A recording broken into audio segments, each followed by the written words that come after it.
Chapter 592. She had no choice but to search for Hu Xiaoheng's contact information from within the country. She only thought that since her parents back home had entrusted Hu Xiaoheng to rescue her, they should have a way to contact him, right? However, she was a little embarrassed and didn't know how to explain it to her parents. Hu Xiaoheng had entrusted such an important task to her, and she didn't want to mess it up. Tan Guiren had dark circles under her eyes after thinking for an entire night without sleeping. In the end, he couldn't help but call his parents in China. "Mom, it's me." It had been almost 2 months since Tan Guiren had been rescued, but she didn't want to return to the country. Although her parents were anxious, they didn't force her. They just sent more people to protect her. Since she was now registered in the U.S. Police Department, they increased the patrols on the street where she lived, and the security was much better than before. Tan Guiren's mother, Kai Song-yin, was nervous when she heard her daughter's call. "Guiren, are you okay? Listen to Mom and quickly come back. Don't let Mom and Dad worry." "Mom, I'm fine." Tan Guiren comforted Kai Song-yin softly for a long time before saying, "Mom, do you have a way to contact Major General Hua?" "Major General Hua?" Kai Song-yin froze for a moment before remembering that it was the Major General they had entrusted. She quickly said, "What's wrong? You want to find him?" "Yeah, I need to talk to him about something, but I can't get in touch with him." Tan Guiren hesitated and said, "Can you help me ask his relatives, friends, colleagues, or superiors in the country to see if they have any way to contact him?" The number of people in the Hua Xia Empire who knew what had happened to Hu Xiaoheng could be counted on one hand. Even Tan Guiren thought that he was fine and was only carrying out official duties. "Ah. Is that so? Is it urgent?" Kai Song-yin was very worried that something would happen to her daughter again. "Why don't you come back? Mommy is worried day and night. Your grandparents miss you very much too." "Mom, let me rest for a few more days." Tan Guiren said tactfully, "It's much safer here now. The country is a mess, and I don't want to be chased by the media." In fact, even if she was hiding in the United States, the pervasive domestic media still took every opportunity to call her to interview her, trying to get first-hand information. It wasn't until the Huaxia Empire was strictly prohibited from reporting any news related to Tan Guiren that she felt much more relaxed. But as soon as she returned, the ban would probably be lifted. "Don't worry, your father is busy with the election. There are a lot of security guards at home, so the media won't come after us." Kai Song-yin tried to persuade Tan Guiren for a long time, but Tan Guiren only relented and said she would consider it. She didn't reject her completely like before. "Mom, please help me find Major General Hua's contact information." Tan Guiren switched her hand to hold the phone. "How did you find Major General Hua to save me back then? Can't you find that person again?" "Mom, Hua Hudo Hua." He was her. "Hu," she said. "You see, he's not wrong. It's so dangerous, and only he can save you." "Hush. Yang, hut.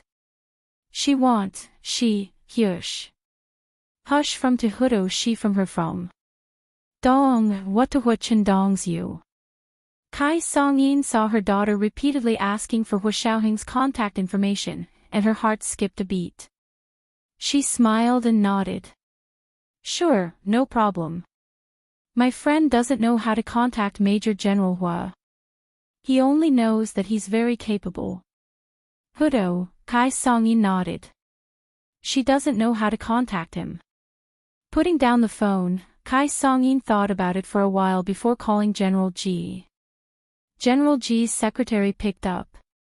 Knowing it was Tan Dongbang's wife, she asked if General Ji would take the call. General Ji had just finished a meeting and was looking at the documents. "Put it through." The secretary transferred Kai Song-yin's call. "General Ji. Sorry to bother you. I wanted to ask if you know how to contact General Hua." Kai Song-yin asked politely. My daughter is looking for him. General G was speechless for a long time after hearing this. What was wrong with this mother and daughter? How arrogant. General G. Are you there? Kai Song-in waited for a long time but didn't hear anything from General G. She thought something was wrong with the phone and slapped the receiver. General G nodded and said coldly, "Sorry, Xiaoheng isn't here. Let's wait for him to come back. But my daughter is looking for him for something urgent. You know she's alone overseas. What if something happens to her?" Before Kai Song-in could finish, General G raised his voice. "Is it our fault that your daughter is alone overseas? Why didn't you bring her back?" Kai Song-in blushed. "My daughter will be back soon, but she really needs help now. She needs to find General Hua." General G didn't want to deal with her anymore. "Go to the embassy if there's a problem. Xiaoheng has a mission and can't be here anytime." He hung up. Kai Song-in stared at the phone in her hand. She couldn't believe her ears. General G was being so rude. She was so angry that she went to find her husband, Tan Dongbang. She complained about General G and told him about Tan Gairen's request. She whispered, "Our daughter has always been arrogant. She doesn't like anyone, but it seems different this time. She's interested." Thankfully, Tan Dongbang knew what was going on. He said angrily, "Don't mess around. How can you speak to General G like that at a time like this? General Hua's status is special. You still want his contact information. Are you trying to ruin my career?" Kai Song-in blushed. She was unwilling to accept it. "What did I do? I just wanted to ask for his contact information." "If you can't, then you can't. Why do you have to make it sound so bad?" "It's not that I'm making it sound bad. You're making it sound bad." Tan Dongbang shook his head. "Think carefully about your tone to General G. Wasn't it very disrespectful? To be honest, I haven't even become Prime Minister yet, and you dare to talk to General G like that? If he's really chosen, won't you be in heaven?" Kai Song-in recalled her attitude just now. It did seem like it was reasonable. She felt guilty and murmured, "I'm also doing it for our daughter. We're the ones who let her down when she suffered like this. Now that she's interested in General Hua, shouldn't we help her as her parents? I remember that General Hua isn't married or has a girlfriend, right?" Tan Dongbang frowned. "How is she interested in General Hua? They've only known each other for a few days and haven't been together every day. Aren't you overthinking things? I'm her mother. I know what she's thinking the moment she says it. How could I overthink things?" Kai Song-in was also desperate. Forget it. I'll tell my daughter that I can't find General Hua's contact information for now. I'll ask her to tell me what's going on and see if we can help her." It was the second night, just a reminder. Recommendation votes and monthly votes. If you have monthly votes, vote for them. Moi, everyone. Chapter 593. That's more like it. Tan Dongbang nodded and said in annoyance, "Don't give me any more trouble. My poll numbers have dropped a lot recently. Bai Jianqing is quite capable." He quietly used the news of that female exchange student's parents leaving for Germany for a lawsuit to gain popularity on social media. "He's already surpassed me." I know. Don't be too anxious. Who doesn't know what Bai Jianqing is trying to do by leeching off someone else's popularity? He's treating people like idiots. Kai Song-in pouted in disdain. Where's our social media manager? Why isn't he starting things up? Starting things up? Do you think they didn't try? But they were rebuked, Tan Dongbang said unhappily. That post made sense.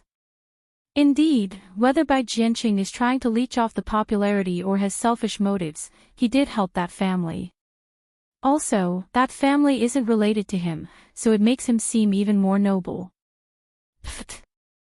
Noble character and unquestionable integrity. This year's netizens can't do it. They're so easily fooled. Kai Song-yin slapped the table. We have to think of a way to turn the situation around. We can't let the Bai family continue to be so smug. What else can we do? Someone has ordered us not to continue hyping up our daughter's case. We can't keep up with the popularity. Tan Dongbang was also at his wit's end. That's easy. Kai Song-yin was a professor at Media University. Plus, the Kai family was a scholarly family with a lot of influence in the arts world. Several of her cousins had opened film and media companies. Tan Dongbang's sudden rise in popularity on social media was also the result of their secret operations. How can it be easy? There's only 2 months until the vote. Can we still make it? Tan Dongbang was deeply worried. They'll definitely continue to hype up that Germany case. I heard that the Bais paid for the best lawyer from the biggest law firm in America to help that family with the civil case. Foreign cases always drag on for a long time. Now that he's here, who will remember me? Don't worry. Kai Song-yin quickly patted Tan Dongbang's back to calm him down. Didn't I say not to worry about the media? Let me handle it. You really have a way. Tan Dongbang glanced at Kai Song-yin. You can't go overboard and have the opposite effect. Tell me, what do you want to do? Fine, I can tell you. That's what I plan to do. Kai Song-yin turned on the computer and found an inconspicuous message for Tan Dongbang to see. Do you still remember Bai Yuxing? I remember, how could I forget? This traitor. Traitors. Tan Dongbang angrily slammed the table. How much damage has our nation suffered? Yeah, don't forget, he's Bai Jianqing's younger brother. Kai Song-yin clicked open a web page with a smile. Look, as long as this news gets trending online again, would Bai Jianqing still have the face to be a candidate for prime minister? Tan Dongbang instantly understood. That works too. But our country doesn't have a law of association, so Bai Jianqing's brother's crime has nothing to do with him. The organization has already checked. If there was a connection, how could Bai Jianqing replace Dou Yongxing as the acting prime minister? Yes, it doesn't matter in the law, but the election is not about the law. The election depends on the will of the people. Kai Song-yin was very confident when she talked about her field of expertise. The rise of modern social media has the power to influence the political situation. As long as this news gets out and the internet water army is sent to all the major web portals and major forums to spread the news, normal people won't even think of this. They will only think that Bai Jianqing's younger brother, Bai Yuxing, committed treason, so Bai Jianqing should retire from politics to avoid suspicion. Tan Dongbang froze, then smiled wryly. Bai Jianqing retire from politics? You're overthinking it. That's absolutely impossible. Let me tell you, do you know how powerful the entire Bai family is?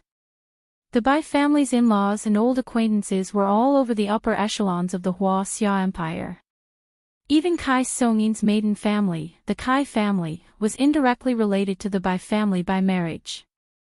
Of course Kai Song-yin knew everything. She stood behind Tan Dongbang and massaged his stiff back. Smiling, she said, I don't need you to tell me. But you have to know that to create public opinion online, you have to ask for a sky-high price and then wait for the other party to pay you back. Otherwise, you won't achieve the desired effect. How so? Well, let's put it this way. For example, if you want to sell something for $1,000, then you can't ask for $1,000 because the other party will definitely bargain. So in order to sell it for $1,000, you can ask for $2,000. If the other party only asks for $500, then you can sell it for $1,500.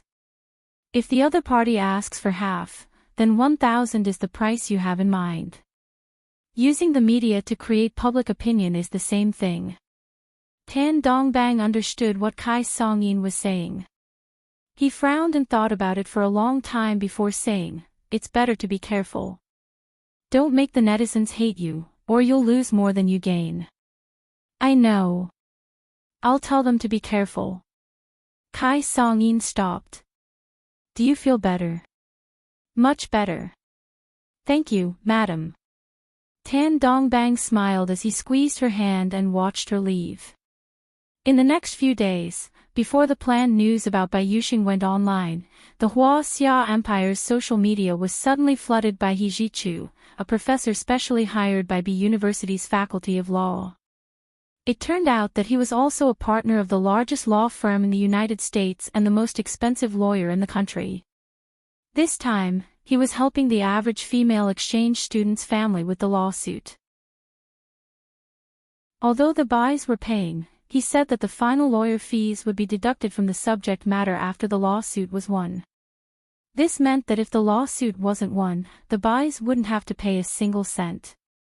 After the lawsuit was won, the Bais wouldn't have to pay out of their own pocket because the lawyer fees would be paid from the subject matter of the lawsuit, which meant the other party's compensation.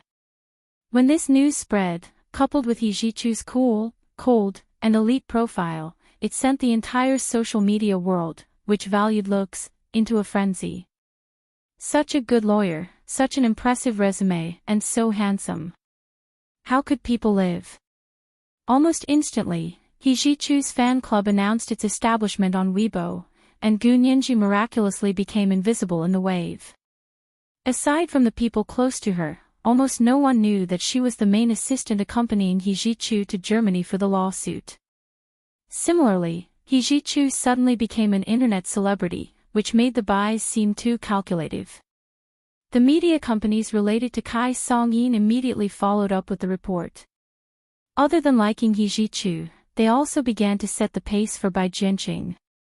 They insinuated that he didn't need to spend a single cent, yet he had to wear the label of a sponsor, and was willing to eat human blood for the sake of the election.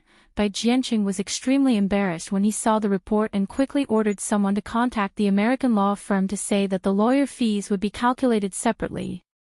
Whether or not they won the lawsuit, they wouldn't be missing a cent. The American law firm didn't dare to act on their own and immediately forwarded the Bai's news to He Zhichu, who was preparing to go to Germany. As his assistant and teaching assistant, Gu Nianji spent most of the past 2 days at He Zhichu's home helping to pack the professional books and reference materials. Gu Nianji had been a bit cold for the past few days, so she took flu medicine at night and came over. Not long after packing, her head felt incredibly heavy, so she went to the sofa to rest for a while. She didn't expect to fall asleep on the sofa after resting for a while. He Zhichu didn't wake her up. Instead, he got a thin blanket to cover her body. At that moment, the American law firm happened to send an email. He saw it and immediately called back to ask, "Mary, what's up?" "Lawyer He, it's so great that you called back. We don't know what to do either. The Bais have to charge the lawyer fees separately."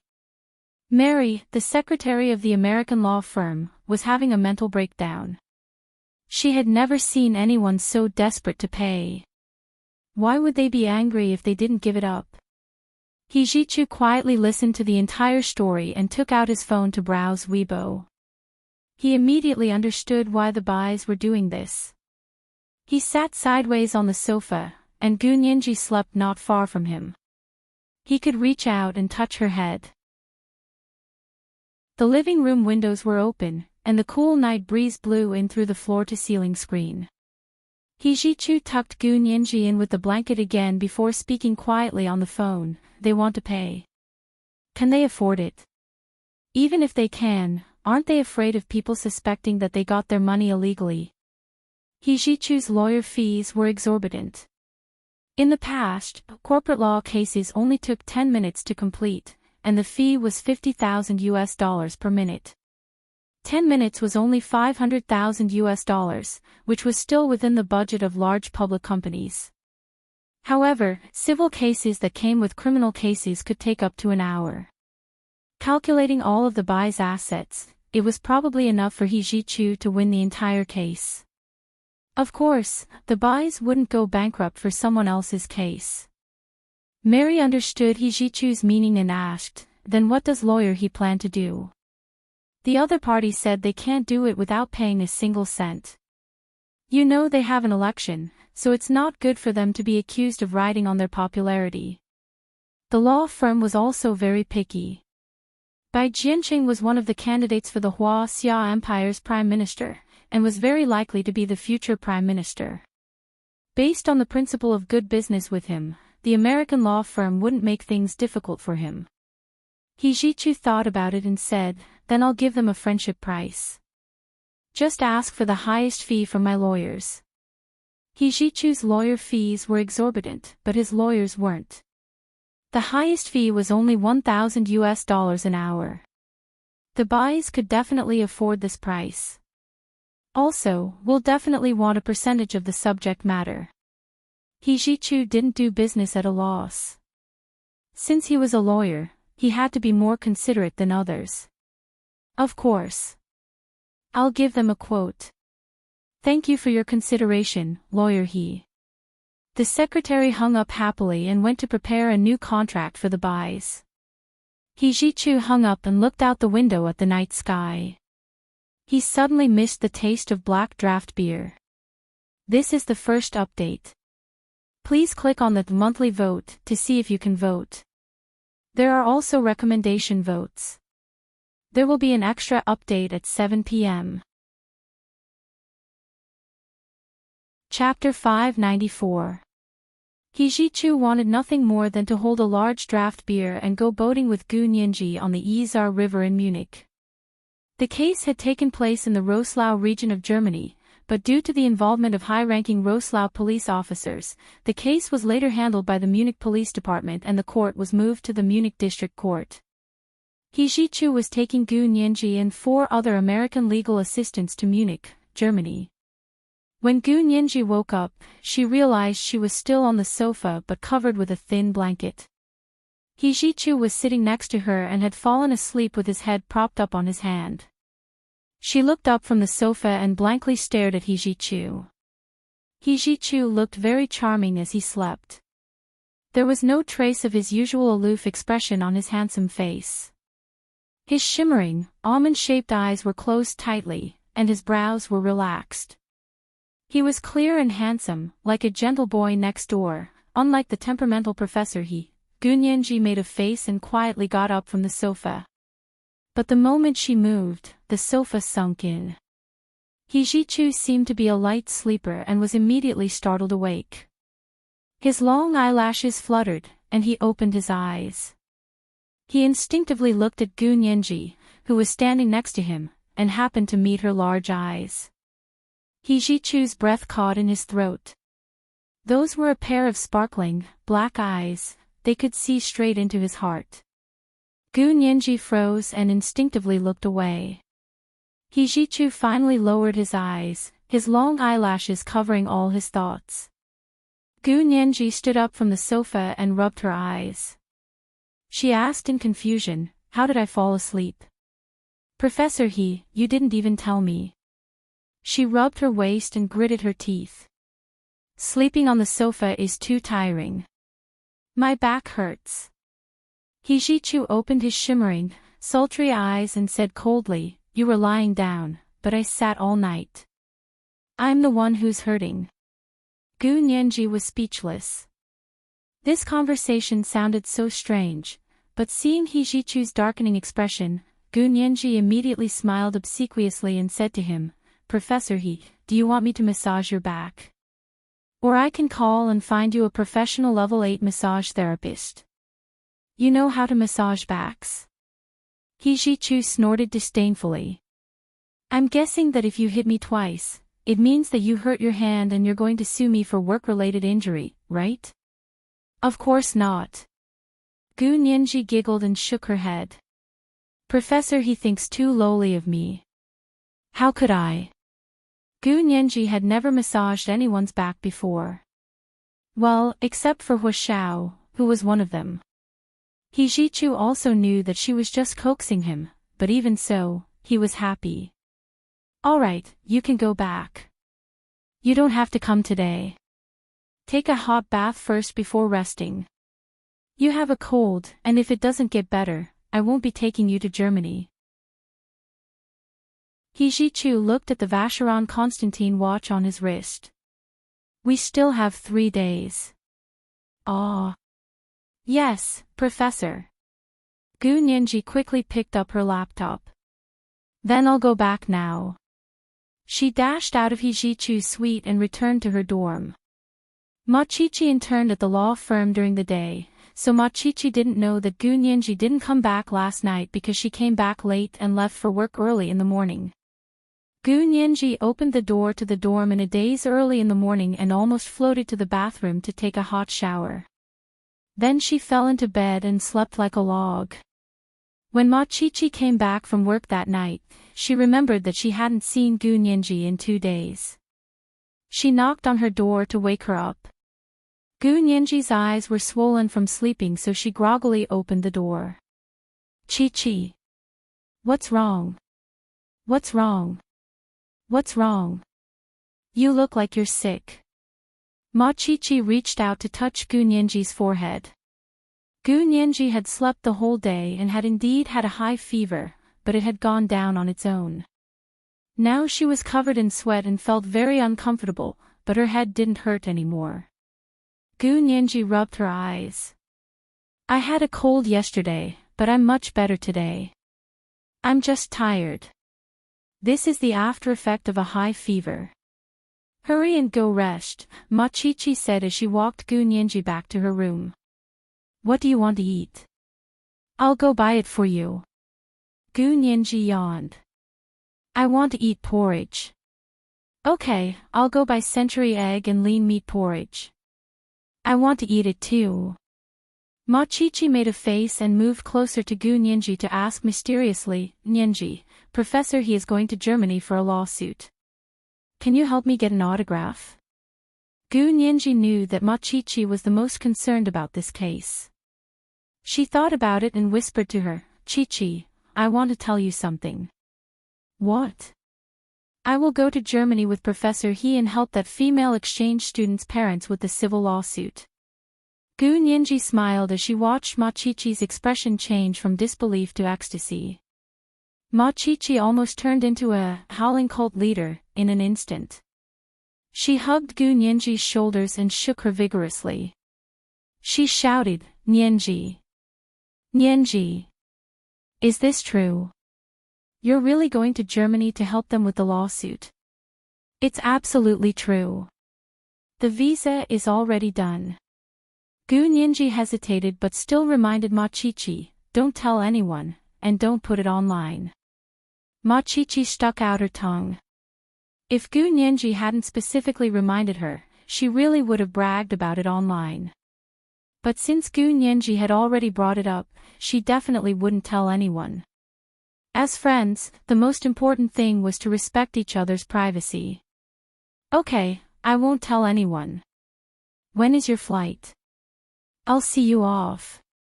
Ma Qiqi made up her mind to personally see Gu Nianji off to show her support, even if she had to take a day off. Gu Nianji raised her hand to smooth her long hair that was messy from sleep and yawned. I'm leaving the day after tomorrow. Okay, I'll see you off then. Ma Qiqi stood up. I'll go buy you porridge. Rest well. Gu Nianji nodded and watched Ma Qiqi leave their dorm room. But she couldn't rest either. Ma Qiqi's reaction just now reminded her that she should tell In Shixiang and Zhao Liangze. Gu Nianji originally didn't want to tell them because she was worried they would stop her from going to Germany and that she would cause trouble for Hu Xiao, but after thinking about it, she decided to be honest. If they objected, she would have no choice but to use He Jichu. Picking up her phone to call In Shixiang, Gu Nianji greeted him and said, Brother Xiong, I'm going to Germany with Professor He the day after tomorrow. Germany? What's up? Yin Shixiang was busy working and asked casually. Brother Xiong, do you know about the case of the Hua Xia female exchange student who was murdered in Germany? Professor, he was the lawyer hired by Minister Bai, and I'm his assistant. I'm going to Germany with him for the lawsuit. Gu Nianji said it casually because she didn't want Yin Shixiang to pay too much attention to it. This was the second night, just a reminder, recommendation votes and monthly votes. If you have monthly votes, vote for me. Moi, everyone. Chapter 595. Yin Shixiang was relieved to hear that Gu Nianji was going to Germany with Yi Zhichu for the lawsuit. Ever since their experience in Barbados, Yin Shixiang and Zhao Liang's impression of Yi Zhichu had greatly changed. They both believed that Yi Zhichu would never harm Gu Nianji. He smiled and said, "Sure, learn a thing or two from Professor He. Our Nianji will be a famous lawyer in the future."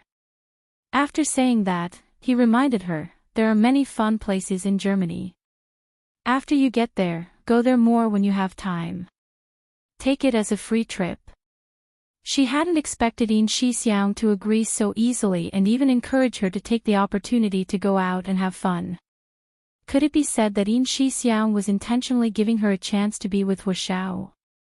Gu Nianji couldn't help feeling even more excited. She opened her mouth to say that Hu Xiaoheng had sent her a scarf, but the moment she said, Hu Xiao, Yin Shixiang immediately interrupted her. Nianji, you know we have rules. Hu Xiaoheng's current whereabouts were top secret. Yin Shixiang didn't want anyone to find out the truth, not even Gu Nianji. Right now, Hu Xiaoheng was in a very delicate and dangerous situation. Even Yin Shixiang and the others who knew the inside story didn't know who had betrayed Hu Xiaoheng. This person was clearly beside them, and his status should not be ordinary. Gu Nianji saw that Yin Shixiang didn't respond to her at all and knew that she couldn't let anyone else know about this, so she tacitly agreed. After talking to Yin Shixiang, she called Zhao Liangzi and told him the same thing. Zhao Liangzi and Yin Shixiang had the same reaction. They both told her to learn from Yi Zhichu and to travel when she had time. Actually, Yin Shixiang and Zhao Liangzi were using common sense. They didn't expect Gu Nianji to think everything was what she thought because of her preconceived notions. They couldn't help but look forward to her trip to Germany even more. When she boarded the plane on the third day, not only did Ma Qiqi come to see her off, but Yin Shixiang and Zhao Liangzi also came. Professor He, please take care of Nianji. Yin Shixiang shook hands with Yi Zhichu very politely. She's young and immature. Please forgive her if she's offended you in any way. Yes, Nianji is very sensible. You don't have to worry. In addition to Gu Nianji, Yi Zhichu also had 4 American legal assistants. Those 4 people would be departing from the United States. Yi Zhichu and Gu Nianji set off from the Huaxia Empire to meet up in Germany. The two of them waved goodbye to Yin Shixiang, Zhao Liangzi, and Ma Qiqi at the security checkpoint before turning to enter. Yin Shixiang saw that Gu Nianji and Yi Zhichu were out of sight and finally asked, Qiqi, do you need us to take you back? Ma Qiqi had hailed a taxi, so when she heard that, she quickly said, okay, then I'll have to trouble Mr. Yin. Zhao Liangzi snickered and said, just call him Big Xiong. Yin is the first to grow, so Mr. Yin is short. It's so unpleasant. Ma Qiqi blushed at Zhao Liangzi's words, but before she could react, Yin Shixiang had already smacked Zhao Liangzi and said to Ma Qiqi, don't listen to his nonsense. You're Nianji's classmate, so just call me Brother Xiong like she did. Bah! Who wants to call you Brother Xiong? Zhao Liangzi was indignant. Qiqi, call him Big Xiong. Ma Qiqi pursed her lips into a smile and called out obediently, Brother Xiong. Ha! Qiqi is so obedient. Let's go, Brother Xiong will take you back to school. Yin Shixiang happily patted Ma Qiqi's shoulder and took her to the parking lot. Gu Nianji followed He Jichu on a long flight to Munich, Germany. The American law firm had already booked 4 suites for them at the Hilton Hotel in Munich. He Jichu, Gu Nianji, and the other 4 assistants each had a suite of 2. Gu Nianji's room was next to He Jichu's. Of course, it wasn't as big or luxurious as He Jichu's, but as a standard room in a 5-star hotel, it was pretty good. Also, she was the only one staying there. After arriving, they only rested for half a day before the sky brightened and they had to go to court. Gu Nianji hurriedly went to the bathroom to take a shower and changed into the Armani narrow-sleeved suit He Jichu had prepared for her. The tiny trousers made her legs look as straight as a supermodel's.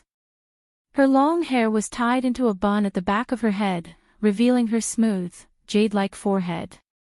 It made her large and dark eyes look like 2 sparkling black grapes that exuded a seductive sweetness that made one's imagination run wild. She carried her briefcase with her laptop out of the room and saw He Jichu already waiting at the door. He was also wearing an Armani suit, so they looked like a couple's outfit. Gu Nianji was speechless.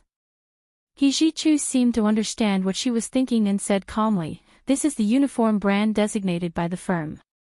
You are also an employee here, so I had the secretary order 2 sets for you. 1 pantsuit and 1 dress suit." Gu Nianji composed herself and nodded. "Thank you, Professor He." She looked at the other 4 legal assistants, who were also wearing Armani suits, and finally understood. Gu Nianji followed He Jichu to the elevator and said with a smile, "No wonder everyone wants to go to a big law firm. Look at the uniforms, they are all world-renowned brands. I have to work hard to become an official just for this." He Jichu didn't say anything, but the corners of his lips curled up. However, he had already returned to normal when Gu Nianji looked at him. He said calmly, "Eat more later. The first day in court will be very stressful. Be careful not to get hungry." "Okay, don't worry, Professor He. I'll definitely eat my fill." In the end, Gu Nianji ate too much. The breakfast buffet here was too delicious. There were round and fat Bavarian white sausages with chopped veal mixed with a bit of smoked pork, and seasoned with spring onions, ginger, lemon, parsley, onion, nutmeg, and cardamom. They were boiled in water in the morning and dipped in a little mustard sauce to eat. Gu Nianji really liked the smooth texture of the Bavarian white sausages and ate 3 in one go. She only stopped when He Jichu couldn't stand it anymore and forbade her from eating anymore. She watched reluctantly as the last Bavarian white sausage entered He Jichu's stomach. Gu Nianji thought to herself that if Hu Xiaoheng were here, he wouldn't stop her from eating, but he would make her run a 10-kilometer cross-country run to aid digestion after she had her fill. Gu Nianji was a bit lost in thought. She swirled the hazelnut coffee in her hand but didn't drink it. "You don't like hazelnut coffee?" He Jichu raised a brow. "Do you want a cappuccino instead?" "No need." Gu Nianji snapped back to reality and quickly took a few sips. She praised, "This coffee is quite special. You can actually taste the hazelnut flavor. This is hand-ground hazelnut coffee. Do you think it's instant coffee with artificial food additives?" He Jichu rolled his eyes at her. "Ask if you don't know anything. Don't embarrass me." "Yes, yes, yes, Sir He, you're always right." Gu Nianji responded to He Jichu's every word. He Jichu couldn't help but laugh when he saw it. He reached out to pat her head. "Naughty." Gu Nianji was speechless. "Professor He, I'm your assistant. If you don't respect me like this, it'll be hard for me to convince the public." Gu Nianji spread her hands. She wanted to go to court and fight against the German police officials who practiced favoritism. She didn't want others to treat her like a child. "Got it, Lawyer Gu. Is this okay?" He Jichu pretended to be serious as he looked at Gu Nianji. Gu Nianji nodded with a smile. "That's more like it. Professor He, today is the first day of the trial. Will it be long? Normally not, but it depends on how the trial will be conducted. As they spoke, the other 4 assistants also finished eating. Everyone arrived at the hotel entrance. Hijichu's luxury business car was already waiting for them at the hotel entrance. They were unfamiliar with Munich and weren't on a road trip, so they didn't have the time to look for an address. For convenience, Hijichu found a taxi company and rented a luxury business car. The driver was there to serve them. Hijichu took Gu Nianji and the other 4 assistants to the car and said, "To the Munich District Court." The driver was a middle-aged Caucasian man with a standard Germanic appearance. His English had a slight German accent, and every sentence was like a machine gun firing. He was very talkative. Gu Nianji smiled all the way to the court entrance. When she got out of the car, she felt her cheeks were stiff from smiling. She reached out to rub them. Hijichu stood beside her with a cold expression. The aura of a lawyer unknowingly exuded, and the bailiffs at the court entrance were all respectful to him. Gu Nianji quickly straightened her sleeves and followed Hijichu into the court with the other 4 assistants. This was her first time seeing a German court. Unlike the courts in the Xia Empire and the United States, the Munich District Court's courtroom was very simple. It was a square room with 2 rows of simple tables and chairs against the left and right walls, just like the desks in Xia Imperial Secondary Schools. One was for the defendant, and the other was for the prosecutor. Hijichu and Gu Nianji finally met the parents of the murdered Xia female exchange student, Li Haiqing, for the first time. They were a pair of very ordinary middle-aged people. It was obvious that they didn't have much money, and their clothes were probably made before they left the country. They looked a bit cramped in them. The wrinkles on their faces looked very sad, and the mother's eyes were swollen. She must have cried for a long time. Gu Nianji's heart sank. She knew how difficult it was for such an ordinary family to support a child studying abroad. When she was an undergraduate at C University, there was a classmate from an ordinary family who wanted to study in the United States. Her family scrimped and sold everything they had and only managed to scrape together enough money for a year's tuition. She had to work to pay for her living expenses and future tuition. That classmate often left early and returned late at night. It was very hard, and she looked much older than the other classmates. Although German universities didn't require tuition, living expenses were still a big expense. Also, most young people in the Xia Empire were only children. Looking at this couple's age, the possibility of having another child was too low. In other words, their daughter was their only child, their only hope, but it had been completely destroyed by these 2 German scum. This is the first update. Please click on the monthly vote to see if you can vote. There are also recommendation votes. There will be an extra update at 7 p.m. Chapter 596. Gu Nianji turned to stare coldly at the defendants. Pfft. Those 2 scumbags still knew how to be shameless. They actually covered their faces with paper masks so no one could see their faces. How could that work? Gu Nianji didn't hesitate to explode. Your Honor, I am the lawyer entrusted by the parents of the victim, Li Haiqing. I request the court to allow the defendants to show their faces to verify their identities. Gu Nianji didn't speak German, so she spoke perfect Oxford English. German was supposed to be spoken in a German court, and if one didn't speak German, the court would help find an interpreter. Li Haiqing's parents had a German interpreter specially assigned to them. However, most Germans could speak English, so when Gu Nianji made her request in English, the judge didn't ask for an interpreter. Instead, he expressed that he understood her request and agreed to it. The judge said to the defendants in German, "I agree to the plaintiff's lawyer's request. Defendants, please show me your face. Covering your face in court will be considered contempt of court." The 2 defendants were a man and a woman. The man was called Seth, and the woman was called Naya. They were both burly, and when they took off the paper masks, they looked like people in their 30s or 40s. They really didn't look like the young and ignorant German media always portrayed them as. Apparently, the man had just turned 22, and the woman was only 21. Gu Nianji looked at them with disdain and turned to ask the parents of the male defendant, Seth, who was also in court, "May I ask if the male suspect sitting in the dock is your son?" Seth's mother, Ramona, whose face was as red as cooked beef, turned even redder. She raised her chin and said arrogantly, "Who are you? What right do you have to ask me?" Ramona spoke in German.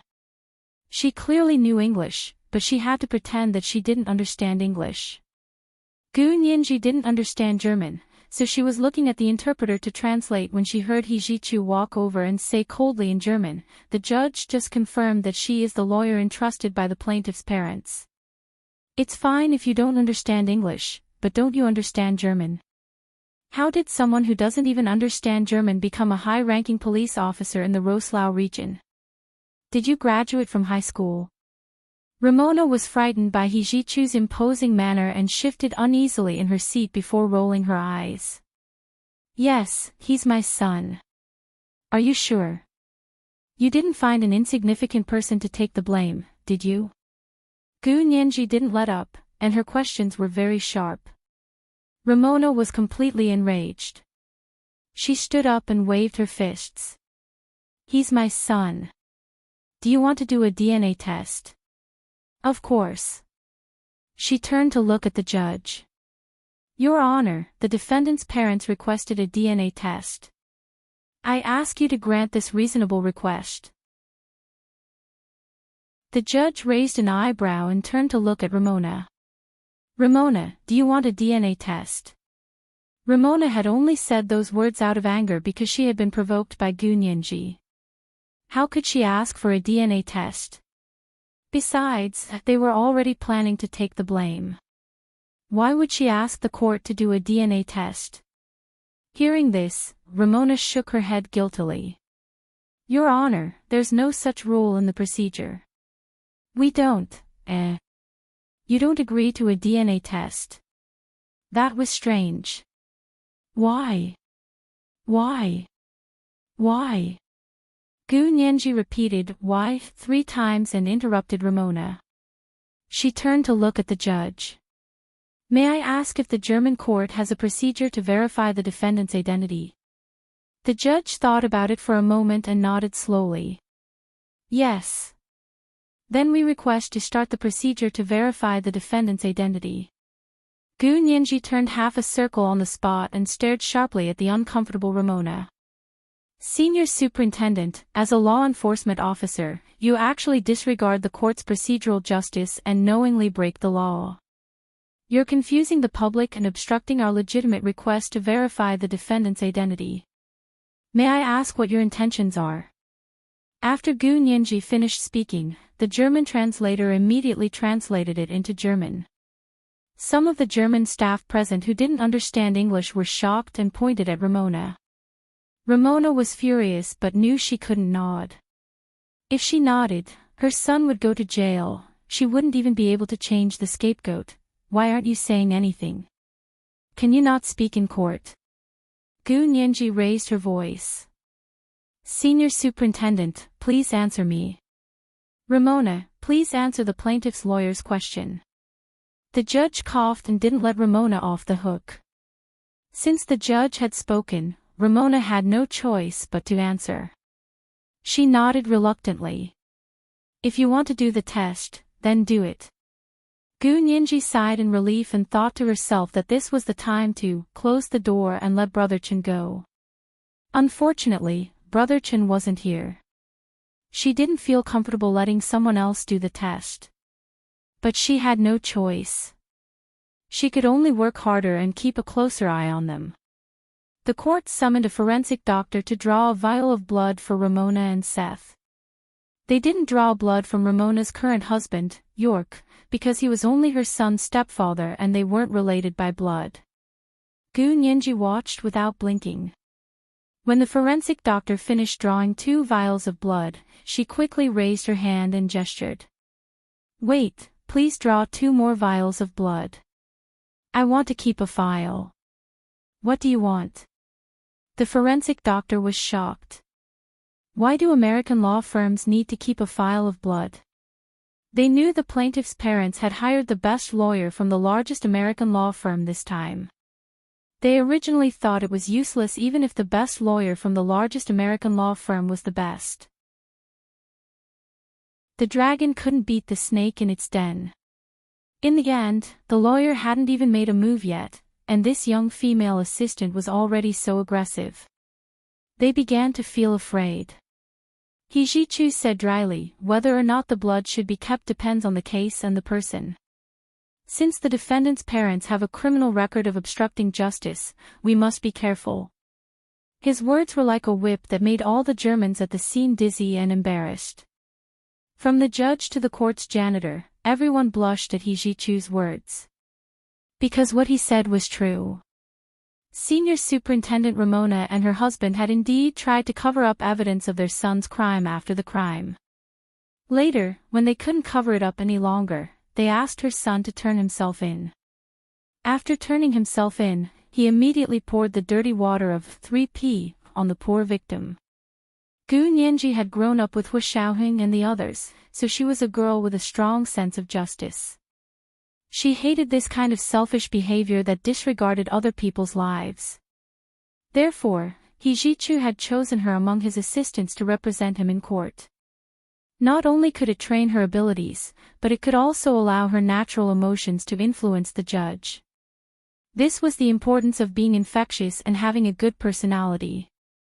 Gu Nianji also felt He Ji-chu's indomitable aura and couldn't help straightening her back. This was the second night. Just a reminder, recommendation votes and monthly votes. If you have monthly votes, please vote. Moi, everyone. Chapter 597. The medical examiner was rendered speechless by Gu Nianji's words. Crestfallen, he drew 2 more vials of blood and handed them to He Ji-chu and Gu Nianji to file. Ramona, the mother of the male defendant, immediately looked terrible. She clenched her fists tightly and looked at Gu Nianji. Her sunken eyes with heavy eyeshadow couldn't hide her disgust and hatred at all. Gu Nianji carefully placed the 2 vials of blood into her briefcase and nodded at the medical examiner. Thank you. She then turned to look at Senior Lieutenant Ramona, the mother of the male suspect. Remember, when your son goes to prison, I will come again to draw his blood for a DNA test. I will come every year until the last year. Don't be so smug. My son hasn't even been convicted yet. How can you convict him? And you're a lawyer from the best law firm in the United States. How can you judge a case on your own? Ramona laughed contemptuously. She noticed that the handsome Chinese man standing behind the young girl was very protective of her, and the girl was so young that she didn't even look like a minor. Ramona concluded that Gu Nianji had obtained her lawyer's license through improper means. How did you become a lawyer with that kind of ability? Did you sit on your tutor's lap for a thesis and ask him to take the exam for you for a legal qualification? So you think you can do whatever you want?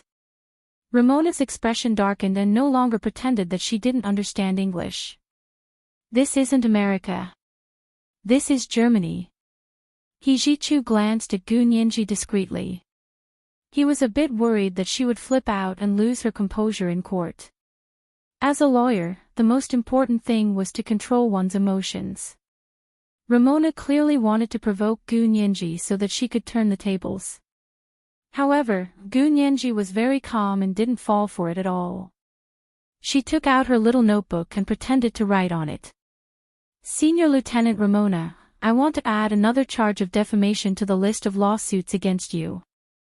If you can't pay us the amount we're asking for, you can wait to go to jail. She then turned to sit beside He Ji-chu and ignored Ramona.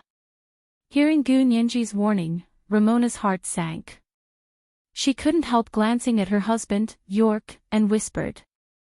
What do they mean? Is it a civil lawsuit? York was calmer than Ramona and more shrewd than her. His gaze swept past Gu Nianji's face before he turned his head and said expressionlessly, "That's for sure." "Ah. What should we do?" Ramona was flustered. She clutched the hem of her uniform tightly and muttered, We, don't worry, I have an idea. Let her prance around for now." York's gaze shifted to Gu Nianji. His gaze was as cold as a venomous snake's tongue. "Do you really have a way?" Ramona's voice lowered even more. "The man next to her seems pretty powerful." York looked at Hijichu darkly and snorted disapprovingly at his handsome profile. "We'll see if he's good or not." Silence, the court is in session. The judge banged his gavel and began to hear the case. It had been 3 to 4 months since the case happened. But for the efficiency of the German court to be able to hold a trial now, it was already a trial cut under the pressure of public opinion. Many cases from the same period needed to be scheduled for trial, and some even had to be scheduled for a year later. This case had only been scheduled for 3 to 4 months, so Germany was very conscientious. Gu Nianji stopped letting her imagination run wild and listened attentively to the prosecution and defense lawyers as they began to argue. The defense lawyer insisted that the deceased Huaxia imperial female exchange student, Li Haiqing, had willingly engaged in a threesome with Seth and Naya. Also, she especially liked doing it, which resulted in many scars on her body. In the end, the three of them went a bit too far, and she suffocated to death. To put it bluntly, he was just short of saying that Li Haiqing deserved it. "Willingly, my ass." Gu Nianji clenched her fists. The more she listened, the angrier she became. Hijichu quietly held Gu Nianji's hand and shook his head slightly at her to calm her down. Hijichu's palm was dry and cool. Gu Nianji had indeed calmed down, but she quickly broke free from Hijichu's hand and looked down to take out her laptop to start making notes. After the defense lawyer finished, he reiterated that his client had no criminal record and had a good past record. This was just an accident. It's a tragic accident. Although it's tragic, it's still an accident. I hope everyone won't let their emotions affect their decisions and make this accident even more tragic. This accident has already destroyed one family, and we can't destroy the other 2 families. The defense lawyer said seriously and bowed down. This logic was very good and powerful, but Gu Nianji only wanted to laugh when she heard it. At that moment, the prosecution began to speak. He first objected to the defense lawyer's claim that the victim had willingly engaged in a threesome. He frowned and said to the judge, according to the victim's roommates, the victim, Li Haiqing, changed into jogging clothes in the evening and went out for a run. May I ask, how could a girl who jogs at a fixed time and route suddenly willingly engaged in a threesome with 2 strangers? How would I know? Maybe she fell in love with my client at first sight. You also know that many Huaxia girls have a natural admiration for white people. The defense lawyer chuckled. Gu Nianji was furious and couldn't take it anymore. She stood up and said, "Objection. The defense lawyer is using personal speculation instead of legal analysis to slander the victim's character and slander the character of all Huaxia girls. I reserve the right to sue and claim damages from the defense lawyer." The defense lawyer's face turned livid. He glared at Gu Nianji and said angrily, "Did I say something wrong? Don't you Huaxia girls?" "Of course not." Gu Nianji replied crisply and decisively, "Mr. Lawyer, just like you Germans have anti-human fascists like Hitler, I won't say that all Germans are fascists like Hitler. And what you said just now is like hitting a boat full of people with a stick." The judge's expression also darkened. He warned the defense lawyer. "Please watch your words." Gu Nianji felt that the judge had handled the matter too lightly. She raised her eyebrows and calmed down. "Your Honor, since the defense lawyer made racist remarks and views about the victim in this case, I request that this lawyer be disqualified from representing the defendant." The judge looked at Gu Nianji, then back at the defense lawyer. He coughed uncomfortably and said, "Hans, you have to apologize to the defense lawyer." The defense lawyer's face was now purple. His thick nostrils flared, and his eyes were bigger than bells. Coupled with his thick, open mouth, he looked like a pig. "I'm sorry." He finally lowered his arrogant head and apologized to Gu Nianji. Gu Nianji didn't appreciate it. If an apology is useful, then what's the point of a court? "Your Honor, you know better than me what crimes racial discrimination and hate speech are. I believe you won't knowingly break the law." The judge looked at Gu Nianji quietly and didn't speak for a long time. Gu Nianji wasn't afraid at all. In the silent courtroom, she looked at each of their faces and said word by word, "If Your Honor is going to smooth things over like this, I will continue to take this to the Supreme Court of Germany and the Supreme Court of the European Union. I will not hesitate." He Jichu also stood up. His handsome face was cold as he said sternly, "Her attitude is the attitude of our law firm. If Gu Nianji was just a small lawyer's assistant, these people wouldn't take it to heart. But since it was He Jichu, they had to think twice." He Jichu represented the largest law firm in the United States, and he himself was a partner there. Also, He Jichu's background was mysterious, and the German court had some understanding of him. Although it wasn't comprehensive, it was easy to see the whole picture. They were still very wary of his background. As soon as He Jichu finished speaking, the defense lawyer, Han's face turned ashen. Cold sweat beaded on his forehead, and his tanned skin glistened. It was an eyesore. I'm sorry." He stammered an apology to Gu Nianji again. Gu Nianji didn't want to accept it at all. "I'll say it again. As the defense lawyer, saying such things in court isn't just an issue of your professionalism. It's already a crime. Racial discrimination, personal defamation, pick one. I'm definitely going to sue you." It was intolerable to be pointed at by a white man and say all the girls in the Xia Empire had a natural admiration for white people. What day and age were they living in?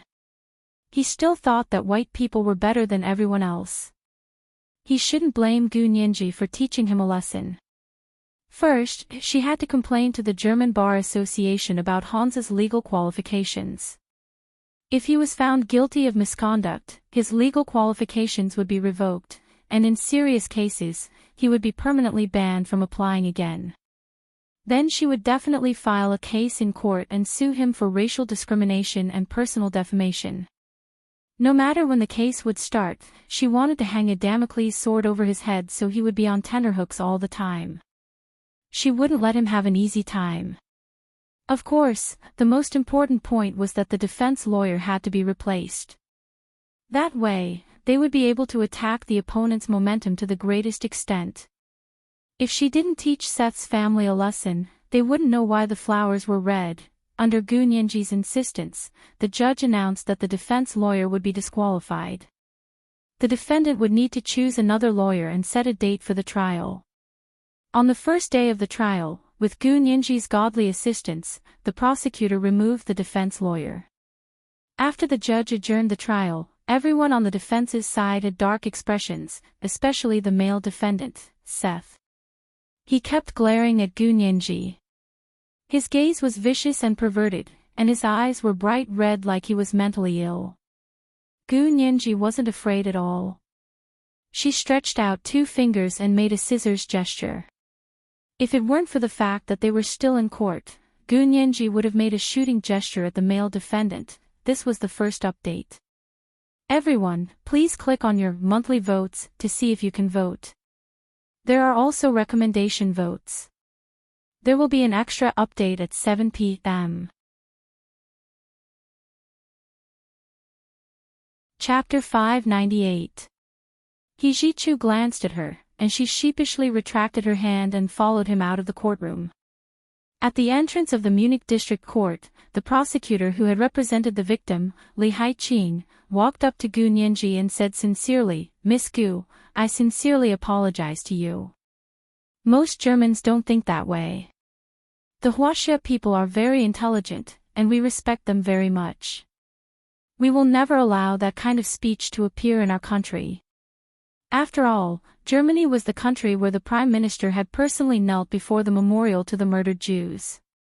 After World War II, Germany was the most thorough in reflecting on its war crimes and was much more forgiving than a certain Japanese country in East Asia who still refused to admit their war crimes. Gu Nianji's expression softened as she nodded. I believe you. Every country has good people and bad people. A good country is one where there are more good people than bad people. If there were more bad people than good people in a country, then the country as a whole was rotten and not worthy of forgiveness. The prosecutor sighed in relief and smiled. Miss Gu's performance in court today impressed us. Don't worry, we have sufficient evidence and will definitely help the victim get justice and bring the murderer to justice.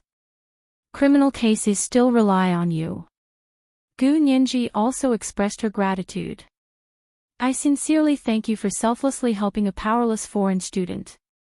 The goddess of justice blindfolds. She doesn't look at wealth or power. She only looks at guilt and innocence. The prosecutor reached out to shake Gu Nianji's hand.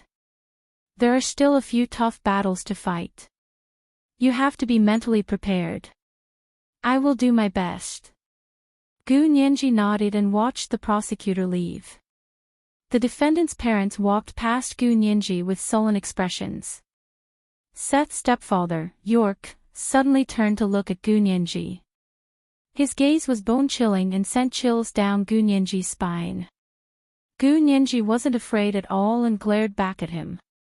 What are you looking at? You don't like it? I've never seen someone like you who can stare at others so righteously after hurting someone. Aren't you afraid the victim's soul will come to you in the middle of the night to have a heart-to-heart talk? Gu Nianji's English was clear and crisp with a perfect Oxford accent. The bailiff at the courthouse door looked over. York snorted. The threat in his voice was self-evident. The wrinkles on his wrinkled eyes deepened. Gu Nianji also snorted and said in front of York, "Don't scare me. If anything happens to me, it will be your fault." York's pupils suddenly contracted, but they quickly returned to normal. He nonchalantly turned his head around, and without saying a single word, he left the court with his wife, Ramona. Hijichu watched coldly as York and Ramona's car drove away. His gaze was also very dark. Hijichu's 4 American assistants were all young lawyers in their 30s. They walked over to Gu Nianji and whispered, "Gu, we're in someone else's territory. Don't provoke them too much." These assistants had good intentions. They were worried that Gu Nianji was young and arrogant. She didn't know her place and would offend people. Although lawyers needed to be sharp, they also needed to be able to hold back and handle matters smoothly. Only then could they be considered perfect. Gu Nianji rubbed the back of her stiff neck. It wasn't that she wasn't afraid, but was she not going to do it just because she was afraid? Moreover, why should good people be afraid of bad people who do evil things to the extreme? The ones who should be afraid are the bad guys. Gu Nianji wanted to say something, but before she spoke, she instinctively glanced at Hijichu. As her mentor, Hijichu's education and concern had already won Gu Nianji's trust. She knew who was truly good to her. They both spoke harshly, but Hijichu was more acceptable to Gu Nianji than Gu Yanran. Hijichu had one hand in his pocket and the other holding Gu Nianji's briefcase.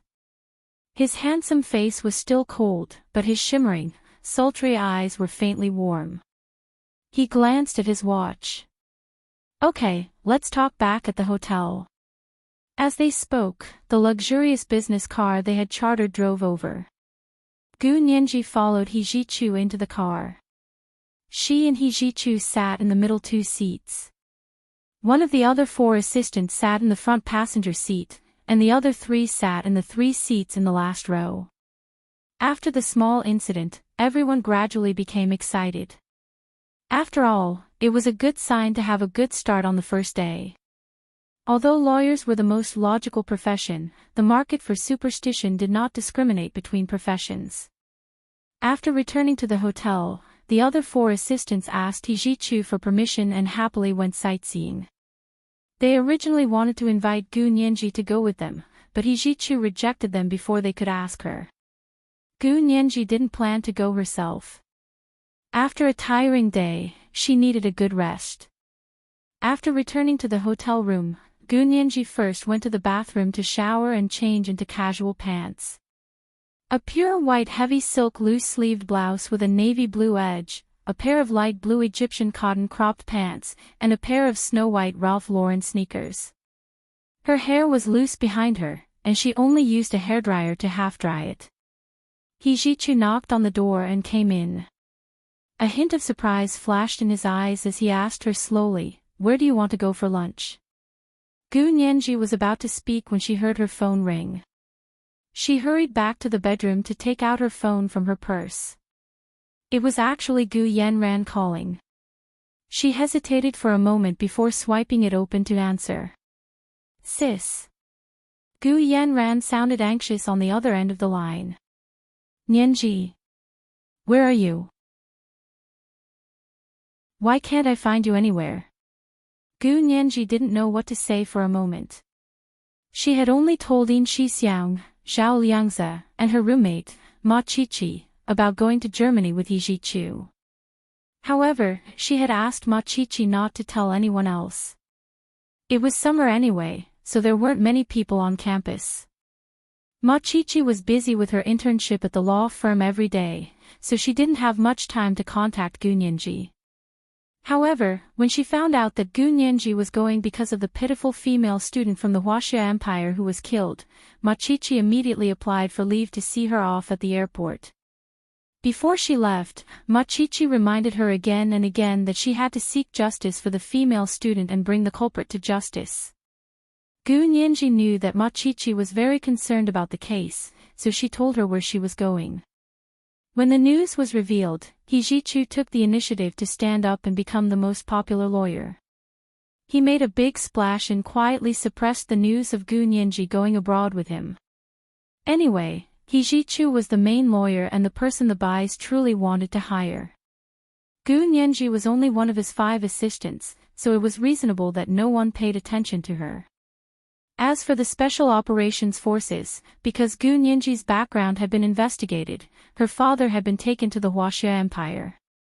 Therefore, the Special Operations Forces and the military paid the most attention to her father, Gu Xiangwen, and not Gu Nianji.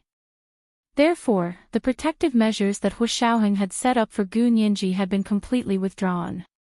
It was the second night, just a reminder, recommendation votes and monthly votes. If you have monthly votes, please vote for me. Moi, everyone. Chapter 599. Gu Nianji no longer had her security privileges as before. When he left the country, there would be no warning from the customs. Because her passport had been changed, the customs computer's level 1 warning system was still targeting her old passport. When she used her new passport to scan the customs, it did not cause any disturbance at all. If Gu Nianji hadn't been worried that Yin Shixiang or Zhao Liangze would come looking for her, she wouldn't have even told them. She had been worried that if she told them, they would stop her from going to Germany and cause trouble for Hu Shao. However, in the end, she still took the initiative to tell them.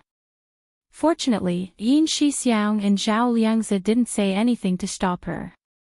Instead, they encouraged her to take the opportunity to go abroad and have fun. Gu Nianji was overjoyed and once again confirmed that Hu Shaoheng should be in Germany. Yin Shixiang and Zhao Liangze both looked like they were happy to see it happen, which made her feel even more confident. Of course, after coming to Germany, Gu Nianji realized how difficult it was to find Hu Shaoheng. She had no idea where to start, and Hu Shaoheng didn't seem to have any intention of contacting her. She wouldn't foolishly ask around about Hu Shaoheng's whereabouts. Deep down in her heart, her wildest dream was nothing more than a chance encounter at the Izar River. Now that she received a call from the Huaxia Empire, Gu Nianji was a little dazed. She composed herself and said to Gu Yanran, "Sis, I'm traveling overseas." "Go abroad? Where did you go?" Gu Yanran's voice was filled with suspicion. "Are you with Hua Xiao?" Gu Nianji thought to herself that she wanted to as well. Unfortunately, there wasn't, but Gu Yanran didn't need to know. "I came out with a few friends." "Sis, what's the matter?" Gu Nianji replied vaguely, as if she had an olive in her mouth. "I'm worried about you. I haven't seen you in a few days. I went to your dorm to look for you, but your roommate said you weren't in school and went out. I asked her where you went, but she didn't know." Gu Yanran acted like a good sister. "Nianji, you're so naughty. You run off so easily, just like when you were young." No matter how Gu Nianji listened to it, she felt that his words sounded awkward. Of course she was the same as when she was young, because that was her. Gu Yanran's brain wasn't working very well. Gu Nianji silently cursed Gu Yanran's intelligence as she smiled and said, "I didn't tell Chi-Chi, so Chi-Chi doesn't know where I went. If you ask her, won't she be confused as well?" "Then where did you go?" "You should at least tell my sister, right?" Gu Yanran pressed the phone tightly to her ear. On the other side of the room, Yi Xian sat on the sofa. On the coffee table in front of him was a machine that continuously flashed red and blue lights. It was tracking Gu Nianji's phone signal. If Gu Nianji didn't want to say something, no one would be able to get it out of her. Of course, she wouldn't just stay silent. She would usually change the topic and let them forget what they were talking about. Gu Nianji sat on the sofa with her phone in her hand. As she dried her hair, she asked briskly, "Sis, how's father?" "I have already regained my identity as the daughter of the Gu family for a long time. When will you let me officially return to the Gu family? I'm in credit card debt for this trip abroad. I listened to you and didn't use Hua Xiao's money, but are you going to pay me back for the credit card debt? I don't want to be a card slave." Gu Yanran couldn't help but sigh in relief. Smiling, she said, "Sure, when are you coming back? I'll be honest with you. These past few years, the Gu family has spent a lot and earned very little. Others may think we're doing well, but it's all empty shells. You'll know when you come back." "Okay, I'll stop talking. I have to go discuss business with someone. It's not easy to earn money." Gu Nianji sounded very disappointed. "Oh. Sis. Don't be so busy. When are you going to transfer the money to me?" Just as she was asking, she suddenly heard another person's cold voice on the phone. "Gu Nianji. That's enough. Your sister is working so hard to maintain the Gu family, unlike you. You only know how to spend money." It was actually Yi Xian's voice. Gu Nianji froze. "Sis. You gave the phone to Yi Xian." However, the other side hung up with a click. The sound was very strange. It sounded like the sound of electricity, but also like the sound of a machine turning off. In any case, it wasn't the sound of a phone. Yi Xian was actually still in her sister's room at this time. Gu Nianji looked at her watch. It should be around 8:00 in the Hua Xia Empire right now. Did the two of them have dinner together? She pouted and looked at her phone gloomily, thinking about the strange sound she had just heard. On the other end of the phone, Gu Yanran put away her phone and scolded Yi Xian, "Will you die if you don't speak?" Then she asked, "Did you find her whereabouts?" Yi Xian shook his head. "I only know that she should be in Europe. Her phone is equipped with anti-tracking devices, so it's not easy to track her down." "Europe? What is she doing in Europe?" Gu Yanran frowned. "This child doesn't even tell the truth. She always makes people worry. Yanran, why are you so nice to her? You're not even biological sisters." Yi Xian frowned and put away the devices on the coffee table into a special box. Xian, I won't allow you to say that. Her surname is Gu, so she's a member of the Gu family. What does it matter if we're biological sisters or not? Gu Yanran said slightly sullenly, appearing very protective of Gu Nianji. You're so kind, but Gu Nianji still doesn't appreciate it. I feel bad for you. Yi Xian slammed the box shut and held it in his hand. All right, I'm leaving. I won't bother you anymore. Xian, don't be angry. Gu Yanran hugged Yi Xian's waist from behind. I'm worried about her. You know that she's been away from me for so many years. I'm worried that she's grown up wrong. This kind of big sister tone was why Yi Xian couldn't resist Gu Yanran. His breathing became heavy, and he suddenly threw down the locked box. He turned around and hugged Gu Yanran, kissing her passionately on the lips. In the suite of the Munich Hilton Hotel in Germany, He Jichu had been standing silently to the side the entire time. Now that Gu Nianji had hung up, he finally asked. Gu Yanran called. Yeah, it was strange. She kept asking me where I was. Gu Nianji laughed. So I intentionally changed the subject and said some things that she instinctively avoided. As expected, she didn't pester me about where I was. Yeah, there's nothing to say to her. He Jichu smiled and sat down on the sofa in the living room. We'll hide your information from her for now, but we might not be able to hide it forever. The American law firm's website has the list of names for our trip this time. She only needs to look it up and she'll be able to find it. Oh. Gu Nianji didn't take it to heart.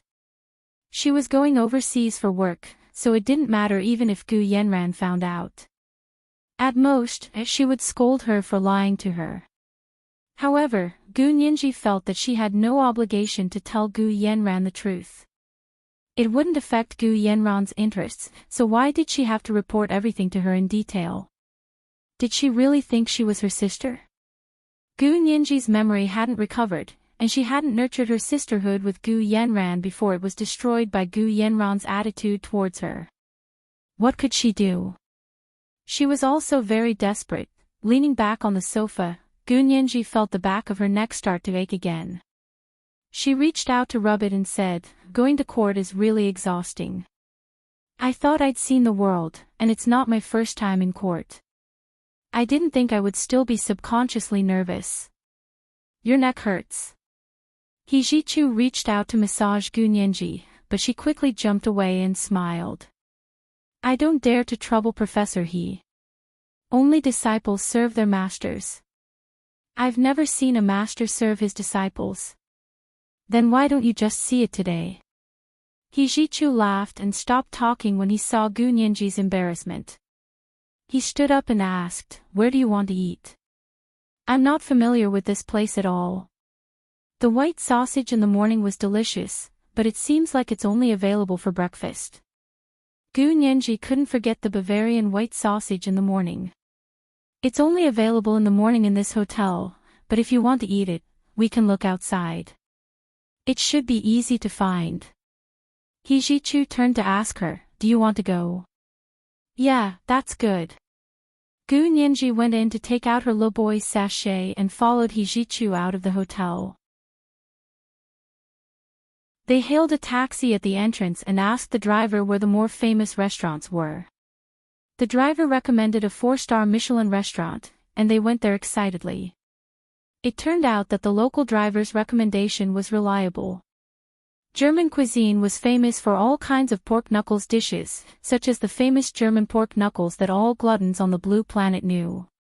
It was like the famous braised pork knuckles in the Xia Empire, but without soy sauce. The gelatin of the pork knuckles was almost melted. Just this dish alone was enough for Gu Nianji to eat for an entire afternoon. He Jichu ordered a black pepper seafood pork knuckle stew. It was salty and fragrant, and even someone like him, who always wanted red wine for meals, ate several slices of whole wheat bread with the pork knuckles. Hijichu used red wine with the pork knuckles, while Gu Nianji used black grape juice with the pork knuckles.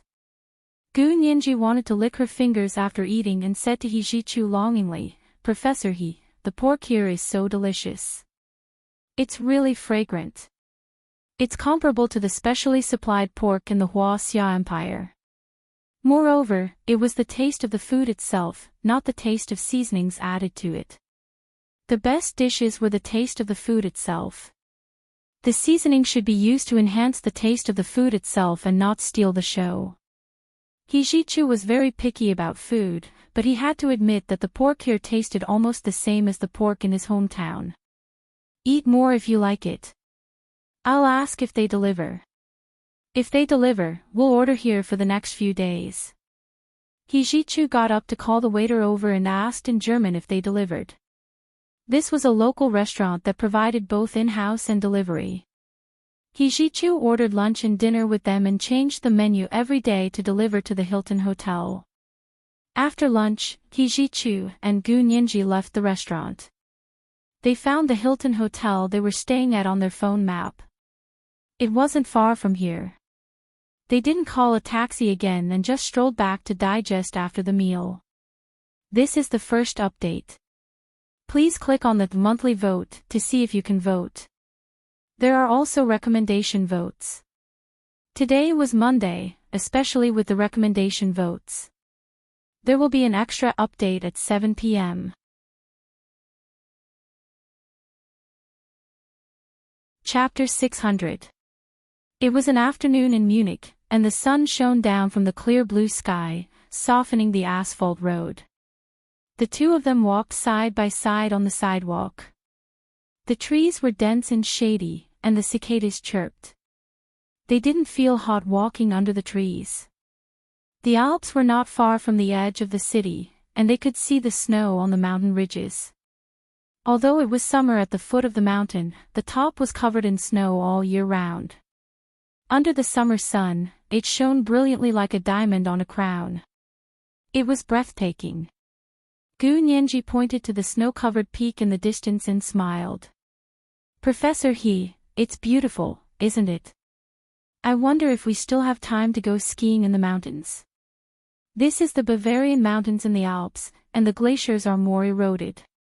This isn't a good place to go skiing." Hijichu turned to look at her. "You really want to go skiing? Why don't we go skiing in Switzerland after the lawsuit is over? They have the best ski resorts in the world." Skiing in Switzerland. Gu Nianji's eyes began to drift. She had gone skiing with Hu Xiaoheng before, but she was still young and didn't like sports. Now she couldn't even go with Hu Xiaoheng.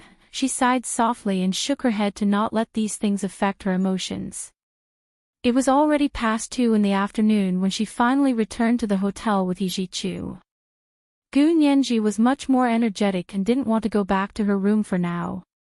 Her large eyes darted around the hotel lobby. Hijichu thought of something and suggested, "There's a coffee shop over there. Let's go have a seat." There was a black female singer singing soul music in the corner of the coffee shop. Her voice was distant and moving, like the sounds of nature. Her singing wasn't loud, and it was like the background music of a gurgling spring. Gu Nianji wasn't 21 yet, so she couldn't enter bars in Germany. However, she could still go to coffee shops. Nodding, she followed Hijichu into the coffee shop and sat behind a few green palm trees to enjoy a moment of leisure. Hijichu ordered a glass of juice for Gu Nianji and a cappuccino for himself, along with 2 small pieces of almond cheesecake. Gu Nianji frowned. "Professor He, I can't eat anymore. I'm so full." "Have a piece with me," Hijichu said dryly as he pushed a plate of almond cheesecake to Gu Nianji. Gu Nianji looked at Hijichu's nervous expression and quietly picked up her spoon to take small bites. Hijichu breathed a sigh of relief and slowly finished his cake. The waiter standing at the side hurriedly came to take away the small plate of cake. After eating the cake, Hijichu and Gu Nianji didn't speak again. They just sat quietly. Gu Nianji was bored to death as she held her juice and pricked up her ears to eavesdrop on the conversations around her. Although everyone spoke very softly in such an environment, Gu Nianji couldn't avoid hearing them because they were so close to each other and there were only a few potted palm trees. In particular, the people behind the palm trees were speaking English, and it was American English, so it was even easier to understand. John, the hunting season in the Alps is about to begin. Are you ready? Are you ready? You should be asking me how long I'm going to fight. Let me tell you, for this hunting season, I brought enough equipment. Once I enter the mountain, I will definitely stay for 2 months. Don't even think about stopping me. 2 months. Are you serious? From mid-August to mid-October. The entire hunting season is only 2 months. A few of them were talking excitedly. They even clearly mentioned the type of shotgun they were carrying and the bullets they were carrying. Gu Nianji had learned shooting from Hu Xiaoheng, so she was very familiar with all types of guns. As soon as she heard them mention the Remington M700 VTR, she knew it was a hunting rifle that was almost similar to an official sniper rifle because it was equipped with a very professional scope. For people who knew how to use guns, they could directly replace the scope of the hunting rifle model with a special scope for a sniper rifle. This way, they could modify the hunting rifle into a real sniper rifle. People who used this kind of hunting rifle were true cold-blooded hunters. Not only could they hunt small animals such as foxes and badgers, but they could also hunt fierce beasts such as lions, tigers, and black bears. Gu Nianji didn't speak. She quietly listened until they finished talking and left before quietly asking He Zhichu, "Professor He, what's with the hunting season in the Alps?" "It's hunting season." He Zhichu glanced at her. "There are places in England that also have hunting season, and it attracts hunters from all over the world. Didn't you know?" He thought Gu Nianji would be familiar with it since she had grown up with Hu Xiaoheng. However, Hu Xiaoheng had never taken Gu Nianji to hunt. To Hu Xiaoheng, holding a gun meant killing people and saving people. What was the point of hunting innocent animals? He had never been interested in it. Gu Nianji shook her head. "I don't know. I've never played it before." "Yeah, I'll take you hunting when we have the chance." He Zhichu nodded. "I don't know much about the hunting season here, but it should be similar to England. The English hunting season is also around this time. The participating hunters ride horses and bring hunting dogs and weapons into the forest to encircle their prey." Gu Nianji looked down and took out her phone to search for information about hunting season. She tilted her head and looked at it for a long time before clicking her tongue. Why does it look so unreliable? It feels like life and death is fated. Are people really going? How can no one go for such an exciting game? He Zhichu shook his head with a snicker. You have to sign a life and death agreement to enter the forest during hunting season. What do you think? Modern civilized society still had legally recognized life and death agreements. It was a wonder in Western society. Gu Nianji was only curious for a moment, but she lost interest after asking. She and He Zhichu sat there for a while and waited for the juice and coffee to be finished before paying the bill and leaving. They had just entered the elevator and were about to go upstairs to their rooms when He Zhichu's phone rang. He took it out and was shocked to see it was his father calling. His father rarely called him. Usually when he called, it was an emergency. He Zhichu quickly picked up. "Father, what's the matter?" He Zhichu's father said slowly over the phone, "Happy birthday, Achu." He Zhichu's throat tightened. He couldn't speak for a long time.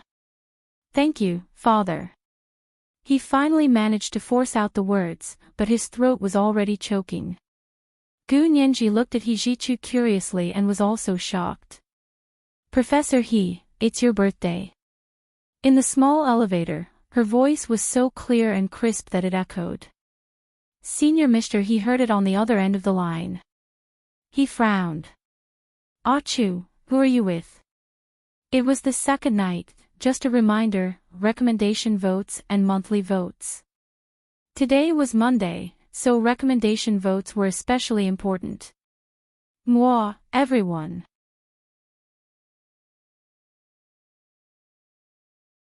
Chapter 601. Who else could it be? Hijichu smiled wryly at Gunyenji.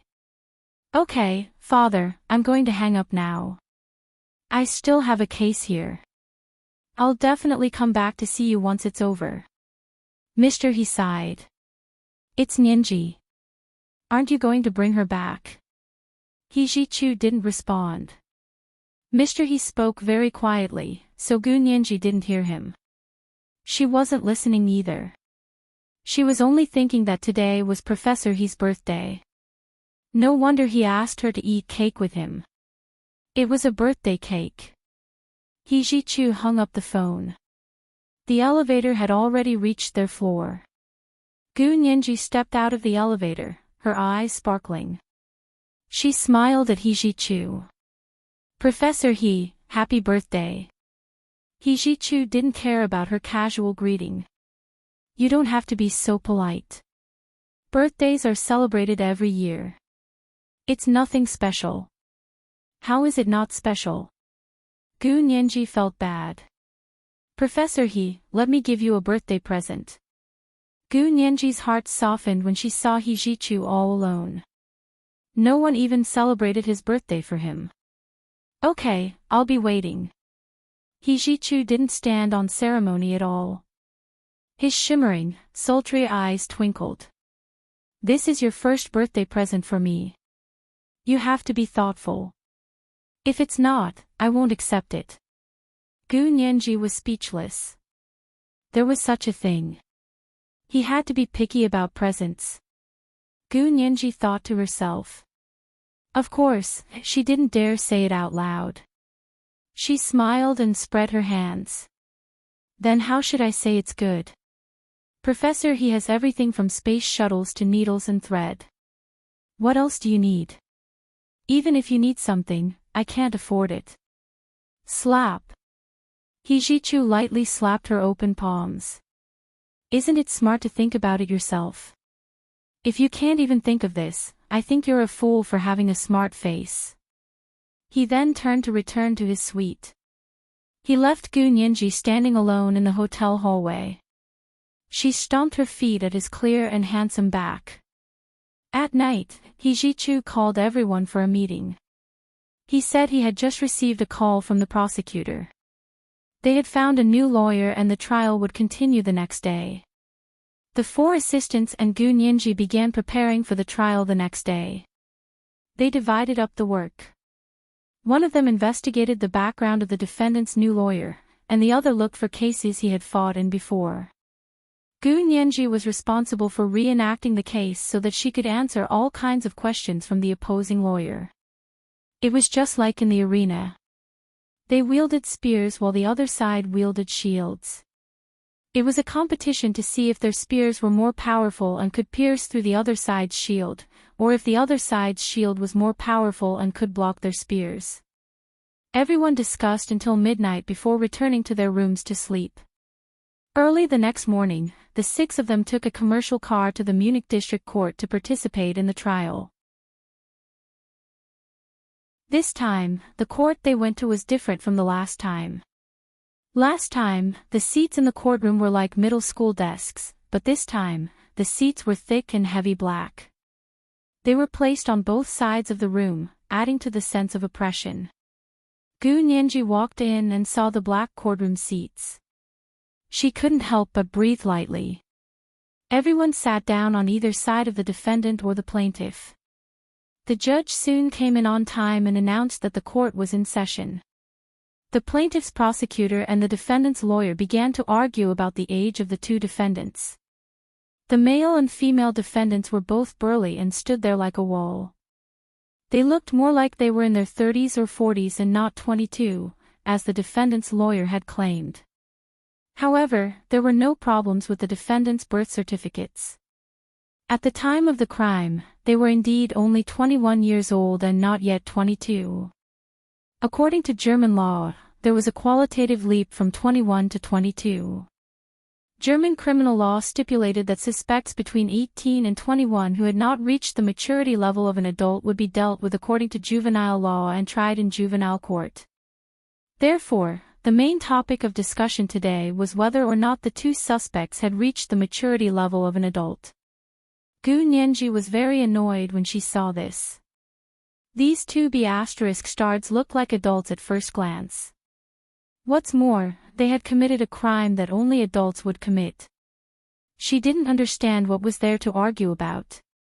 However, the defendant's lawyer obviously didn't think so. As long as his client was within the boundaries of adulthood, their sentences would be much lighter. Germany didn't have the death penalty for juvenile crimes. The most serious sentence was only 15 years in prison and could be released on bail after 2 years in prison. According to the male suspect, Seth's family background, he would probably be released after hanging around in prison. Gu Nianji was deeply dissatisfied. She clenched her fists and sat on the bench behind the plaintiff's seat. Her little face was tense. The defendant's lawyer was speaking eloquently. The latest scientific research has proven that whether or not a person has reached the maturity level of an adult can't be judged by age or appearance alone. Just like transgender people, the gender that they identify within their hearts is their true gender. You can't say that a person is a woman just because they look like a woman and have female characteristics. Maybe deep down, she thinks she's a man, so you have to respect her choice and say that she's a man. Gu Nianji's teeth were about to shatter when she heard this. Where did this weird lawyer come from? He was challenging everyone's common sense and worldview. Gu Nianji wasn't the only one who expressed her anger. Even the Germans listening to this kept gasping. If it weren't for the solemnity of the court, Gu Nianji guessed that there would have been people booing. However, the defendant's lawyer didn't care about everyone's reactions at all. He only cared about the judge. Your Honor, when the case occurred, my clients weren't even 22 years old. They were only 21 years old, and their mental behavior proves that they haven't reached the maturity level of an adult yet. I sincerely ask you to take this case back to the juvenile court to finish. Objection. The prosecutor immediately raised his right hand. The defendant's lawyer's standard for judging maturity is too subjective and not something that should be defined by the law. To determine whether or not the defendants meet the standard of adult maturity, it is enough to look at their physical and dental development. As the prosecutor spoke, he took out a medical test report and showed it to the court. This is a medical evaluation by a medical expert on the two defendants. From a physiological point of view, they are completely mature. Objection. The defendant's lawyer saw that the situation wasn't looking good and immediately jumped up. I said earlier that physical maturity alone isn't enough to determine true maturity. Only psychological maturity is true maturity. He quoted classics and even threw out the new theory of neuroscientists from Harvard University. The prosecutor was so angry that he couldn't speak. He was trying to stir up trouble. Gu Nianji couldn't stand it anymore. Psychological maturity my *SS. Did you think the world revolved around you? Why didn't you argue that you had acute intermittent manic psychosis at the moment you killed someone? Gu Nianji suppressed her anger and stood up after obtaining He Jichu's approval. As a member of the legal team hired by the plaintiff's parents, Gu Nianji had the right to argue with the prosecutor against the defendant's lawyer. Your Honor, the latest research from Harvard University can't be used as a standard to determine whether or not the defendants are truly mature. Gu Nianji felt that the defendant's lawyer was quibbling and constantly changing concepts to brainwash everyone. Unfortunately, Gu Nianji was also an expert in changing concepts and brainwashing, so she didn't fall for it or become speechless from anger. Harvard University is the best university in the world, and Harvard's neuroscience is also one of the best. How dare you say that can't be used as a standard? The defendant's lawyer shrieked. He was still a bit wary of Gu Nianji. After all, The moment this little girl made a move, she forced the previous defendant's lawyer to go home and eat himself. It was said that even his lawyer's license might be revoked. This new defendant's lawyer had made ample preparations, but unfortunately, there was almost no information on Gu Nianji. He couldn't find anything else to analyze Gu Nianji's style of arguing in court. Gu Nianji walked out from the public gallery behind the plaintiff's stand and walked in front of the defendant's lawyer. In a clear voice, she said, "American public schools allow transgender students to choose whether to use the men's or women's restroom. May I ask if it's the same in German public schools?" The defendant's lawyer shut his mouth tightly and refused to answer Gu Nianji's question. This question was obviously a trap.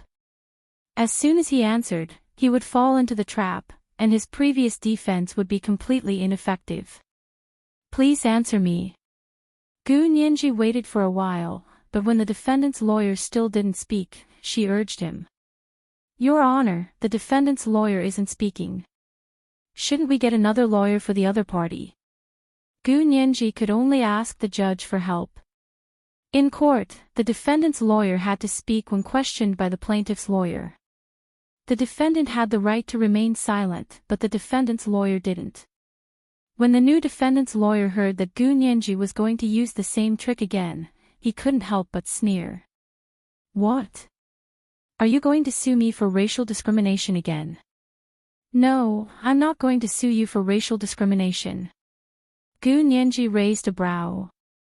"I'm going to sue you for contempt of court."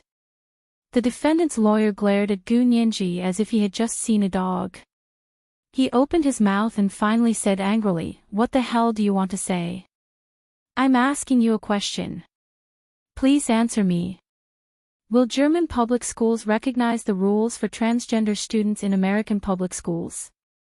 Defendant's lawyer, please answer the plaintiff's lawyer's question. The judge finally spoke. The defendant's lawyer hung his head.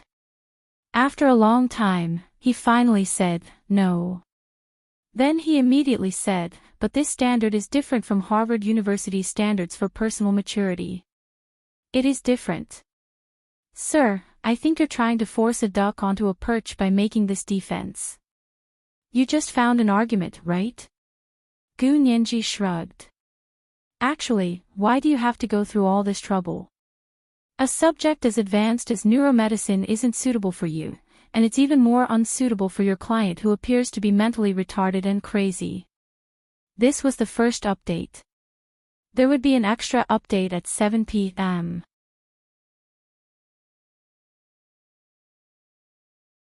Chapter 602. Objection. The plaintiff's lawyer is slandering my client as mentally retarded and crazy. That's a personal attack. The defendant's lawyer immediately seized on the loophole in Gu Nianji's words and retorted excitedly. Gu Nianji smiled at him. "Are you sure I'm slandering your client? Is there a risk in telling the truth these days?" The defendant's lawyer boomed and almost patted his chest to guarantee, "My client is definitely not mentally retarded or crazy. On the contrary, he's very smart and rational. His school results can prove it, and his relatives and friends can also prove that he's always been a polite and good child." "Enough." Gu Nianji interrupted him. "That's what I want to know." As she spoke, she also turned to look at the judge. Her expression was so calm that no one could tell what she was going to do next. He Jichu curled his lips and secretly praised Gu Nianji's quick thinking in an emergency to block the opponent's escape route. The judge also froze and only confirmed with the defendant's lawyer after Gu Nianji's repeated urging. "Are you sure your client isn't mentally retarded or crazy?" "Absolutely not." The defendant's lawyer blurted out. Then he suddenly remembered something, and his expression changed. Seth's stepfather, York, who was sitting in the courtroom, cursed quietly, "Treacherous." Gu Nianji looked in the judge's direction, her pretty little face beaming from ear to ear. "Your Honor, the defendant's lawyer personally testified that the defendant is not mentally retarded, nor is he mentally ill. This means that he is a person with full capacity to act. Also, He was 21 when he committed the crime, and all his physical signs prove he's already an adult. Therefore, we object to using the juvenile court to try this case. The defendant's lawyer's face was ashen. He suddenly realized he was the one who was truly mentally retarded. Gu Nianji's words just now reminded him that defending the defendant as mentally retarded or mentally ill was the easiest way to get him off the hook. How could he ignore the essentials and let the other party lead him by the nose?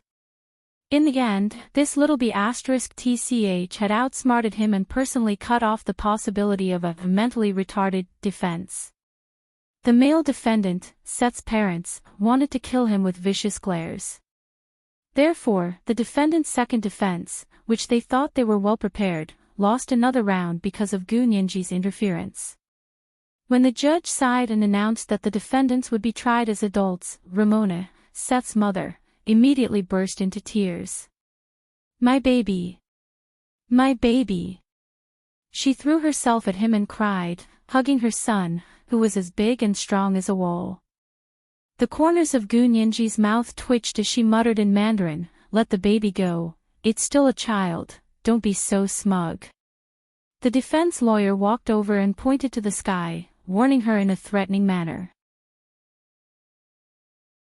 There are still several rounds of trial left. Do you really think you have the upper hand? Look at where you are. How naive. It's 2 sen, right? Gu Nianji smiled as she packed her things. There was a hint of mockery in the corner of her mouth. "I'll wait and see. You better work hard. Don't make me feel like I've won unfairly. You." The defense lawyer was so angry that he wanted to hit her. However, He Ji-chu and 4 other tall American lawyers surrounded him and looked at the defense lawyer coldly. The defense lawyer could only snort and leave. Show him some color, and he'll start a dye shop. Gu Nianji wasn't afraid at all, but when she turned around, she saw the male defendant, Seth, glaring at her. It made her very unhappy. "What are you looking at? If it weren't for the fact that Germany doesn't have the death penalty, you'd be dead for sure." Gu Nianji secretly complained in her heart, but she put on a shocked expression and immediately said to the bailiff, "Sir, I'm afraid that person will take revenge on me. I want to ask for court protection." Gu Nianji pointed in the direction of the male defendant, Seth, who didn't have time to retract his hateful gaze. Everyone in the courtroom, including the judge and the bailiff, saw it. He could have been released on bail, but seeing his fierce expression, the judge flatly rejected his family's request for bail. The reason was that he had threatened the plaintiff's lawyer, which was an additional crime, so he couldn't be released on bail. Ramona, Seth's mother, covered her mouth tightly with her hand. Her eyes were red from crying as she watched her son be taken away by the bailiff and locked up. She walked to Gu Nianji and sobbed. "You're so cruel. My son didn't do it on purpose, so why did you have to be so ruthless? What's your relationship with the victim? How much money did her family pay you for you working so hard for her lawsuit?" Gu Nianji rolled her eyes internally. This kind of person did whatever they wanted just because they had a bit of power. Truly, everything was the same in the past and present. My client was even more innocent. May I ask why your son tortured her to death? Your son killed an innocent person, so how dare you ask others to let your son go? Just because you're a high-ranking officer in the German police force. Gu Nianji spoke loudly, her authentic Oxford English clearly heard by the German media waiting at the door. They practically pricked up their ears to listen to the commotion. Ramona's heart ached to death. To her, the dead Huaxia female exchange student was less than a dog. She would sympathize with a dead dog, but the person who died was a foreigner with no power or influence. She really didn't think her precious son would have to pay such a high price for such a small matter. "Do you know that my son is only 22 years old? If he goes to jail, his life will be ruined.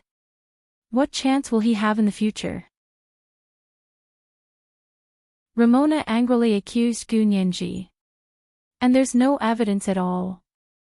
What right do you have to say that my son killed your client? No evidence at all. Gu Nianji snorted.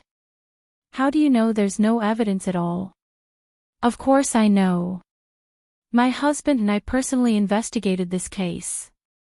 Ramona wiped the tears from her face, and a vicious glint flashed across her eyes. As a woman, she had risen to the position of senior inspector not entirely because of her husband's connections. Gu Nianji hated this kind of person the most. She sneered. There's no evidence at all because you and your husband destroyed all the evidence, right? Nonsense. Ramona took 2 steps back, her expression a bit panicked. There was no evidence to begin with. My son didn't kill her. With that, she hurriedly left the courtroom and refused all media interviews. Gu Nianji put on her large sunglasses and followed He Jichu out of the courthouse. There were even more media waiting at the courthouse, and when they saw them come out, they swarmed over even more. Microphones with recording equipment were handed to He Jichu. He also wore a large pair of sunglasses, which made his face look even more exquisite and mysterious. This was the second watch. A reminder for recommendation votes and monthly votes. P.S. Thank you all for your support. Thank you to the readers who discovered the plagiarized book. It feels so heartwarming. Oh, ___, oh.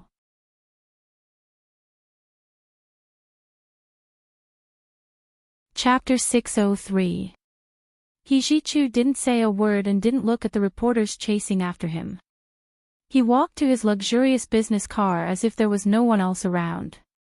The reporters who had been squeezing in front of him were mesmerized by his aura and couldn't help parting to make a path for him.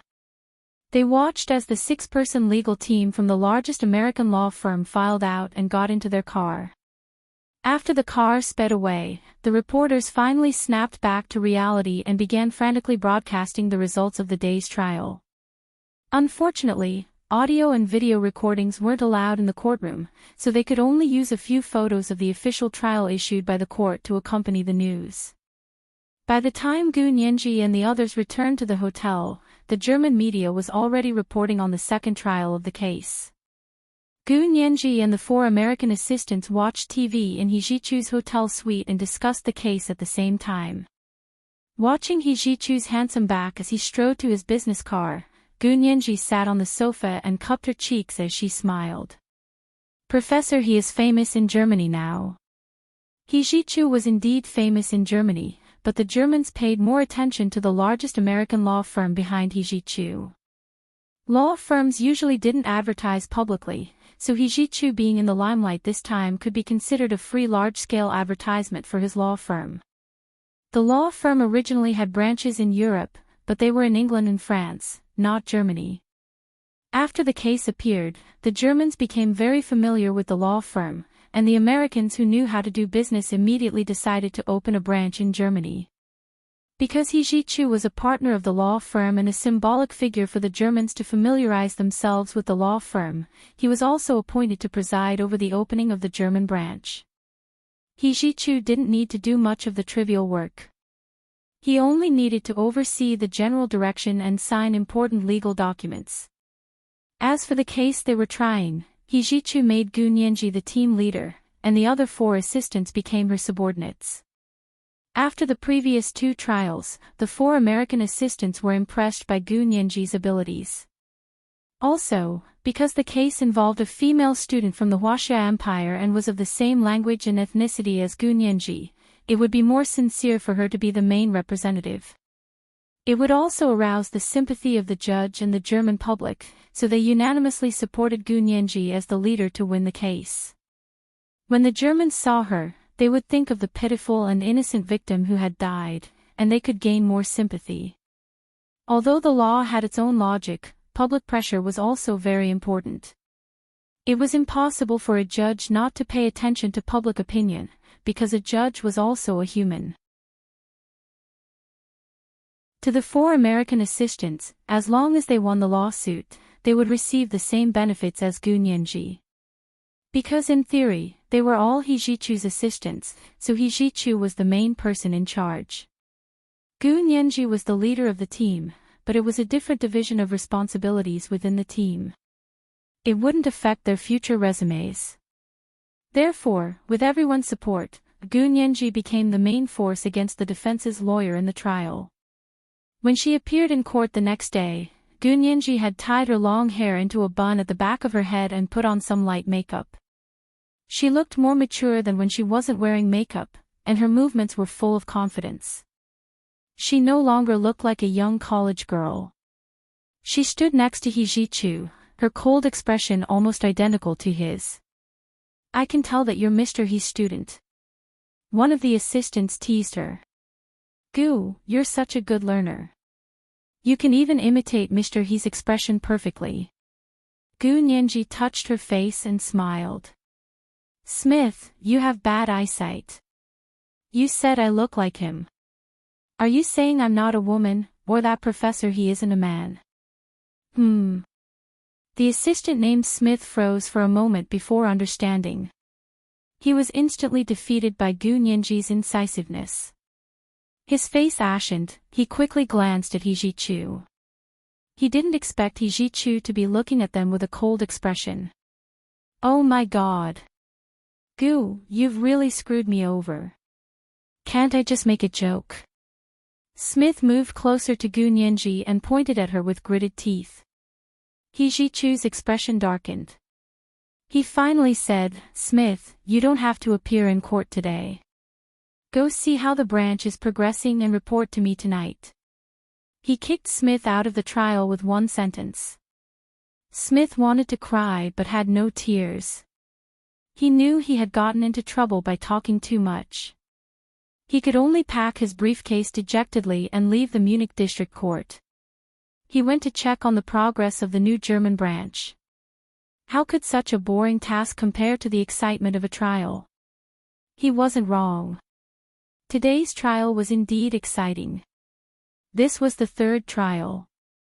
After 2 trials where the defendant changed lawyers and whether or not the defendant was judged as an adult, Gu Nianji and the prosecutor worked together to not only greatly reduce the opponent's arrogance, but they also conveniently blocked the loophole of the opponent's mentally retarded defense. Today, the third trial was about to enter the main topic of the case. However, they didn't know until they entered the courtroom that there was a new judge. The new judge was of a higher rank than the previous judge. His attitude toward the case was also very different from the previous judge. The male defendant, Seth, had a cold expression. His eyes were cold as he glared at Gu Nianji. When faced with the prosecutor's question, his new defense lawyer denied it flatly. "My client didn't see the victim on the day she died. My client met her the day before she died and had sex with her the day before." Gu Nianji couldn't help but sneer at this ridiculous answer. Although the male defendant, Seth, tried his best to appear innocent, his murky eyes betrayed his evil heart. The prosecutor confirmed again and again that the defendant's lawyer insisted that his client was innocent and that someone else had killed the victim, Li Haiqing. The prosecutor pursed his lips. He looked at the materials in his hands, then at the judge who was staring at him coldly. He also looked at the high-ranking police officers behind the defendant's stand. He was a bit discouraged. This case wasn't difficult at all. What was difficult was who had the guts to stand up against the entire police district and the judicial system for an ordinary, powerless foreigner. The police officer who had previously performed the DNA test had already been charged by the prosecutor due to procedural issues because he had foiled the plans of some high-ranking police officers and couldn't get their children off the hook. Gu Nianji watched as the prosecutor didn't refute the defendant's lawyer's ridiculous answer for a long time. He actually shriveled up and was puzzled. This case wasn't difficult. Based on the materials she had seen, it was obvious that the defendant and his lawyer were lying. Why didn't the prosecutor fight back?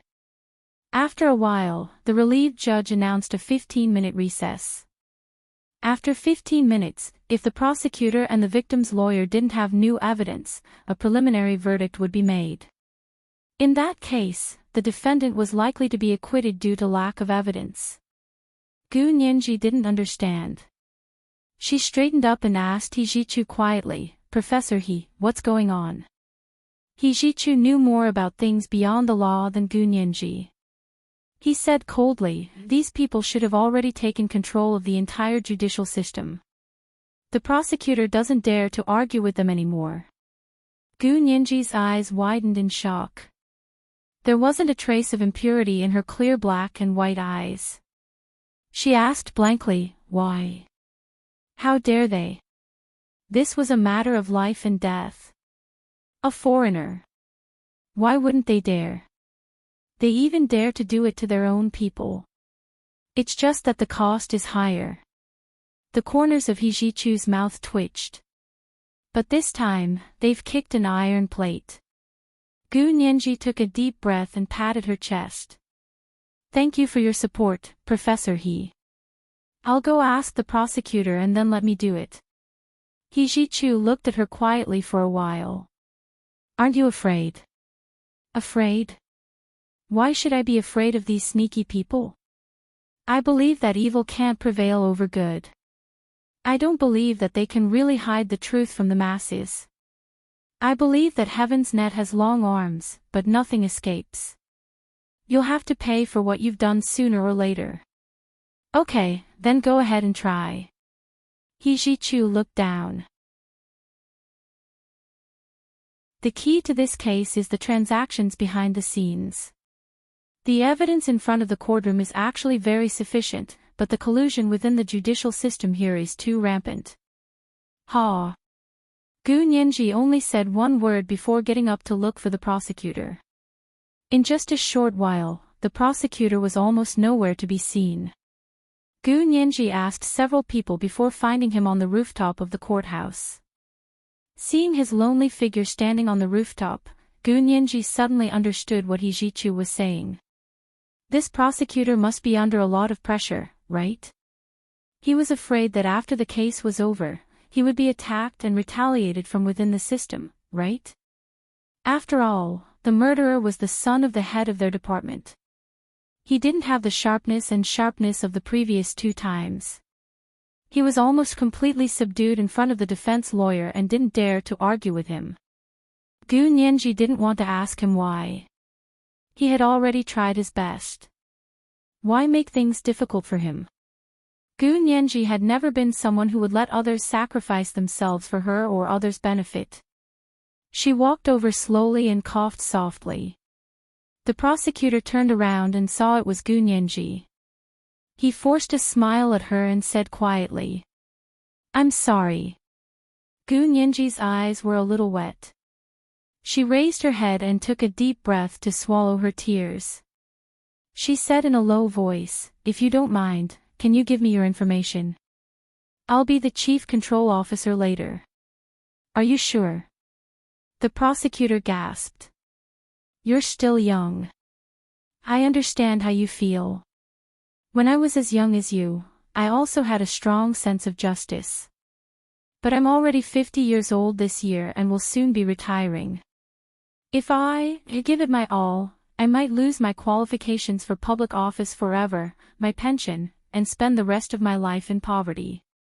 It was indeed the reason He Jichu had mentioned. This is the first update. A reminder for everyone's monthly votes and recommendation votes. There will be an extra update at 7 p.m. P.S. Happy Queen's Day, girls.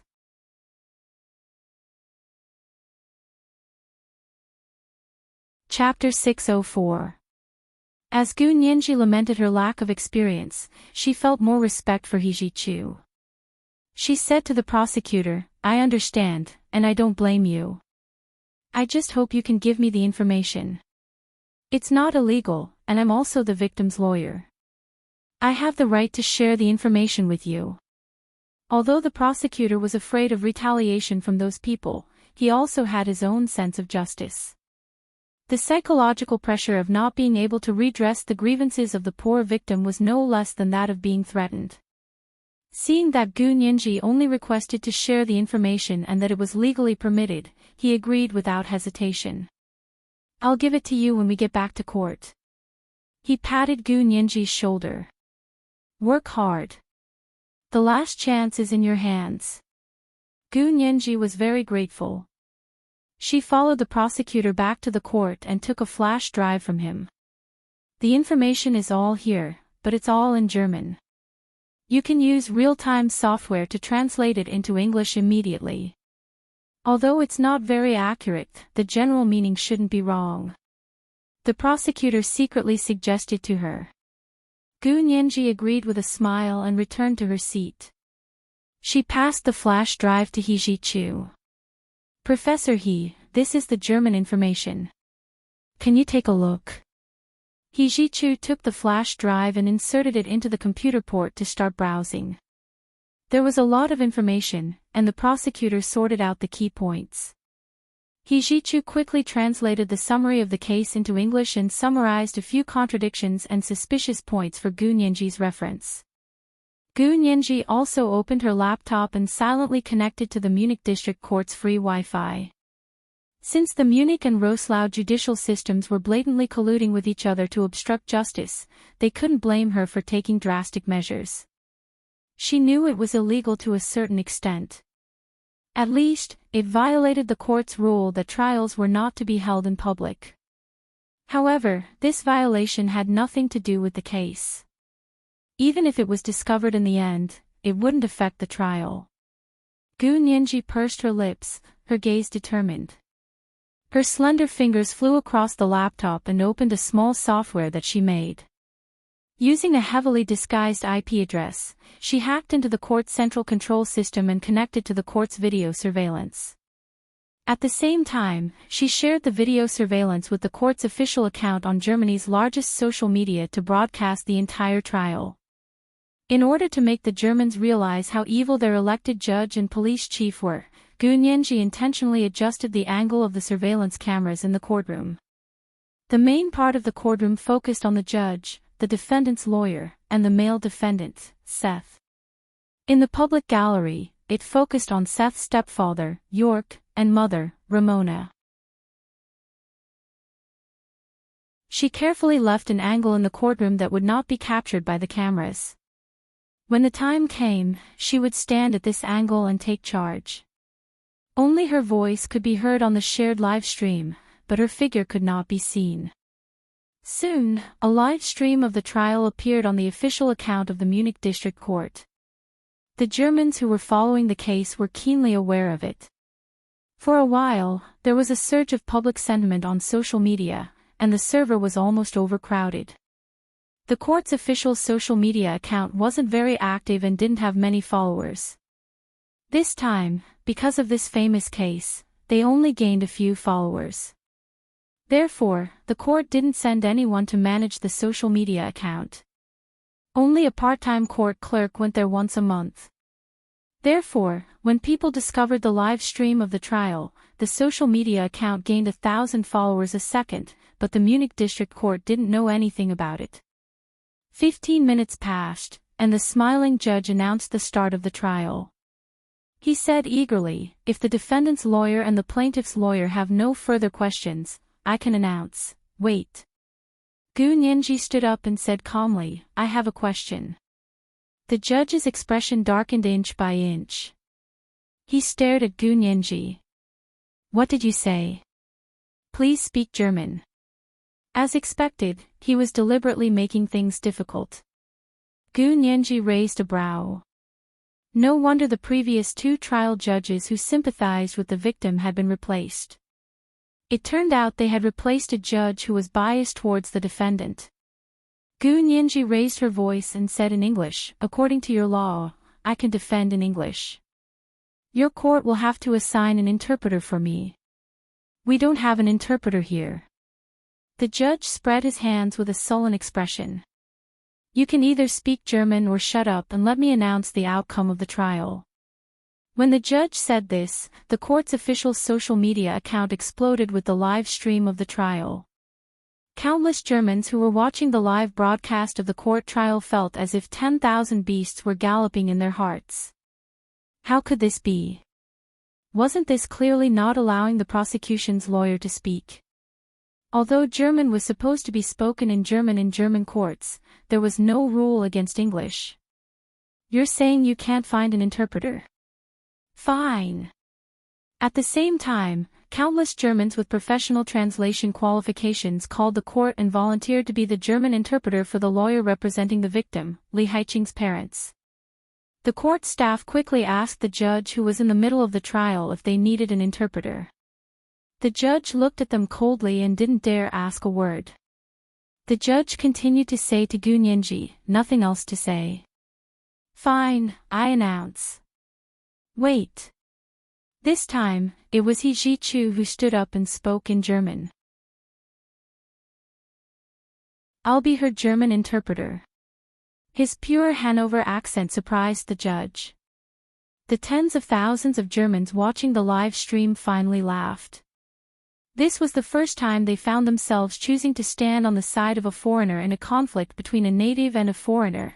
Gu Nianji looked at He Zhichu gratefully and immediately began her questioning. She first looked at the male defendant, Seth. Mr. Seth, I want to ask you. Your lawyer said that you met the victim the day before she died and had sex with her. Is that true? Seth narrowed his eyes at her and still didn't speak. Gu Nianji turned to the defense lawyer. May I ask if you have full authority to speak for your client, Seth? Is that correct? Of course, I'm his lawyer. Don't tell me you don't even know what it means to be a lawyer who signed a contract. The defense lawyer mocked Gu Nianji with an unfriendly look. Yeah, it's good that you know. Gu Nianji looked at the male defendant, Seth. Mr. Seth, did you hear that? Everything your defense lawyer says later is on your behalf and has the full force of law.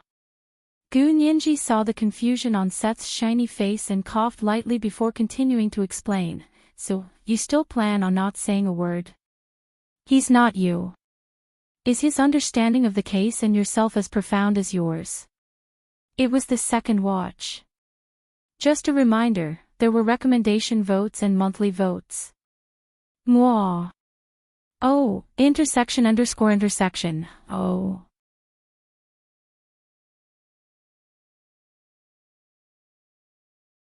Chapter 605.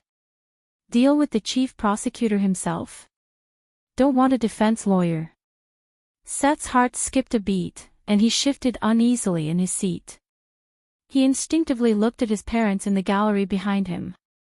His stepfather, York, kept a straight face and slowly shook his head at him.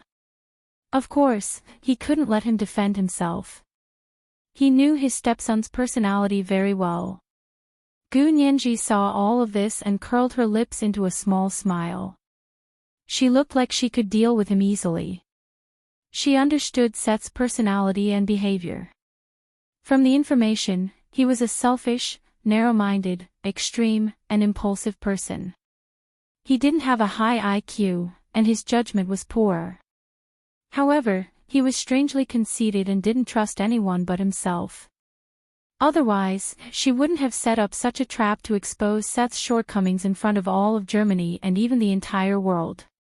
So she continued to say to Seth, "Are you asking for the opinion of your stepfather, who is also the chief of the Roslaw Regional Police Department? I still have to remind you that no matter what, you can't not say a word. If that's the case, why don't you answer the plaintiff's lawyer's questions yourself?" Seth wavered. He was indeed afraid of people saying the wrong thing. Although his parents said the new lawyer was very good and famous for being a rogue lawyer, what if he said the wrong thing? Also, he had said the wrong thing before. His mother had told him that it would be best to use mental illness to get him off the hook, but the lawyer had ruined it. Famous? That was all there was to it. He didn't want a criminal record, and he didn't want to spend the rest of his life in jail. Just as Seth was hesitating, Gu Nianji said to the judge, "According to procedure, it is now our turn to cross-examine the defendant." "Your Honor, please allow it." The judge glared at Gu Nianji and almost said no. But he remembered that there were people from the media sitting in the courtroom. Although York said he had already informed his friends from the media, he couldn't be too obvious. What if those people wrote nonsense? It was better to go through the necessary procedures first since it wouldn't affect his verdict. He nodded. Defendant, please answer the plaintiff's lawyer's questions. The judge gave the order, so Seth had no choice but to go to the seat in front for questioning witnesses and suspects. Gu Nianji clasped her hands behind her back and stood gracefully in the courtroom. Her small, bright face was like fine white jade, exquisite and moving. Seth glanced at Gu Nianji and suddenly remembered the Huaxia female exchange student he had tortured to death multiple times. She also had a slender body, but she wasn't as pretty as this lawyer, and her skin wasn't as fair as hers. That kind of crystal-clear skin would definitely feel good to the touch. Just thinking about it made him hard. Seth's eyes were fixed on Gu Nianji's chest. Gu Nianji's women's Armani suit was very slim, accentuating her slim waist and accentuating her breasts. Seth's face was extremely annoying, and Gu Nianji was very angry. However, she knew that it was a live broadcast of the trial, and the more perverted Seth appeared, the easier it would be for him to attract hatred. So she ignored Seth's gaze and calmly began to ask her questions. Mr. Seth, may I ask where you were on the evening of May 11th a year ago, when the victim, Li Haiqing, went out for a jog and was attacked? I was sleeping in my apartment with my girlfriend, Nina. Seth's lips curled into a perverted smile as he looked at Nina, who was also the defendant's girlfriend. Nina bowed her head deeply and bent over so much that she was about to crawl under the table. Gu Nianji calmly continued her interrogation. Other than your girlfriend, is there anyone else who can testify? Seth thought about it for a minute and shook his head. No. That's too bad. Gu Nianji raised her finger and shook it. Your girlfriend is also the defendant in this case, so using her as your alibi has no legal effect at all. Seth's expression darkened, and a trace of anger appeared on his originally calm face. Why? Seth asked Gu Nianji with gritted teeth. Although I have no obligation to answer your questions, I can explain to you since you have always despised the law and order, so you don't continue to be ignorant of the law. Gu Nianji paused, and before the defense lawyer could object, she quickly said, because she could collude with you to cover up for each other's crimes. The defense lawyer was still a beat too slow and finally shouted, Objection. The plaintiff's lawyer is slandering my client. Objection sustained. Plaintiff's lawyer, please be careful with your words. The judge immediately warned Gu Nianji, and his biased expression was obvious. Gu Nianji shrugged. Your Honor, although I don't think it's slandering to say that the defendant is ignorant of the law, I can't help it if you insist on protecting the defendant's interests. How is it not slandering? The defense lawyer sneered and waved his arm fiercely. His body language showed that he was very agitated and angry, and this situation was very infectious for the court personnel. This isn't the first time you've said this. You said my client is mentally retarded and crazy. Now you're saying he's ignorant of the law. I'm sorry to say he's mentally retarded and crazy, but being ignorant of the law is the truth. Gu Nianji didn't care and continued, Defendant's lawyer, have you forgotten the definition of slandering? I can't sue you for slandering just because you quarrel with me. The defense lawyer was speechless. I'm the one suing you. How can it be you suing me? Gu Nianji spun around and looked at the people in the courtroom. The three elements to prove slandering are slandering, accusing the plaintiff, and publication. Even if the first two are true, the third one is not. As long as I didn't officially publish your client's statement that he's mentally retarded and crazy, slandering cannot be established and can't even be filed. As for being ignorant of the law, according to the basic principle of slandering, it must be a fiction. If it's an objective fact, then even if it causes harm to your client, it can't be considered slandering. Your client is ignorant of the law, and this is an objective fact, so I'm sorry to hurt his and your fragile pride, but I won't take back my words. You're being unreasonable. The defense lawyer sneered. It's not a slandering lawsuit, so why are you talking about all this nonsense? How do you know it's not a slandering lawsuit? Then who was the one who said I was slandering his client? Gu Nianji raised a brow and glanced at Seth. Even your client is better at talking than you are. The defense lawyer was also capable, but he had no conscience, so he was the only one who dared to take on this kind of lawsuit where the defendant had conclusive evidence. He relied on Seth's parents' influence to handle it casually because the outcome of the trial had already been communicated behind the scenes. He hadn't expected to run into a small lawyer who didn't fear power and kept going against them. The defense lawyer narrowed his eyes and thought to himself that he had to teach her a lesson. Otherwise, losing face was a small matter, but if he lost the case, he couldn't afford to offend Seth's parents. The judge's eyes narrowed at Gu Nianji's words. He wanted to refute her, but when he thought about the verdict he was about to make, he restrained himself. He looked down at the summary statement in front of him and pretended not to hear Gu Nianji.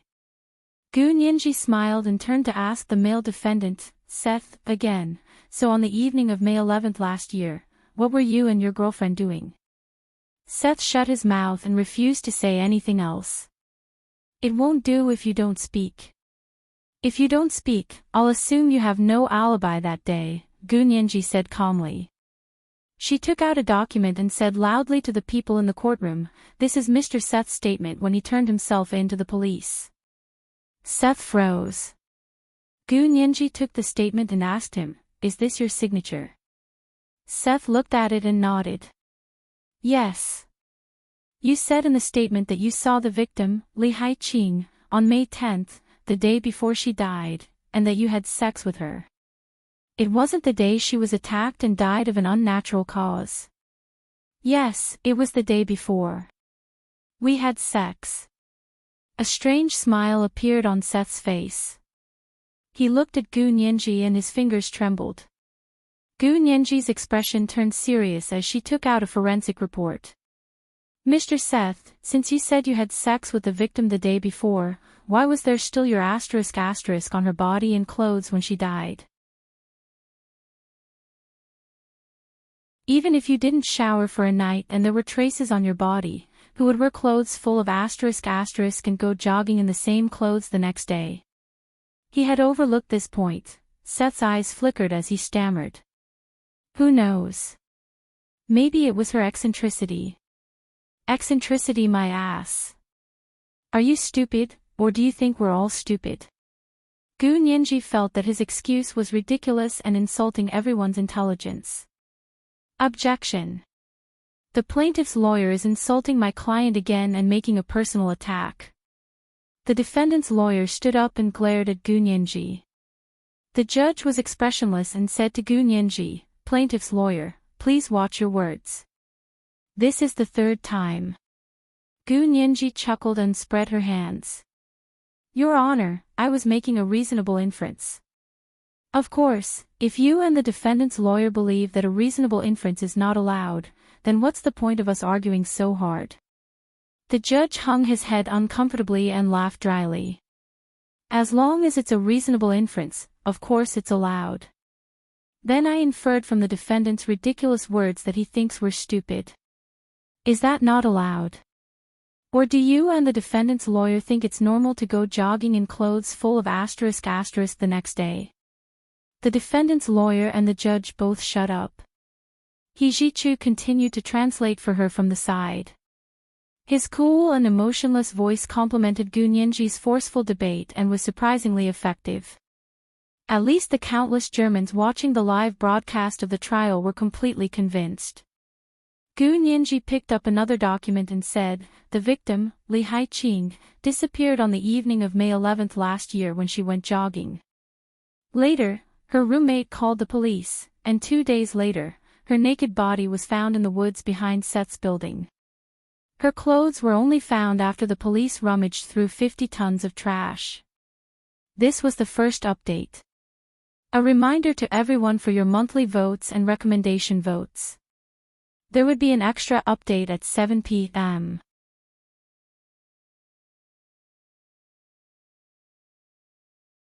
Chapter 606.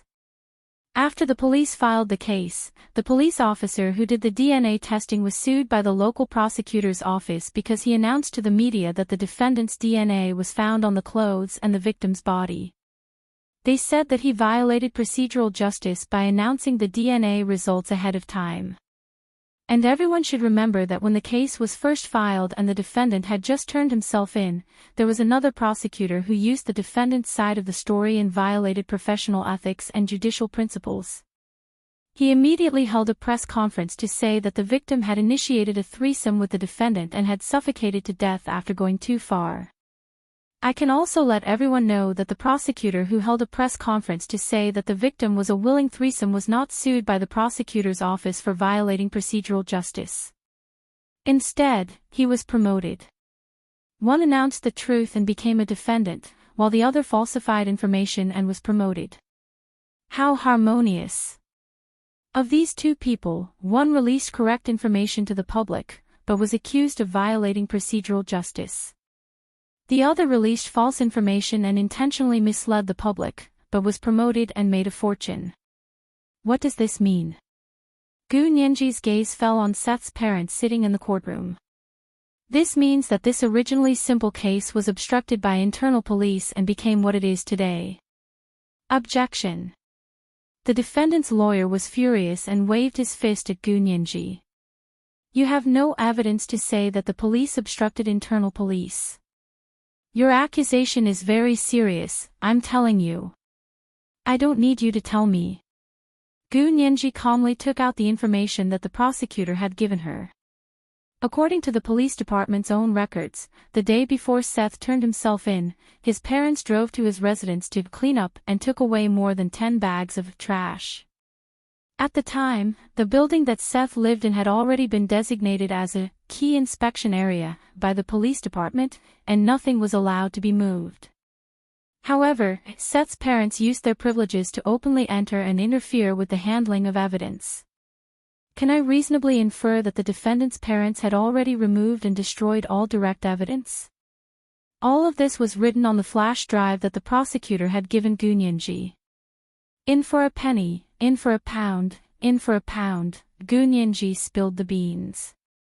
He Ji-chu was impartial and translated it all into German for her. The Germans watching the live broadcast of the trial were in an uproar. What? There's such a thing. That's too evil. Not only were the people in the courtroom stunned, but all the Germans watching the live broadcast were also stunned. Many of them were locals of the Roslaw region and knew that the local government was very shady. However, this level of shoddiness was still beyond what most people could accept. They all knew that there was a problem with their legal system, but they didn't expect it to be this big. This kind of unscrupulous trampling of justice actually happened inside their courts and police stations. What justice was there to speak of? The defense lawyer didn't expect Gu Nianji to be so daring. His face was stern as he repeatedly objected and kept saying that what Gu Nianji said had nothing to do with the case. The judge panicked a little and hurriedly said, "Plaintiff's lawyer, don't say anything unrelated to the case. If you continue, I'll disqualify you as a lawyer." Gu Nianji laughed coldly. "Your Honor, I originally thought that you had ill intentions towards us. It was just my imagination. Now I realize that it really wasn't an illusion. You mean us harm. How can a judge who has ill intentions towards us conduct a fair trial?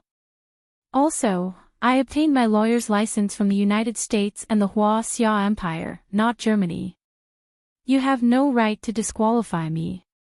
The judge froze and scowled. He finally realized that Gu Nianji wasn't a local lawyer but a lawyer from a major American law firm. His heart pounded. He didn't expect the plaintiff's lawyer to also know about this. If this continued, it would be even more difficult for him to insist that the defendant was not guilty. However, Seth's stepfather, York, was not only the chief of the local police station, but also a member of the Roslaw City Council and the leader of the local Democratic Party. This kind of power wasn't something a district judge like him could shake. Also, they had promised him benefits. After this case was over, York would use his party's power to support him in running for office. On one side was a bright future, and on the other was an insignificant case of a foreign female student's death. The judge didn't even need to think about which side to tilt the scales. The judge pursed his lips and stared at Gunyenji. He frowned and thought for a while. Since there was no direct evidence, he didn't care how glib Gunyenji was. When the time came, he just had to grit his teeth and would rather let a real criminal go than convict him without direct evidence. Seeing the judge's nonchalant expression, Gunyenji knew that these people must have already reached an agreement in private. Today's trial was just a formality. She couldn't help but sneer. Trying to manipulate the case. Dream on. The judge slammed his gavel on the table to warn Gunyenji. Plaintiff's lawyer, don't change the subject. May I ask if you have any more direct evidence? If not, we'll have to conclude our statement. He repeatedly emphasized that there was no need to talk about reasoning. Courts were all about evidence, and without evidence, especially direct evidence, reasoning was useless. Gunyenji was now completely certain that the judge was in cahoots with the defendant's parents. She finally understood the helplessness of the prosecutor who had just stepped down. He truly didn't dare go against them. Even if he had the most direct evidence, he didn't dare take it out in court. Or rather, he didn't dare take it out. In that instant, Gunyenji decided to treat the evidence as if she had collected it herself and let the kind prosecutor off the hook. She wasn't German anyway, so she wasn't afraid of scum like York taking revenge. If they wanted to reach into the Xia Empire or the United States to take revenge on her, Wu Shao and Professor, he would teach them a lesson. Gunyenji's anxious and restless heart completely calmed down when she thought of that. She turned around to look at Hijichu. Hijichu understood what she meant and nodded at her to let her do it. Gunyenji closed her eyes and turned to the judge resolutely. Your Honor, I have direct evidence to prove that Seth's parents obstructed and interfered with justice. I also have direct evidence to prove that Seth and his girlfriend lied. They met the victim, Li Haiqing, a few hours before she was murdered, and not the day before as they claimed. The judge's mouth fell open, and his gaze involuntarily shot to York, who was sitting behind the defendant's stand. York was Seth's stepfather and the most powerful person in the Roslao area. His heart also skipped a beat. He had already packed everything that needed to be packed, so how could there still be direct evidence?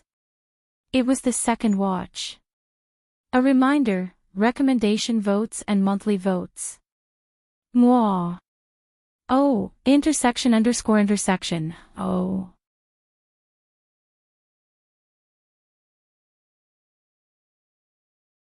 Chapter 607.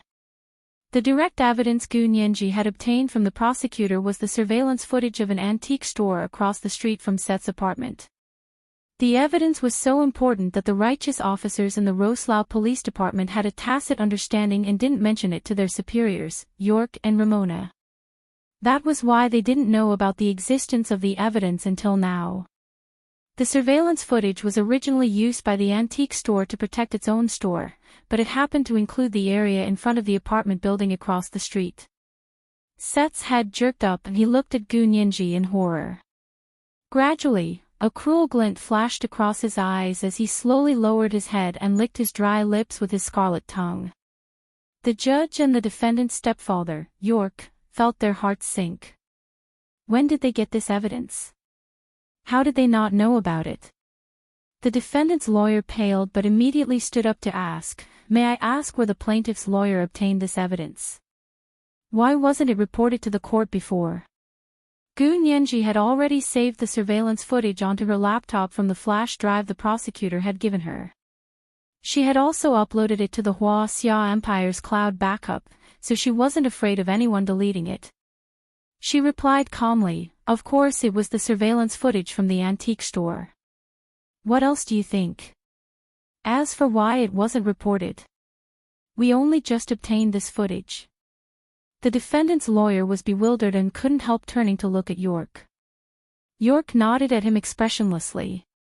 The defendant's lawyer had an idea and said to Gu Nianji, "What surveillance footage? We have to show it to the court to know if it's real or fake. If it's a fake, then let's play it in court." Gu Nianji generously raised her laptop. "If the court doesn't have the equipment to play it, I can use my laptop to show it to you." How could the court not have the equipment to play it? The judge looked at Gu Nianji for a while before saying, "You can connect it to the big screen in court." Gu Nianji and the court staff connected their computers to the big screen in court. Soon, the scene in front of Seth's apartment building appeared on the big screen. The footage showed the time of May 11th last year at around 5 in the afternoon, which was when the victim, Li Haiqing, disappeared. The female defendant, Nina, let out a low howl and collapsed on the table to cry. Her image appeared on the surveillance camera. She walked out of Seth's apartment building and circled the door a few times. At that moment, a petite and pretty Chinese female exchange student jogged over in beige sportswear and entered the range of the surveillance camera. It was the victim, Li Haiqing. Nina quickly walked over and called out to Li Haiqing. Li Haiqing stopped, and the two of them seemed to be talking about something. Then, Nina practically pulled Li Haiqing's arm into Seth's apartment. Gu Nianji pressed the pause button and didn't ask the male defendant Seth. Instead, she asked the female defendant Nina, "Were you with Seth on May 11th last year?" Nina nodded expressionlessly. The evidence was conclusive, and she could not hold on any longer. May 11th last year, the day Li Haiqing was killed. Why did you stop her? Before Nina could answer, Seth suddenly yelled, "She volunteered to have a threesome with us. You're meddling too much." Gu Nianji wasn't angry. She replied with an "oh" and asked Seth in return, "Then which day was it voluntary?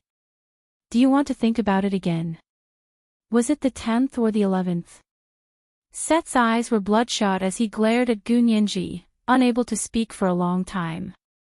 "You're not going to say anything. This surveillance camera isn't fake, right? The day you saw the victim, Li Haiqing, was clearly May 11th, Gu Nianji pointed at the temporary image on the big screen. Seth was still stubborn and said, "What's the difference between the 10th and the 11th? Can I remember wrongly? She volunteered anyway. We didn't force her. Also, she was clearly fine when she left. Who knows what happened after that?" Gu Nianji nodded. "Okay, the first point of doubt is that you did indeed see the victim on the day of her death. This proves that you were lying before." "I remembered wrongly. I remembered wrongly." "How is that a lie?" Seth almost roared. Gu Nianji glanced at him coldly and turned to look at the judge. "The defendant is shouting in court, and Your Honor is not going to do anything." Only then did the judge reluctantly say to Seth, "Defendant, please control your emotions. I will not allow you to frame a good person. Yes, we will never let a bad person go."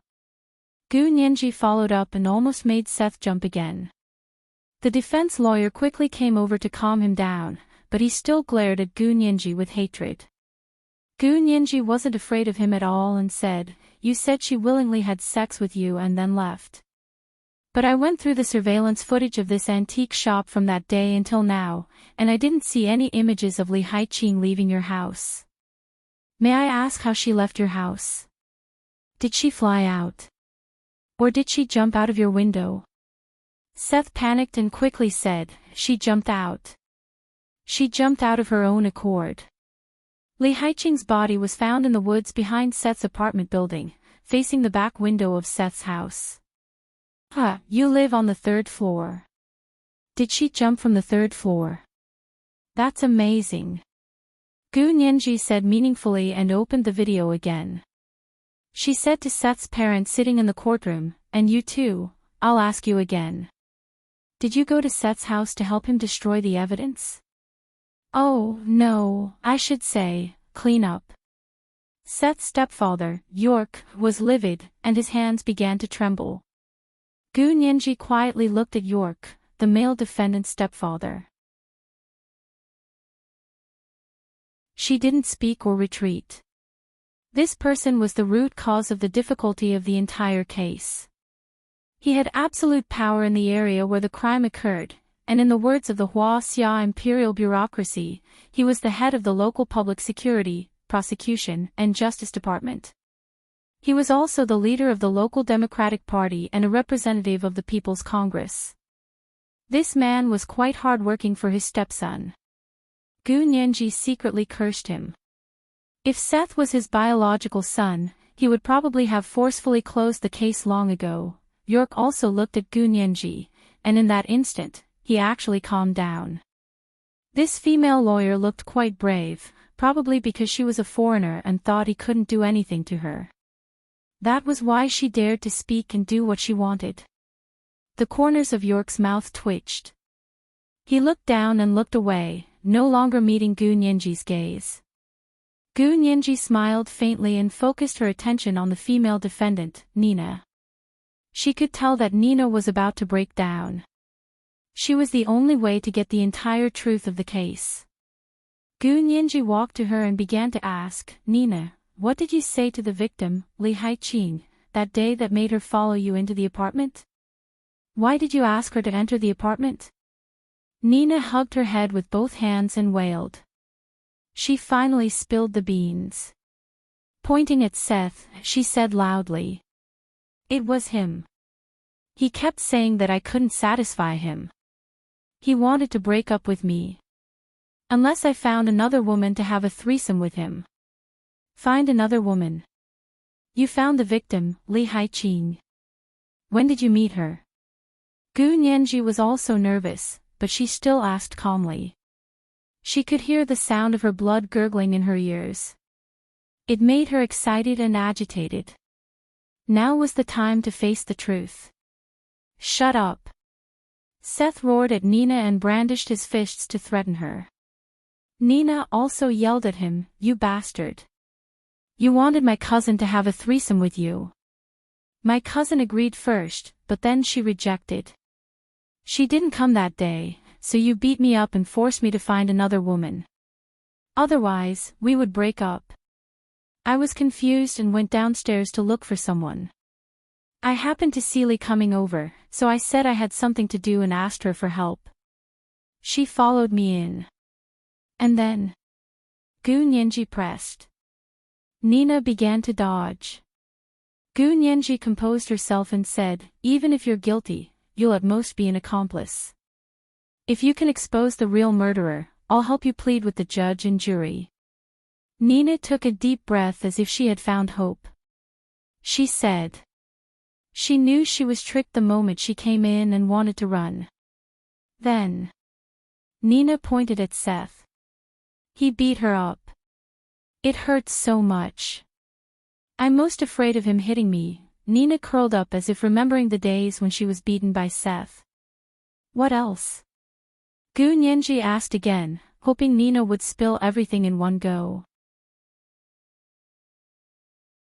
But that girl didn't seem to be afraid of pain and fought back with all her might. Nina murmured. Her gaze was blank as if she was reminiscing. Seth was so angry that he had no choice but to use all his strength to beat her until she fainted. Then he raped her. How many times did he rape her? 5 or 6 times? Or 7 or 8? I can't remember. Nina lowered her head and her voice trailed off. Objection. The defense lawyer stood up again. Gu Nianji turned around and snapped at him, "Shut up. I'm still interrogating the defendant. Is that not allowed?" Her eyes flashed, and her angry aura was a bit frightening. The defense lawyer was stunned by her. He opened his mouth, then sat down and began to search for information. Nina saw Gu Nianji's anger and was encouraged by her. She wasn't so afraid of Seth's family anymore. She continued, "After he vented enough, he realized the girl was almost dead. I was terrified at the time. Seth said to dump her here and come back when she was dead. That way, he would have an alibi. But 3 hours later, when we came back and found she wasn't dead, Seth threw her out the window. Gu Nyenji nodded and added, Seth's apartment is on the 3rd floor. She was thrown out from the 3rd floor. Then Gu Nyenji took out the autopsy report from the medical examiner. This autopsy report states that Li Haiqing's death was caused by a brutal beating that resulted in fractures and massive bleeding. The soft tissues under her skin broke down into free fat, causing lung blockage and cerebral hypoxia. That was the true cause of her death. This is the first update. A reminder to everyone for your monthly votes and recommendation votes. There will be an extra update at 7 p.m.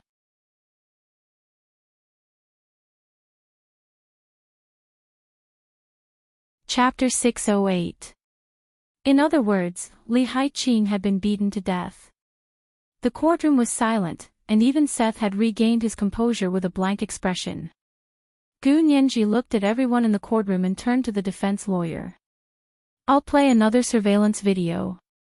This time, the time of the video was early in the morning on May 15th. A pickup stopped in front of Seth's apartment, and a man and a woman got out of the car. It was Seth's mother, Ramona, and stepfather, York. They entered the apartment building that had already been designated as a key investigation area by the police. Then Gu Nyenji fast-forwarded the surveillance video, and when it started playing normally, it showed that it was already evening. After spending almost the entire day in Seth's apartment, York and Ramona finally came out. The two of them carried a lot of black garbage bags out of the apartment building one by one and threw them into the trunk of the pickup. Finally, the pickup disappeared into the night. Gu Nyenji stopped the surveillance video and looked at the ashen-faced York and Ramona. She asked again, didn't you say that you never went to Seth's apartment again after the case was filed? Then what about the 15th of May? The case was filed on May 13th, and Seth's apartment building was designated as a key investigation area. Nothing was allowed to be moved, but you stayed in Seth's apartment for an entire day on May 15th, from morning to night. Gu Nyenji looked at Seth and asked, Seth, how dirty is your apartment that your high-ranking police parents had to personally clean it for an entire day? Large beads of sweat formed on Seth's forehead as he stared at the big screen in shock. He was furious. What the F***ck? How could something like this exist? He looked at his mother and stepfather for help. His mother, Ramona, looked at him with tears in her eyes, but his stepfather's face was livid and he didn't say a word. Gu Nyenji also didn't say anything and quietly watched the family's performance. Since the trial was being broadcasted, Gu Nyenji was certain that all of Germany was probably watching it. She was just a bit confused as to why the court hadn't realized that the trial was being broadcasted. Because she was worried that they would delete it quickly, Gu Nyenji had specially changed the password when she hacked into their official account.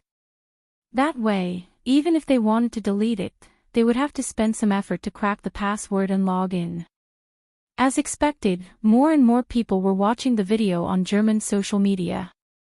It was the first time that the Germans had found their country's judicial system so twisted. Wasn't the democratic election supposed to be able to elect scum? How did York, who was like a gang leader, get elected as a councilman again and again? How did he become the leader of the Democratic Party? Everyone in the courtroom was shocked by the surveillance footage that had just been played. Countless gazes moved between York and Ramona. Gu Nyenji gave them enough time before asking, Mr. York, Miss Ramona, may I ask where you threw the bags of things you took from Seth's apartment? Of course, York and Ramona shut their mouths like clamshells and didn't say a word to Gu Nyenji. They weren't defendants or witnesses, so they could choose not to answer Gu Nyenji's questions. However, when Gu Nyenji asked them a question, she had no intention of letting them answer. What she needed to do was to expose this couple, who were full of lies, in front of the public, so that they would not be able to trample on judicial justice any further.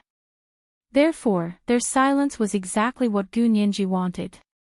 In the eyes of the people who were following the live broadcast of the trial, the couple was feeling guilty and didn't dare to say a word. Your Honor, the direct evidence we have now shows that Seth and Nina were the last two people the victim, Li Hai-ching, saw before she died. Also, Nina's testimony matches the autopsy results, so there is reason to believe that she is telling the truth. It proves that Seth is guilty of torture, rape, first-degree murder, and second-degree murder. Nina is guilty of second-degree murder and assisting in rape. Furthermore, Roselau Regional Police Chief York and Senior Superintendent Ramona obstructed justice and deliberately destroyed important evidence related to this case. Your Honor, please sentence them severely and punish the culprits. Gu Nianji began to conclude her statement. At that moment, the defendant's lawyer, who had been badly battered by Gu Nianji's rebuttal, suddenly discovered a law that could completely defend against the direct evidence Gu Nianji had found. Objection. The defendant's lawyer immediately stood up. The surveillance footage of the antique store obtained by the plaintiff's lawyer included the area across from the store. This is an illegal act that violates the personal rights of passers-by, so it cannot be used as evidence against my client. As soon as he said that, York, Ramona, and the judge all sighed in relief. The judge was all smiles and was about to accept the defendant's lawyer's opinion and announce that the direct evidence was not accepted when Gu Nianji immediately thought of a counterattack. She clearly said, according to German criminal law, surveillance footage has priority over the personal rights of passers-by in a criminal case. In other words, for a criminal case, even if the surveillance footage exceeded its legal surveillance range, because it recorded direct evidence of a vicious criminal case, it was no longer illegal evidence but legal direct evidence. York's face darkened again. At that moment, he finally felt that he couldn't let Gu Nianji speak anymore. This female lawyer was truly too strong. He secretly gestured to the judge that they had agreed on. The judge understood and planned to sentence her according to their agreement. At that moment, the people from the Munich District Court finally discovered that their official social media account was broadcasting the trial live. In the courtroom, the judge raised his gavel and looked at the trial statement in front of him. It clearly said, "Due to lack of evidence, the defendant is acquitted." But before he could say anything, the courtroom door was pushed open with a bang. A person who looked like a clerk rushed into the courtroom and came to the judge's side to whisper a few words into his ear. The judge's face immediately darkened, and his hand holding the trial statement trembled slightly. His mouth opened and closed, but in the end, he didn't dare to say the blatant favoritism of the trial statement. He lowered his voice and said to the clerk, "What's the use of telling me? Hurry up and delete the trial live broadcast." The person was about to cry and had a bitter expression. "The account password was changed, so we can't log in for the time being. We're currently contacting the company that runs the social media app and asking them to close our accounts, but they haven't replied yet." Of course, they wouldn't reply. The court trial live broadcast was the most popular video on all German social media and attracted countless new users and traffic. It was such a great opportunity. Even if they could interfere, they had to pretend they didn't know and let the video fly for a while longer. It was the second half of the night. A reminder for recommendation votes and monthly votes. Mwah. Oh, intersection. Oh.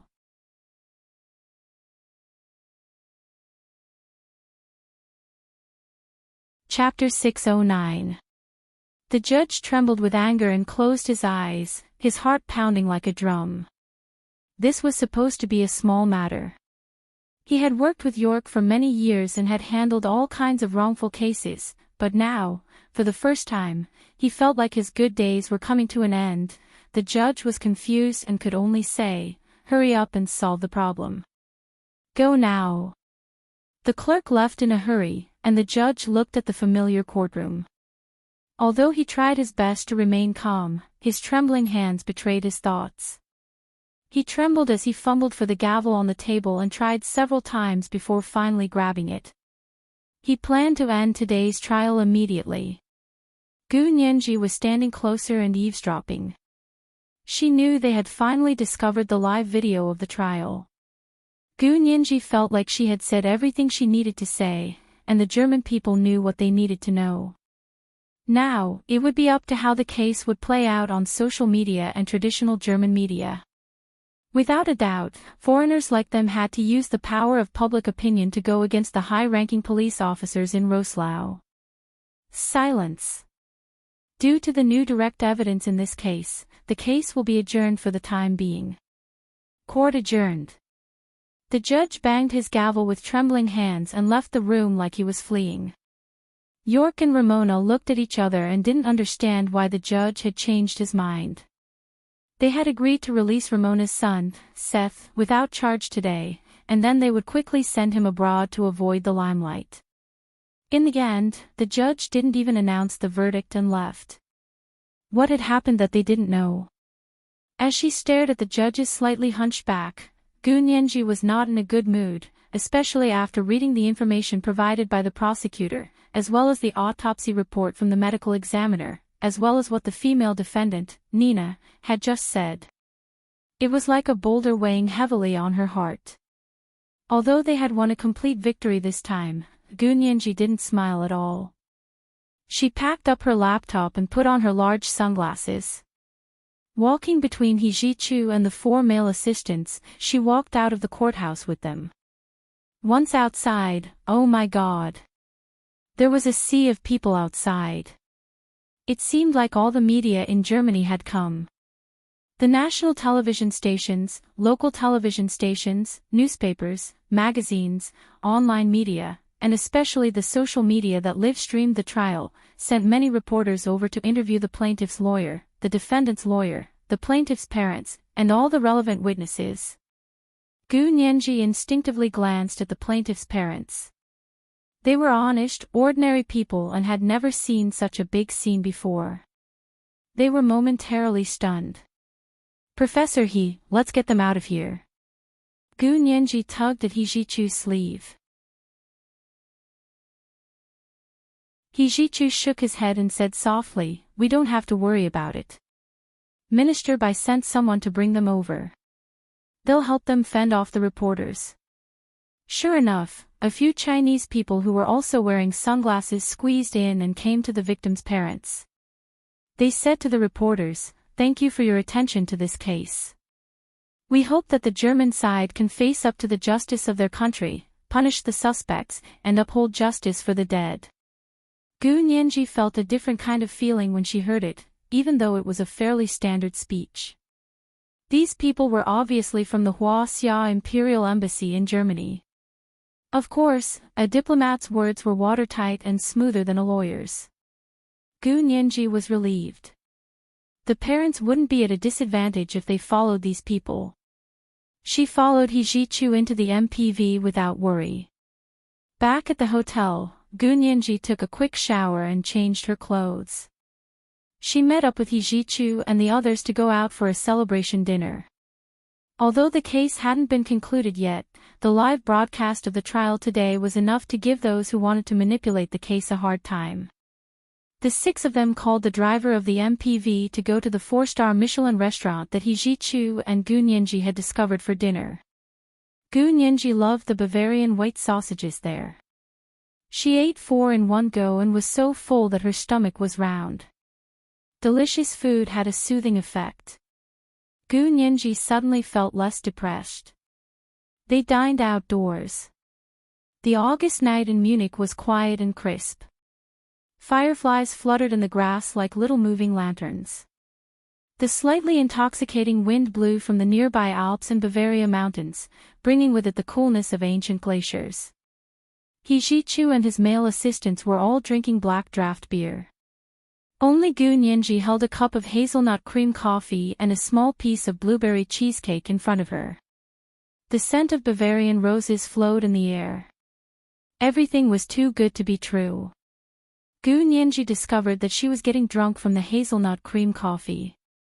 He Jichu sat next to her at a comfortable distance. He wasn't looking at her but was listening to the conversation of the other 4 assistants. They drank and discussed the case. Smith, the assistant who had been sent by He Jichu to check on the preparations for the German branch of the law firm, regretted it so much that he didn't even look at Gu Nianji. He was afraid that if he looked at her, He Jichu would teach him a lesson again. He Jichu didn't eat much. He had a large glass of draft beer in front of him. He said to Gu Nianji, "I'll be meeting with a few people from the German government in the next few days. I'll also be preparing for the establishment of the German branch of the law firm. What do you plan to do?" Gu Nianji propped her head up with her hand as the cool night wind blew. Her entire body was slack from extreme nervousness. She was lazy and didn't have much energy. What would she do in the next few days when she didn't have to appear in court? She wanted to look for Hu Xiaoheng the most, but Germany was so big. How would she find him? Gu Nianji laughed bitterly on the inside but didn't dare to show it on her face. After thinking for a while, Gu Nianji said, "I'll rest first. I've been busy with court as soon as I arrived in Germany. I'm still jet-lagged. I've been drinking black coffee every day." He Jichu nodded and snapped out of his daze. He asked her quietly, "Why are you so passionate about this case?" Gu Nianji was also confused. She twirled the hazelnut cream coffee in her hand and mumbled, "Actually, I don't know either." In the beginning, she had wanted to use this opportunity to come to Germany and see Hu Xiaoheng. But after she arrived, she realized it was almost impossible to find someone here, so she focused her attention on the case. In the end, the more she learned, the angrier she became. She even had an inexplicable feeling of empathy, so she completely devoted herself to the case. He Jichu's shimmering, sultry eyes were especially gentle in the Munich night. He said gently, "As a lawyer, you just have to do your job seriously. Don't invest too much in your personal feelings. A successful lawyer doesn't need too much passion, but the highest degree of calmness. Otherwise, if you get too involved in your personal feelings, it will prevent you from making proper legal judgments. Think about the goddess of law. She's always as calm as a mountain. She'd rather cover her eyes and feel the scales in her hands, but she can't be swayed by emotions." Gu Nianji knew He Jichu was teaching her. She accepted it sincerely and quietly took a sip of the hazelnut cream coffee. When the meal was finally over, the 4 American assistants were already drunk and lying on the floor. Luckily, they didn't have to drive themselves. The driver dropped them off at the hotel and glanced at Gu Nianji. "Miss Gu, everyone is praising you." The live broadcast of the trial was eventually deleted from the court's official account. However, someone had already saved the video and uploaded it to another account for everyone to watch. Gu Nianji never showed her face in the video, but everyone was familiar with her voice. Her standard Oxford English and He Jichu's standard Hanover German left a deep impression on everyone. The driver had obviously also watched the live broadcast of the trial. Although Gu Nianji didn't appear in the video, he knew from her voice that she was the only female lawyer in the legal team. She looked delicate and slender, but he hadn't expected her words to be as sharp as knives in court. She made the famous rogue lawyer, the judge who tried to bluff his way through, and the arrogant York speechless. "Thank you." Gu Nianji nodded with a smile. "But it's not all my work. Our team is very good. They were the ones who came up with it. I was just following the script." Gu Nianji didn't want to take credit alone. In fact, the main credit should belong to the righteous police who quietly investigated.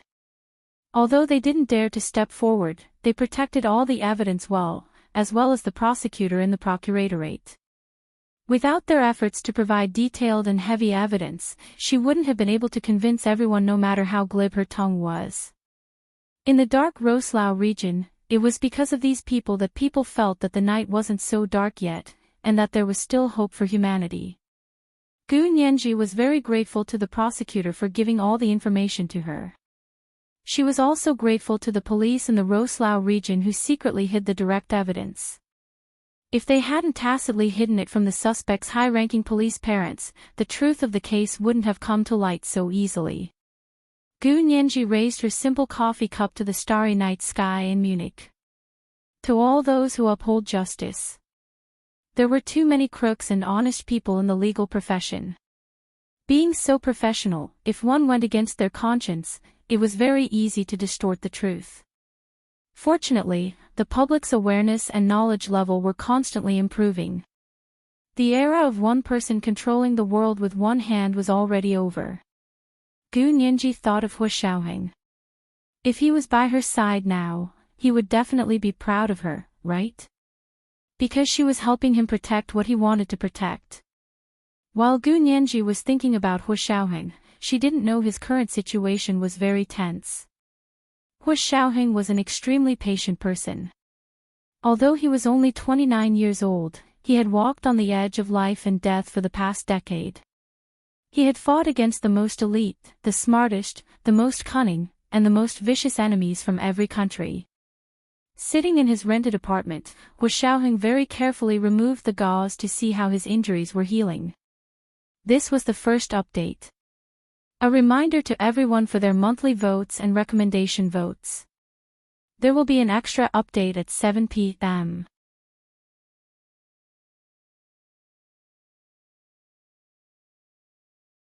Chapter 610. Hu Xiaoheng's abdomen had suffered a minor injury from the explosion that night. Although it wasn't serious, it had worsened because he had planned to assassinate Sean. He had been recuperating in his apartment for the past 2 weeks. Because the wound had become infected, he had a high fever for a few days, but it wasn't to the point of losing consciousness. He definitely couldn't go to the hospital. He knew very well that American hospitals had the obligation to report injuries caused by gunshots, burns, and explosions to the police. Once he went to the hospital, his condition would be exposed. He couldn't let those people know that he was injured. Moreover, it wasn't a serious injury. When they went out on missions, they always brought special anti-inflammatory drugs made by the Special Operations Forces. Recuperating alone in his apartment and changing his dressing on time, his wound healed quickly. This time, he didn't need to wrap it up again after removing the gauze. He looked in the mirror and saw that there were a few more scars on his strong abdominal muscles. If one didn't look closely, they wouldn't be able to see them. These injuries were nothing. He calmly threw the gauze into the stainless steel trash can and used a lighter to burn the gauze before flushing the ashes into the toilet. After cleaning everything up, he was a little tired and lay on the sofa to rest. One arm was draped over his forehead to cover his eyes.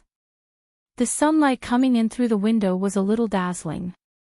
He knew very well that for him and his comrades, if they failed the mission, there would only be one outcome: death.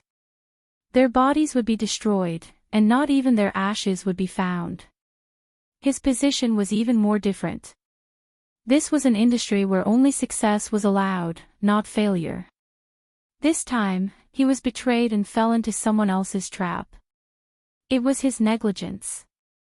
Fortunately, he reacted quickly and hid in the shadows to escape the enemy's pursuit. He even turned the tables and won himself a powerful ally. Half a month had passed since he had gotten rid of Sean. Hu Xiaoheng didn't make another move.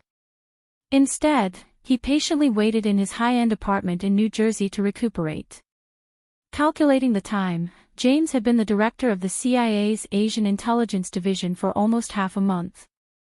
If he guessed correctly, James should have tried to contact him. Hu Xiaoheng tidied himself up and changed into a black Ralph Lauren polo, khaki slacks, large sunglasses, and a tennis bag.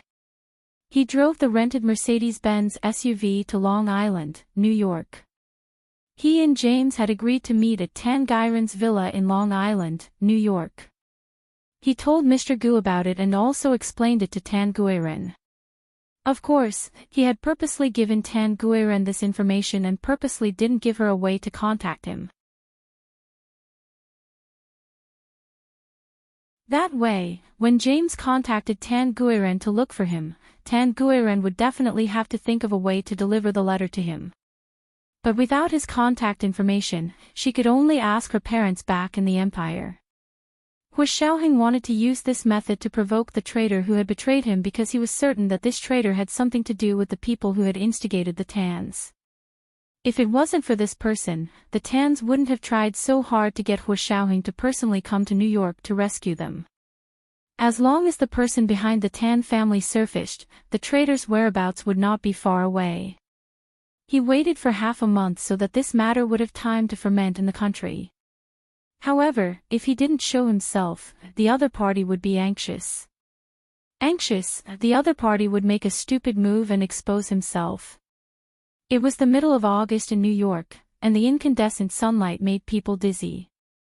As he drove along the seaside road in Long Island, Hu Xiaoheng cautiously observed his surroundings.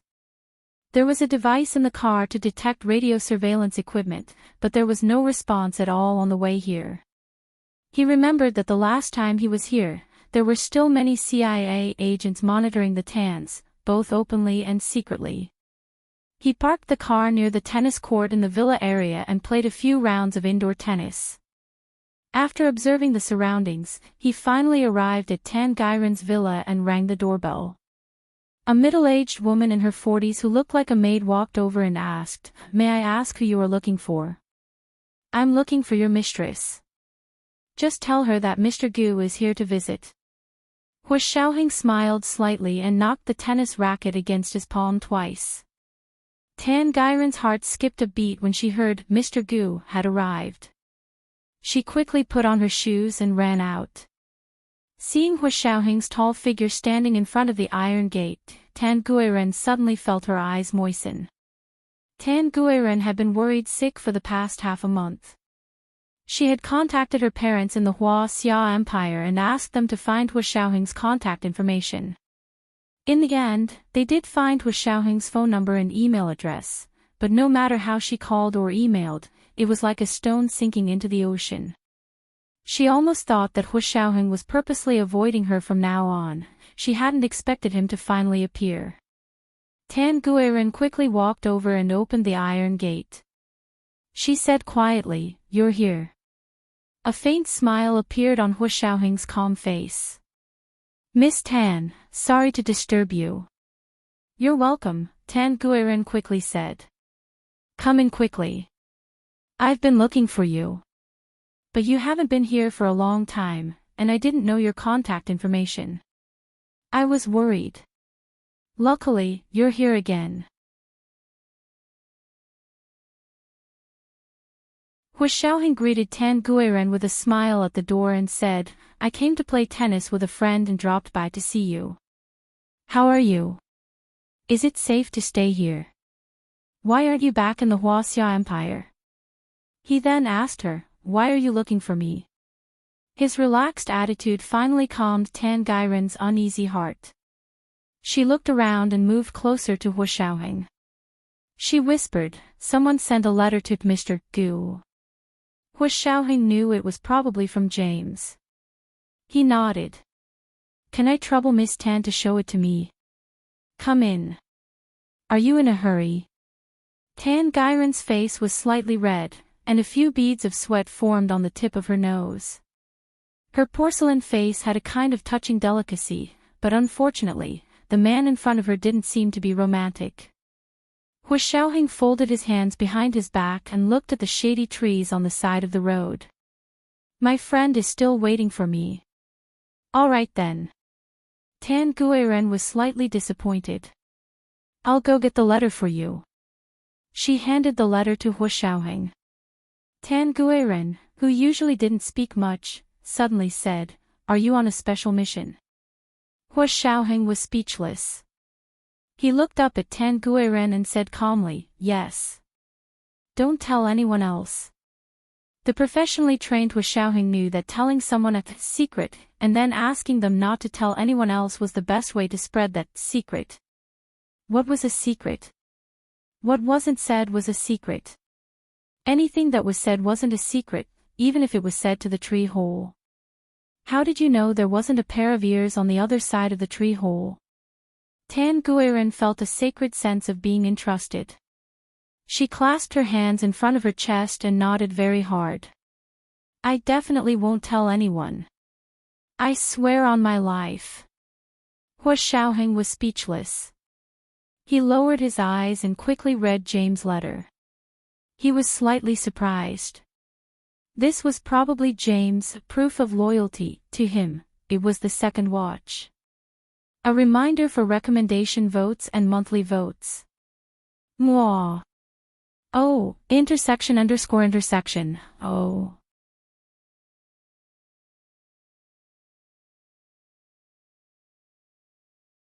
Chapter 6:11. James had subtly mentioned the location of the bugs and pinhole cameras at Tan Gairen's house. Hua Xiaoheng could go to Tan Gairen's house now and find those things or destroy them. Folding the letter and putting it back in the envelope, Hua Xiaoheng smiled at Tan Gairen. It's still early. I'm a bit thirsty. Oh, come on in. I'll make you some tea. Tan Gairen was excited. Hua Xiaoheng hadn't come in no matter how she invited him before, but he was willing to come in after reading the letter.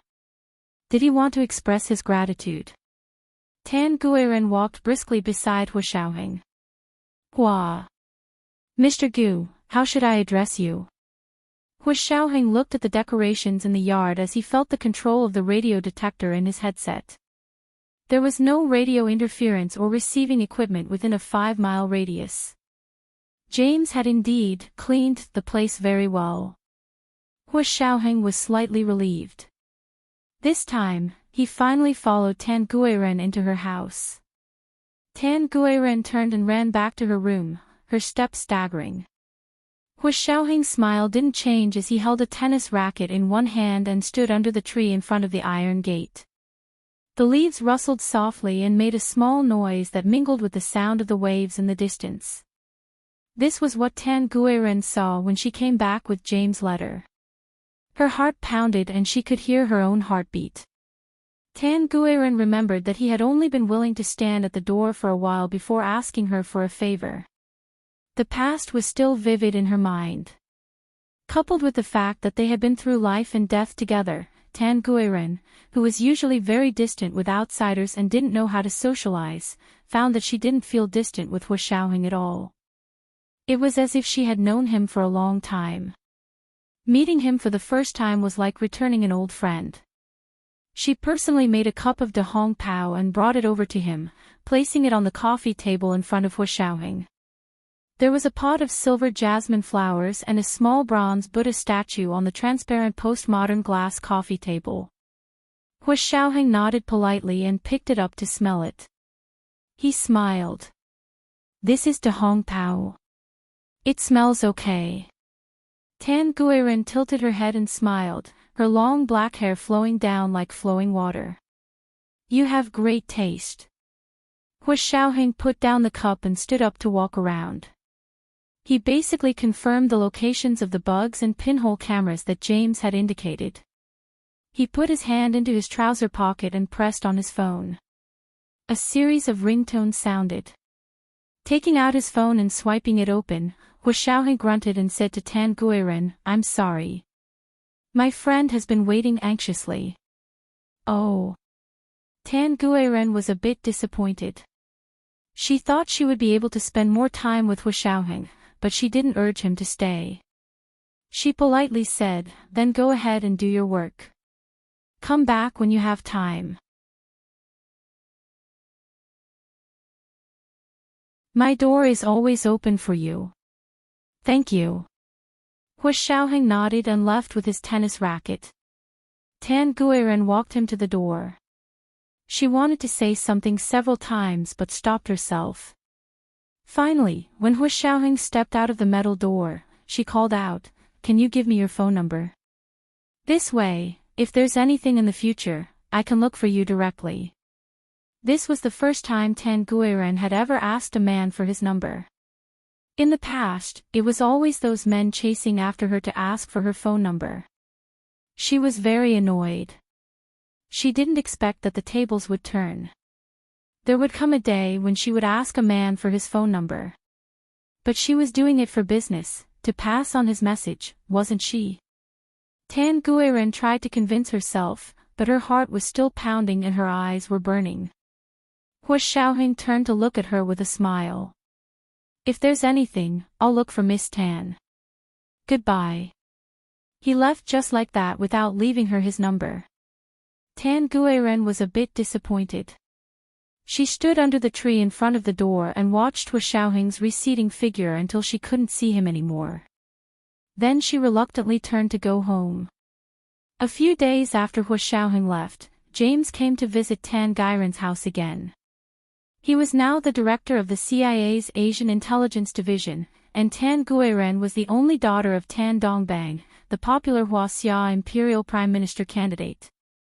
She was in the United States, and as the director of the CIA's Asian Intelligence Division, it was his duty to visit her and monitor her. Therefore, he could visit Tan Guiren from time to time. This was his job and wouldn't arouse any suspicion. Miss Tan, how are you living here? Is there anything we can help you with? James asked politely. If there's anything you need, please let us know. Tan Guiren quickly shook her head. I'm living quite well here. It's safer than at school. But... She hesitated. The letter you asked me to pass on last time, oh. I'd have forgotten about it if you hadn't mentioned it. James smiled, but his eyes were glued to Tan Guiren's face. He wanted to see her true feelings from her expression and whether she was lying. Tan Guiren placed an unopened bottle of mineral water on the coffee table in front of James. Please have a drink. She then said, Mr. Gu has already taken the letter. James heaved a long sigh of relief. May I ask when it was taken away? It seems like it's been a long time. I don't even remember. Yeah, it's been a long time. He never came, and I couldn't find him. Tan Guiren was very tactful. This time, he only came to my house after 16 days. She remembered it so clearly.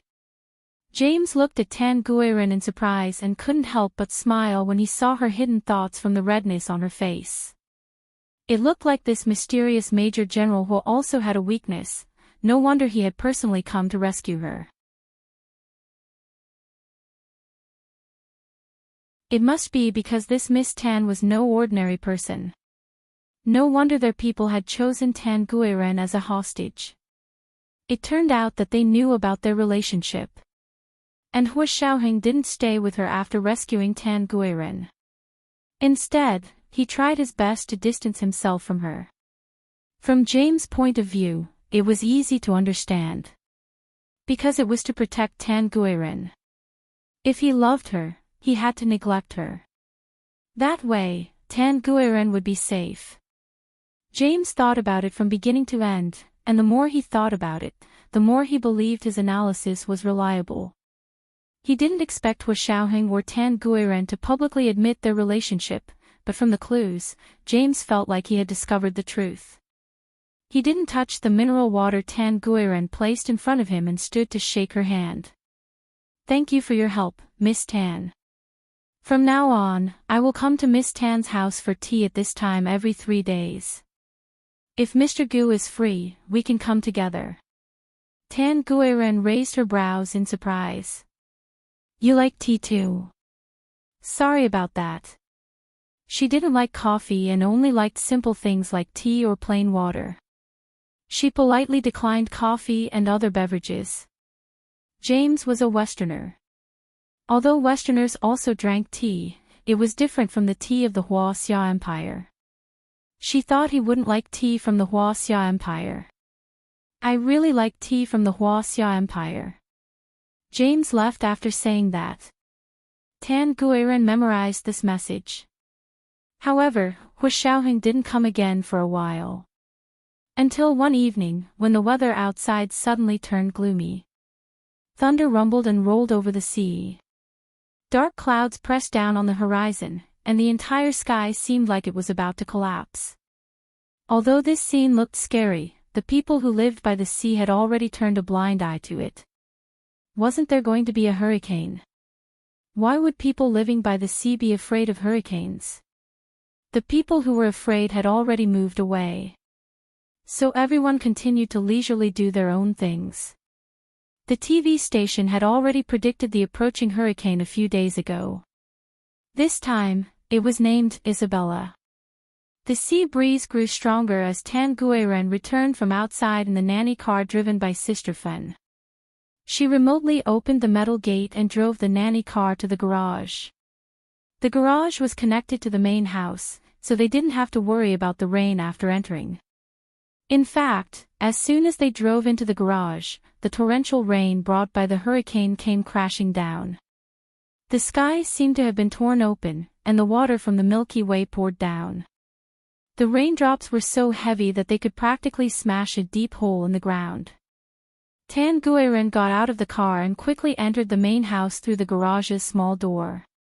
Sister Fen took out the food and groceries they had bought from the back of the nanny car.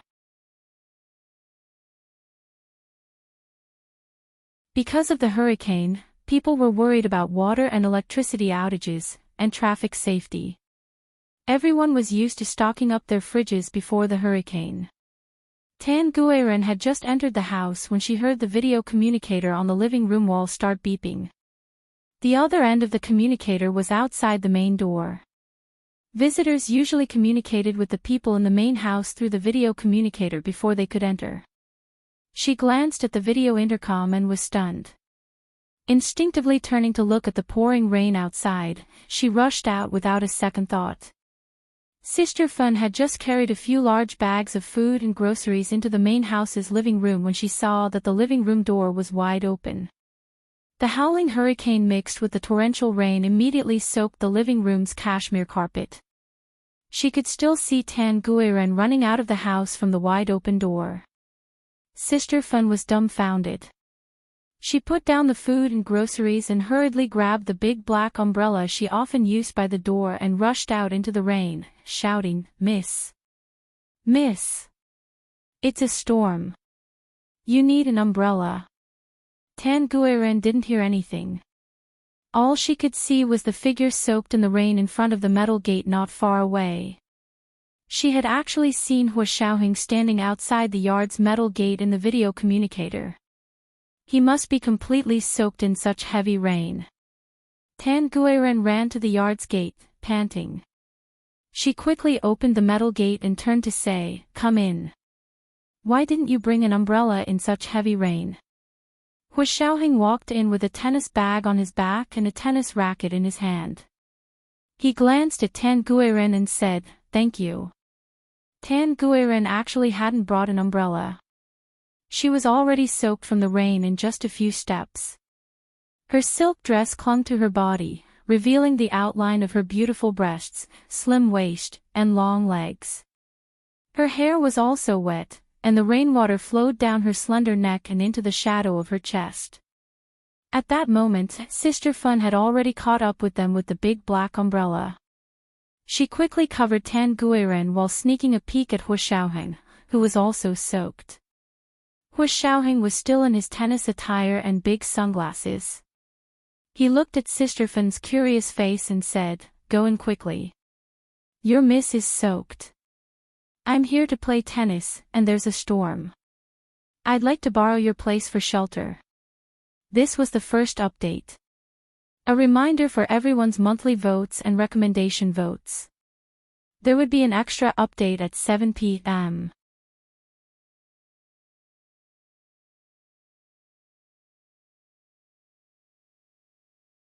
Chapter 6:12. It's fine, it's fine. Please come in, come in. The helper, Mrs. Fen, was very friendly. She held an umbrella for Tan Guiren as she ushered Hua Xiaoheng into the main house. Hua Xiaoheng nodded and quickly walked up the stairs to the main house.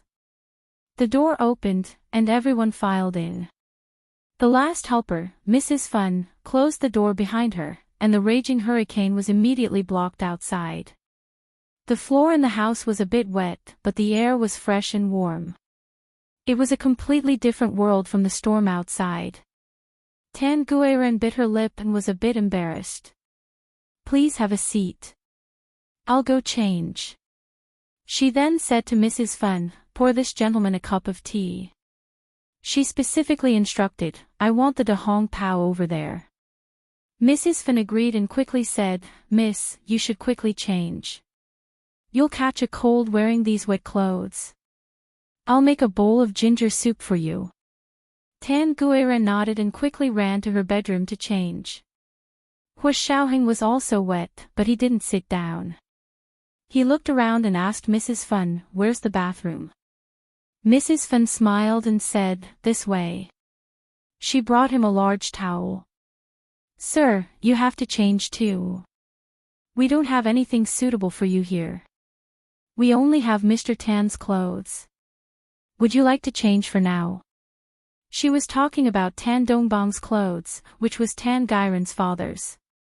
This villa belonged to the Tans, so Tan Dongbang must have his own things here. Hua Xiaoheng smiled. No need. I have a change of clothes in my bag. I was going to a party after tennis today, so I brought a set. That's great. Mrs. Fan didn't insist. Help yourself. I'll go make some tea. Hua Xiaoheng used a device in the bathroom to confirm there were no bugs or pinhole cameras installed before quickly changing into the dry clothes in his bag. He had worn a tennis polo and khaki slacks when he came, but now he had changed into a dark blue Egyptian cotton non-ironing shirt and slim suit pants. He walked out of the bathroom and took off his sunglasses. Tan Guiren came out after changing and was looking around for him. She looked up to see a man walk out of the bathroom. He didn't make any unnecessary movements and only turned around to close the bathroom door. He still had a tennis bag on his arm. It was such a casual gesture, but it struck Tan Gairen's heart like an arrow. If the tall and imposing figure in the past had only been a blurry shadow in Tan Gairen's heart, then Hua Xiaoheng's current appearance had become an unforgettable presence in her heart. Hua Xiaoheng turned his head to look at her. His eyes were deep and dark, and she couldn't see what was in them. She only felt dizzy. She tried her best to steady herself and said in a trembling voice, Hua. Mr. Gu. Hua Xiaoheng nodded casually. Sorry to bother you. I'll leave when the rain stops. The wind and rain outside the window became even more violent. Raindrops smashed against the roof and windows, leaving long marks. There were street lamps under the big trees outside, and they were swaying left and right by the strong wind. Dense raindrops flashed in the flickering lights from time to time. The rain was really heavy. The hurricane by the sea was something even a warship couldn't resist. Tan Guiren wanted to ask him to stay, but her intuition told her that Hua Xiaoheng was a man of his word and wouldn't listen to her. She obediently agreed and turned to go to the living room. Hua Xiaoheng followed her to the living room and sat down. There was already a steaming cup of Hong Pao tea on the coffee table. He held it up to blow on the steam and then lowered his head to take a sip. Tan Guiren sat on the sofa across from him and adjusted the hem of her dress nervously. She had just changed her clothes. The light blue silk dress from before was soaked through. She had changed into a burgundy top with 4/4 sleeves and a pinch at the waist, paired with a pair of cropped pants and black camellia Chanel slippers. Her legs were crossed and slanted in front of her. Her posture was so dignified that it could be included in the Encyclopedia of Western Etiquette. The living room was so quiet that it was awkward. At this time, Tan Guiren was the host, so she should take the initiative to talk to the guests. However, Tan Guiren had been well protected by her family since she was young and had only interacted with people in her own circle. Most of the time, she greeted them with a smile and didn't speak unless she had to, so she wasn't good with words. Usually when she was with her friends would take the initiative to start a conversation, and she only had to follow. Now that she had to start a conversation, it was worse than killing her. Hua Xiaoheng didn't bat an eyelid as if he didn't see Tan Gairen's awkwardness. However, it wasn't as if he didn't see the clothes she had carefully chosen. His eyes flashed as he asked casually, Miss Tan, your father's election is coming up soon, right? Why isn't he going back yet? Tan Guiren secretly heaved a sigh of relief and immediately said briskly, "The voting is in 2 months. But since something happened to me, the Huaxia Parliament agreed to give me some time to recuperate. I can go back after the election." According to the election law, a candidate's immediate family was supposed to return to the country 60 days before the election. However, Tan Guiren's kidnapping case happened, and the Huaxia Parliament didn't allow the Tans to use their daughter's incident to create hype. Moreover, the Bais also tacitly agreed, so the House of Representatives in charge of elections agreed to the Tans' request and allowed Tan Guiren to temporarily not return to the country. The Bais only had one condition. Since she had already violated the law by not returning to the country on time, she had to wait until the election results were out. The Bais were worried that the Tans would suddenly cause trouble on the eve of the election and use their daughter's return to the country to create hype, so they suggested that she return after the election. Of course, the Tans weren't willing, but they couldn't stop Tan Guiren from leaving New York, so they could only give up. Now that Hu Xiaoheng asked, she definitely wouldn't say that she wasn't going back because he was here. In the beginning, she was only worried that he would be in danger after being mistaken as a kidnapper. She would never abandon her savior. Later on, she didn't know when it started to feel strange. When Hu Xiaoheng heard that the House of Representatives had approved it, he thought about it and understood. It must be a political exchange. He didn't ask further and gradually led the topic to the Tan's social relations. "Miss Tan, your relatives and friends must be very worried that something so serious happened to you in the United States, right? Have they come to visit you?" Tan Guiren thought about it very seriously and said, "No. Most of our relatives are in the Huaxia Parliament. Very few are overseas, but they're still in Europe. Those in the United States all went back after finishing their studies or settled down in Europe." In the eyes of the Kais and the Tans, who were truly scholarly families with deep roots, the United States was a country established by the descendants of immigrants who couldn't make it in Europe, while Australia was a country that accommodated the criminals exiled by the British Empire. Neither of them were good places. It was the second watch. A reminder, recommendation votes and monthly votes. Mwah. Oh, intersection. Oh.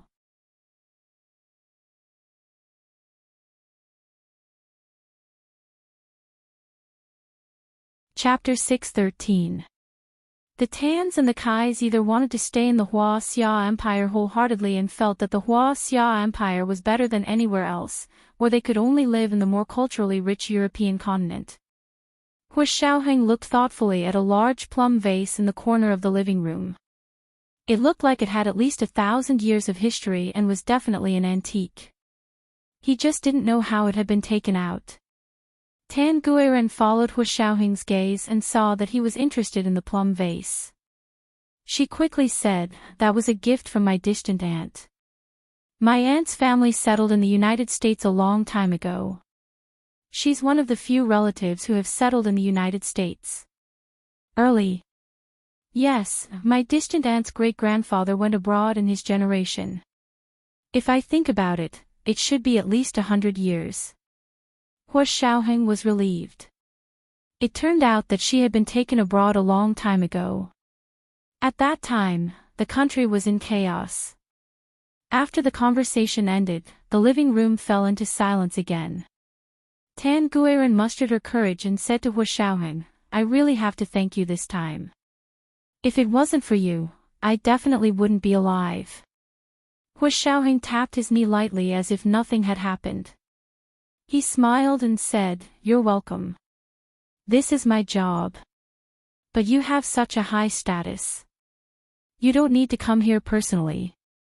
I'm really sorry that I've put you in danger," Tan Guiren said anxiously. She stood up and bowed deeply to Hu Xiaoheng. "Thank goodness you're fine. If anything had happened to you, I would have lived with guilt for the rest of my life." "Miss Tan, you're exaggerating." Hu Xiaoheng shifted on the sofa without batting an eyelid. "Actually, I just happened to have a mission here, so I came over." Really? Tangiran's eyes widened as she slowly sat down across from him. But my mother said that they specifically asked you to come here personally. He didn't say anything for a moment. After thinking for a moment, he said, I'm very surprised that your Mistress Hall thought of me. Actually, our country's special forces are all very outstanding. No matter who we send, they can complete the mission. Tangiran shook her head. It's different. You're different from them. That night, I asked you to save those 2 children. Only you went with me. They didn't go. Hua Xiaoheng froze for a moment and finally said bluntly, I'm just thinking about Miss Tan's safety. To be honest, those 2 children are not under my protection. But you still went. Tangiran smiled sweetly. And later, when you saved that little girl on 5th Avenue, I knew I wasn't wrong about you. The corners of Hua Xiaoheng's lips twitched. He looked out the window at the heavy rain and said, It was just a coincidence. After he said that, Hua Xiaoheng suddenly thought that if Gu Nianji heard this, she would definitely shake her head in disbelief and say that he never did things he wasn't confident in. If that was the case, why would he be impulsive? His mind wandered for a moment as he stared at the fireplace in front of him. He only heard Tangiran talking, but he didn't pay attention to what she was saying. How could it be a coincidence?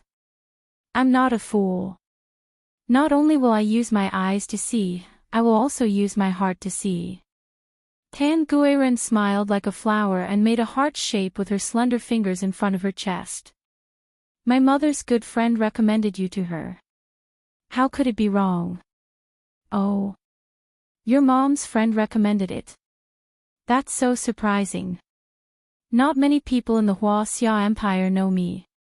Hua Xiaoheng heard that Tangiran had finally gotten to the topic he wanted to hear and came back to his senses. He immediately asked without batting an eyelid. Really? I think so. Tangiran giggled. You didn't leave your contact information this time. I was worried that the gentleman's letter was urgent, so I specifically called the Huaxia Empire to ask my parents to help find your contact information, but they couldn't find it either. My mom even went to look for her good friend, but it turned out that he didn't know your contact information either. He then asked me what it was about. Then did you tell him? Hua Xiaoheng was a bit nervous, and his heartbeat sped up a little because if Tangiran told him, he would probably be able to find out who the traitor was and who was betraying him. He had gone around in circles and even exposed his identity in front of Tangiran, a girl with a one-track mind, just to force the person behind the scenes to come out and make them jump. Hua Xiaoheng originally thought that someone like Tangiran didn't know what confidentiality was and would definitely tell her family about it. That way, he would be able to follow the clues and find out who it was. In the end, Tangiran actually shook her head proudly. Of course not. I know you do important work, and I just felt that this letter must be very important. I would never tell anyone what was going on. I didn't even tell my mom when she asked me. Her eyes sparkled as she looked at Hua Xiaoheng, her expression begging for praise. Hua Xiaoheng closed his eyes and suppressed a bitter smile and a mocking expression. Although it was difficult to talk to someone who had both IQ and EQ offline, it was better than facing a vicious enemy. Moreover, he had undergone professional training and was used to dealing with all kinds of people. He was more patient than most people. Hua Xiaoheng nodded. Thank you, Miss Tan.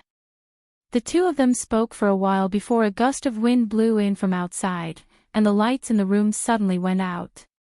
Tangiran let out a small scream.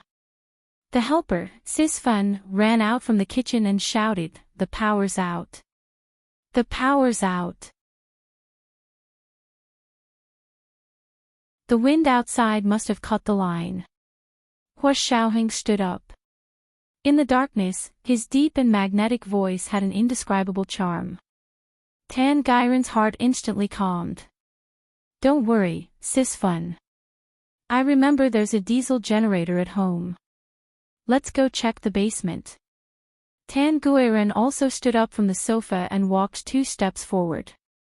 The room was too dark, and she forgot there was a small stool next to the sofa. She accidentally tripped and fell to the ground with a thud. Hu Xiaoheng's eyes had already adjusted to the darkness, and he also saw Tan Guiran trip over the stool. He stood to the side quietly and didn't reach out to help her up. When Tan Guiran was being held hostage by criminals, he would definitely save her because it was his duty. But she had fallen at home, so he had no obligation to help her up. It wasn't a fatal injury, so Hu Xiaoheng's expression was very calm. Tan Guiran lay on the ground for a while before sitting down to rub her foot softly. She rubbed her calf. Her ankle was a bit uncomfortable, and she didn't know if she had sprained it. When Sisfan heard the noise, she quickly took out her flashlight and shone it over. Miss? Miss? Hu Xiaoheng pointed at the sofa. Miss Tan tripped just now, but she's fine now. Sisfan rushed over, shouting and waving the flashlight in her hand. Miss? Miss? Are you okay? Hu Xiaoheng crossed his arms and said to Sisfan, "Where's the generator?" "I'll go take a look. It's in the basement. Go out this way, and there's a staircase that leads straight to the basement." Sisfan waved the flashlight in the direction of the staircase. Hu Xiaoheng bent down to take the flashlight from Sisfan and turned to walk in that direction. Sisfan froze, and Tan Guiran blushed even more. When Hu Xiaoheng bent down just now, she thought he was going to carry her up. Sisfan helped Tan Guiran up and said with some dissatisfaction, "This gentleman is not gentlemanly at all. Miss, you fell to the ground, and he didn't even help you up." Tan Guiran forced a smile. "It's not his fault. It's so dark that he couldn't see." "That's true." Sisfan was only saying it casually, and seeing that Tan Guiran didn't care, she, an outsider, didn't need to care. Hu Xiaoheng took the flashlight to the basement and found the diesel generator in a small room. The main control room for the entire villa was also here, as well as the boiler for boiling water and the central control system for the air conditioner. Here was the main control system for the bugs and pinhole cameras that the CIA had installed. Of course, this was also what James had revealed to him. Because of the sudden power outage, the backup power for the main control system had been activated. Only a red light could be seen in the darkness, shining in the small room. Hu Xiaoheng looked at it expressionlessly, took out an insulating knife, and gently cut off the backup power wire. The red light disappeared instantly. This meant that all the bugs and pinhole cameras in the house had stopped working. Then Hu Xiaoheng bent down to start the diesel generator. Soon, the lights in the house came on, and the situation here became clearer. He looked around again before walking up from the basement. When he returned to the living room, Tan Guiran was still sitting on the sofa, rubbing her ankle. Only a small light was turned on, and the warm yellow light warmed the empty living room. The storm outside the window didn't seem to be as bad anymore. Hu Xiaoheng put the flashlight on the coffee table and said, "When will the rain stop outside?" Tan Guiran quickly turned on the TV to watch the weather report. On the TV, the weatherman in a raincoat was anxiously saying, "Isabella is showing signs of escalating. The storm will last all night, so please be careful and don't go out." Hu Xiaoheng was speechless. Tan Guiran sneaked a peek at Hu Xiaoheng's calm face and secretly felt happy. However, she still appeared calm on the surface and said gently, "Mr. Gu, why don't you stay here tonight? I have a lot of rooms. There are 3 guest rooms upstairs and 1 downstairs." Hu Xiaoheng thought about it and turned to look at the rain outside the window. As if he had made up his mind, he said, "If the rain doesn't stop by 10 tonight, then I'll have to trouble you." "It's fine, it's fine." Tan Guiran was very enthusiastic and asked Hu Xiaoheng, "It's getting late. Let's go for dinner. Sister Fan's Yangzhou food is amazing." The Tans were from the south, and Tan Guiren had grown up eating Yangzhou food made by the family chef. When she went abroad, she even brought a maid who knew how to cook Yangzhou food with her. Hu Xiaoheng didn't like the bland taste of Yangzhou food, but he didn't refuse. He nodded politely and said, "Thank you." For Hu Xiaoheng, when he appeared as the Major General in charge of the Special Operations Forces, he didn't eat food from outside. However, when he was on a mission and there were changes around him, he definitely couldn't do that. He had to eat and drink what he had to drink. Today's dinner was something he had planned a long time ago. This was the first update. A reminder to everyone about your monthly votes and recommendation votes. Today was Monday, especially with the recommendation votes. There would be an extra update at 7 p.m.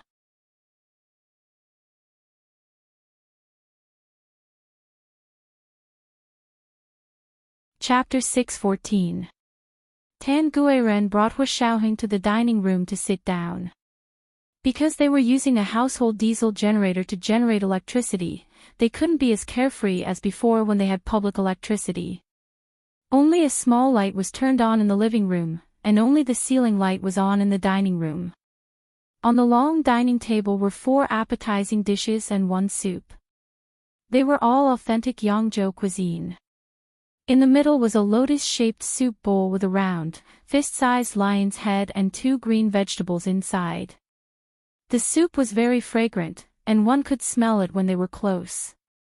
On each side was a plate of stir-fried shredded vegetables, a plate of fried shrimp, a plate of mushroom and vegetable hearts, and a bowl of mirror box tofu. Vegetables took up more than half of the dishes.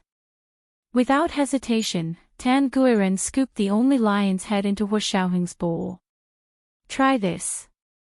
It's Mrs. Fan's specialty." Mrs. Fan retreated after serving the dishes. She hadn't expected Hu Xiaoheng to stay for dinner, so she didn't make much, just enough for Tan Guiren. Yangzhou cuisine was about small portions and many plates, so a table full of dishes could be eaten in one bite. Hu Xiaoheng was no stranger to Yangzhou cuisine. His grandmother was from the south, and when she was alive, they had a chef who specialized in Huaiyang cuisine. And Yangzhou cuisine was only one branch of Huaiyang cuisine. He picked up some lion's head with his chopsticks and tasted it. It was okay, but not amazing. It was far worse than the Huaiyang chef he used to have at home. However, Hu Xiaoheng didn't say it out loud. He nodded lightly. Not bad. It was rare for Hu Xiaoheng to be complimented like this, and it was because he wanted to use Tan Guiren, so he couldn't bear to do it. Tan Guiren didn't mind. She smiled brightly and kept putting food into his bowl. Mrs. Fan saw that Hu Xiaoheng only gave her a slight compliment and was a bit annoyed that he didn't know what was good, but she didn't show it. She brought out their food baskets and went down to eat. Hu Xiaoheng and Tan Guiren chatted casually. Dinner took almost an hour, and it was almost 9 o'clock. Mrs. Fan put down their chopsticks and served them tea. Tan Guiren looked out the window to see that the rain hadn't stopped. It looked like Hu Xiaoheng wouldn't be leaving tonight. Tan Guiren suppressed her happiness and left the dining room to help Hu Xiaoheng decorate his room. Hu Xiaoheng chose a guest room on the first floor. Tan Guiren and Sister Fan both lived on the second floor, which was more convenient. Although Tan Guiren would have preferred Hu Xiaoheng to stay in the guest room on the second floor, Hu Xiaoheng had chosen the first floor.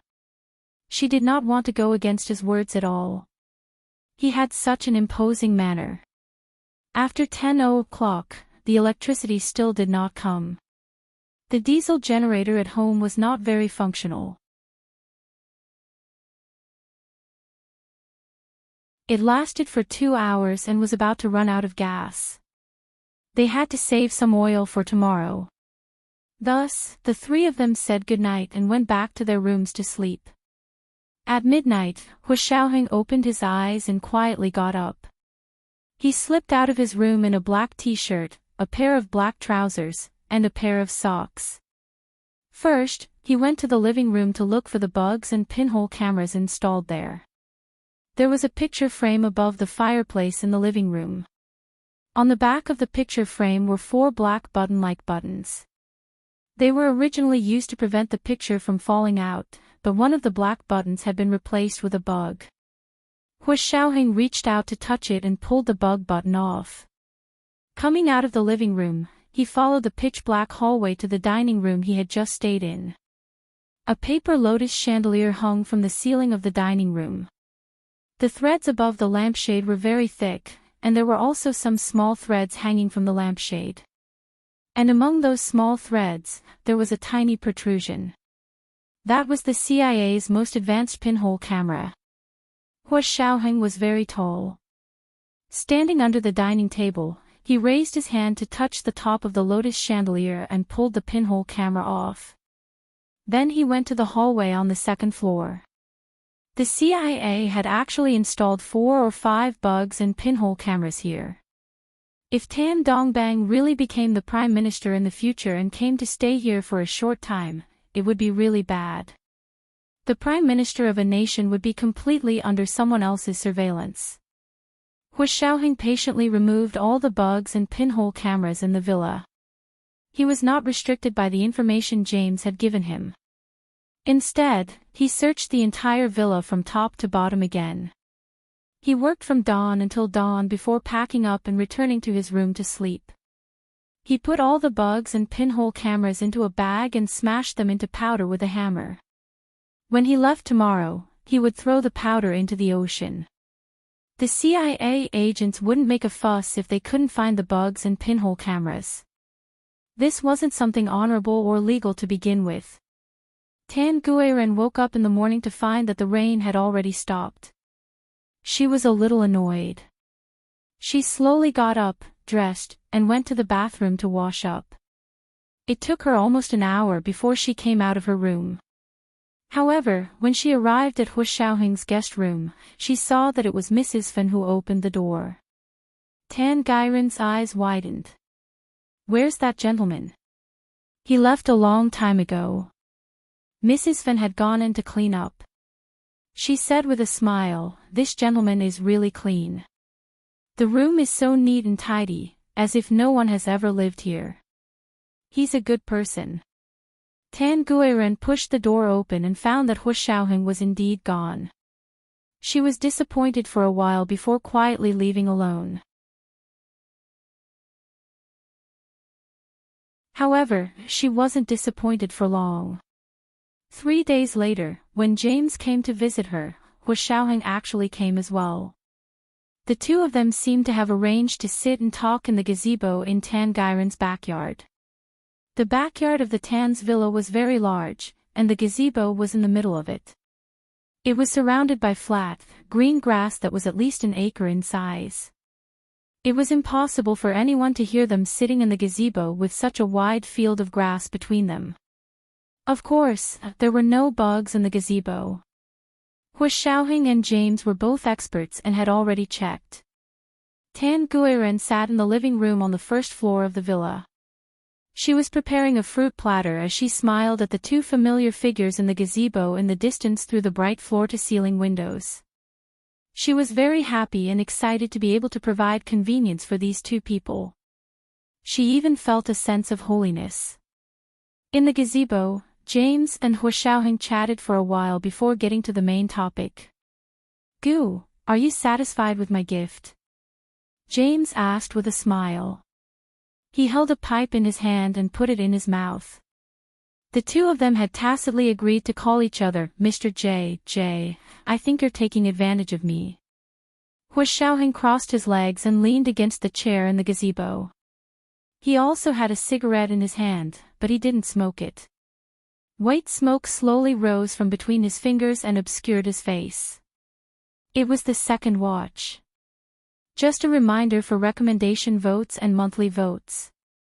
Today was Monday, especially with the recommendation votes. Mwah. Oh, __. Oh.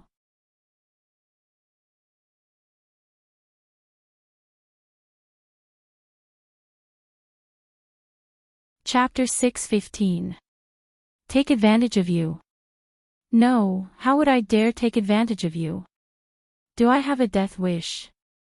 James calmly took his pipe out of his mouth and smiled. He flipped his hand to take out a thin envelope. Didn't you want to find out who the mole in the country is? This should be able to help you. Hu Xiaoheng looked dubious as he took the envelope from James. He pulled out a folded piece of paper and opened it to read. James whispered, "These are the 3 departments of your country. I've tried my best to narrow the scope to these 3 places. That person should be in one of these 3 departments."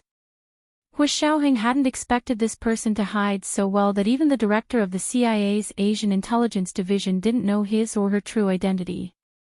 He looked down and saw 3 English names printed on an old printer. Department of Internal Affairs, Department of Justice, Army General Hospital. Hu Xiaoheng's fingers tightened around the letter. These 3 places had indeed caught him off guard.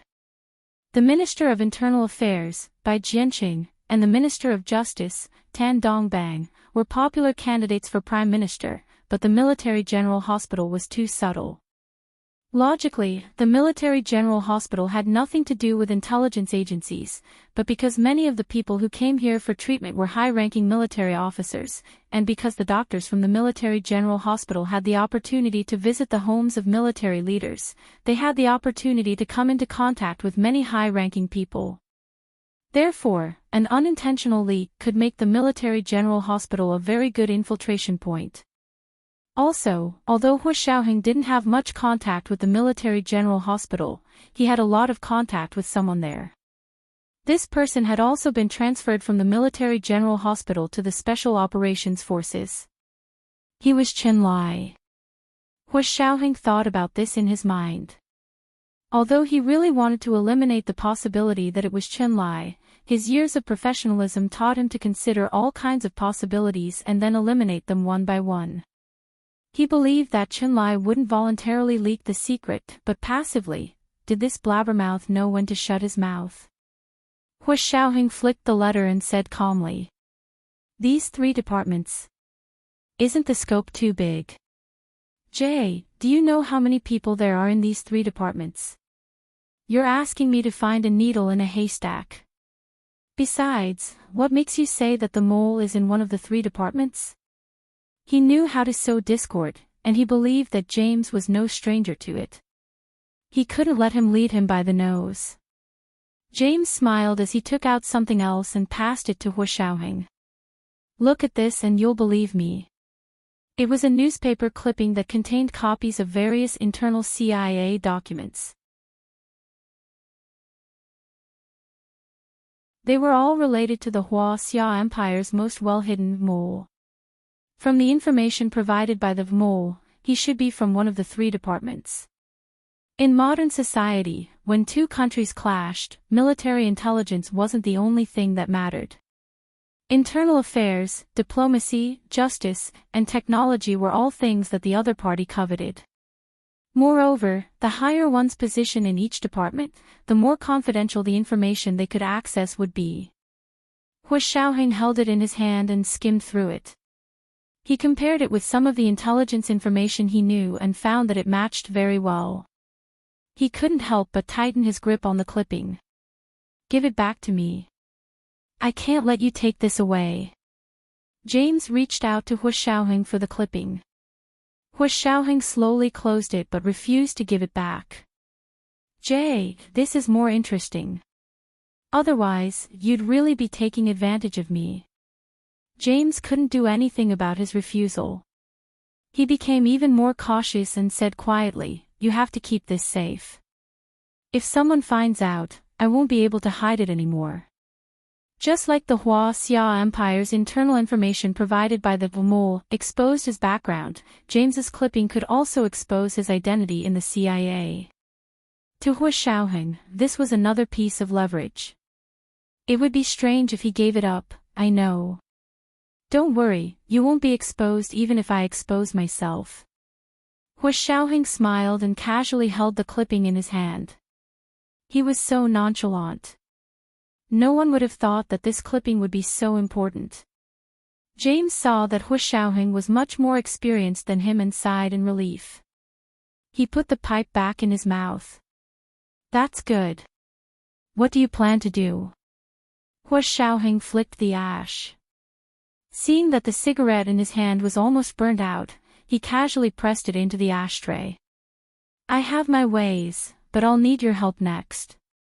Send me the information when the time comes, and I'll know exactly where that person is.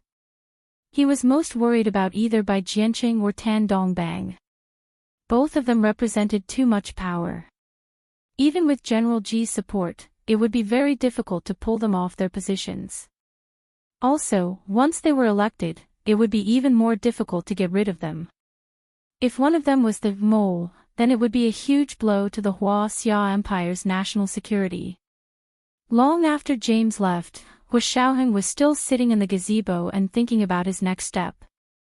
Now that the scope had been narrowed down to these 3 departments, he was both worried and relieved. He was worried that that person was too powerful, and the damage to national security would be incalculable. He was relieved that his special operations forces and the military had no major connections involved. His comrades around him hadn't betrayed him, so he had more confidence and confidence. Tan Guiren watched Hu Xiaoheng from afar for a long time. Seeing that he was sitting motionless like a statue, she didn't dare disturb him. It wasn't until she saw that the sky outside was darkening that she couldn't help but walk over and cough softly. Do you want some fruit? Hu Xiaoheng snapped out of his deep thought and stood up. No, I still have something to do. Thank you, Miss Tan. You don't have to call me Miss Tan. It sounds so distant. You're my savior, so you can just call me Cheryl. Tan Guiren blushed slightly and looked stunning under the sunset. You flatter me. That was my mission and my duty. Hu Xiaoheng took a step back. I'll be busy for a while, so I won't be here for a while. If that gentleman comes here again, tell him I have nothing to say to him and ask him not to come again. He had already achieved his goal of using Tan Guiren, so Hu Xiaoheng didn't want to come here to see James again. The 2 of them had to arrange a new time and place. Tan Guiren was a bit disappointed. Oh. Why? Did you guys just fight? Yes. Did Miss Tan see everything? Hu Xiaoheng glanced at her silently. Please keep this a secret, Miss Tan. No one else can know about this. It was actually best to let others know. Unfortunately, Tan Guiren made up her mind again. Don't worry. I definitely won't let anyone know. Hu Xiaoheng said, Thank you for your understanding, Miss Tan. Tan Guiren was no longer useful to him, so Hu Xiaoheng didn't explain further. The rest of the matter was the same whether she was involved or not. He tapped his forehead with his hand and turned to leave. Tan Guiren restrained herself from sending him off. She only leaned against the door and bit her lower lip lightly as she watched his gradually disappearing silhouette. Mrs. Fan followed and smiled secretly when she saw Tan Guiren like this. Miss Tan's heart was finally moved. Hu Xiaoheng returned to his rented apartment in New Jersey and rested for 2 days to calm his emotions. Although he had been through a lot and very few things could shock him, the 3 departments that James had given him still put him in a difficult position. It wasn't that he didn't have a way, but the Special Operations Force's methods couldn't be used domestically. Even if there was a traitor, they couldn't act openly. Maintaining the security of domestic organizations was originally the Secret Service's mission. But now it seemed that the Secret Service wasn't completely united either. Hu Xiaoheng estimated that if he could successfully return this time, he would have to promote the relationship between the United States CIA and FBI in the Xia Empire. The United States CIA was responsible for foreign intelligence, just like the Xia Empire's Special Operations Forces. However, the FBI was responsible for domestic security as well as criminal investigation and was responsible for supervising the CIA. Conversely, the CIA also had the function of supervising the FBI.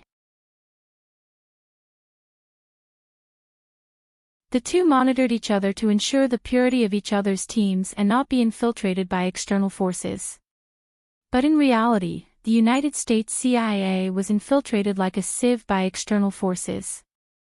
However, they believed that offense is the best defense.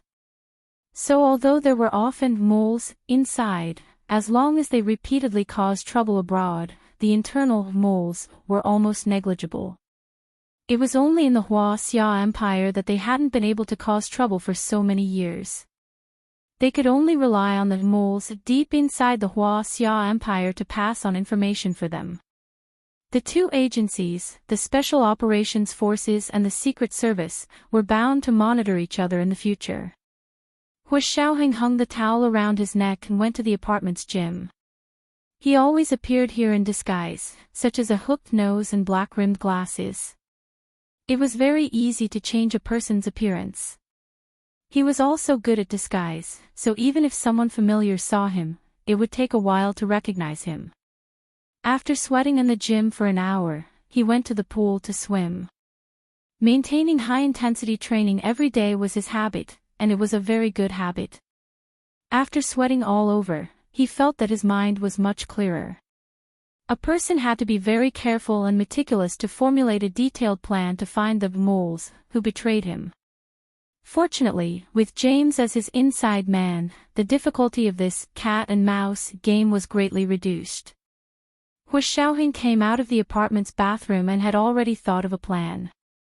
The next day, he drove to the east, west, and north of New York City and found the cheapest and most inconspicuous apartment buildings. He used cash to rent an apartment with 1 bedroom and 1 living room for half a year. This was the first update. A reminder for everyone's monthly votes and recommendation votes. There would be an extra update at 7 p.m.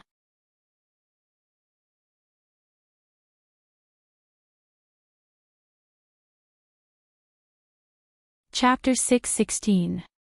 This kind of building could be rented on a monthly basis and didn't even need to sign the rental contract as long as the money was paid in advance.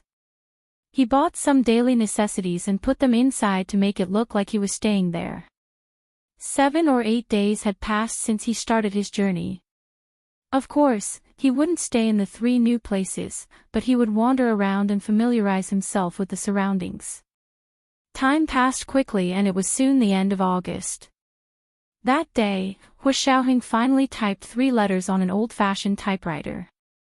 One was sent to Bai Jianqing's Ministry of Internal Affairs, one was sent to the Ministry of Justice, and one was sent to the Military General Hospital addressed to Chen Lai. The 3 letters were sent from the 3 new apartments that Hu Xiaoheng rented, which were the 3 post offices in the east, west, and north New York City. He knew that according to procedure, letters sent to the Ministry of Internal Affairs and the Ministry of Justice had to go through the sending and receiving system first, then be registered in the mail room, and finally be sent to the recipient's office according to their name. This way, there were more people in between. But although it seemed like a lot, the layers of people who passed through all needed to sign, so it was easy to trace. After the letters were sent, all that was left was to wait. The 3 letters were written in code, asking for help. Most people wouldn't understand it, but a mole would definitely understand what was going on and then use the postal code on the letters to determine his location. 3 letters, sent from 3 different locations, sent at different times, and received at different times as well. It was very unlikely that there would be collusion between the 2 parties. After everything was done, Hu Xiaoheng met with James again. This time, they weren't near Tan Gairen's house, but on a boat on the Hudson River. Both of them pretended to be tourists, leisurely exchanging information among the silly foreign tourists holding little flags and wearing the same baseball caps. "Are you ready?" James wore a pair of gold-rimmed glasses and had a big beard, looking like a Russian. "Ready. As soon as he finds out that the letter was written by me, he'll definitely inform you of my address and have you come to arrest him." Hu Xiaoheng smiled and held a pair of binoculars, looking at the scenery of New York like a normal tourist. James nodded. "We'll move out when the time comes. Be careful." Hu Xiaoheng had already planned to leave New York for South America when the CIA agents from New York came to arrest him. He entered the United States with a fake identity and had to get out as soon as possible. Plus, he had been away for so long and hadn't contacted Gu Nianji. He missed her. He also sent her silk scarves. To confuse them, he used a French shipping address.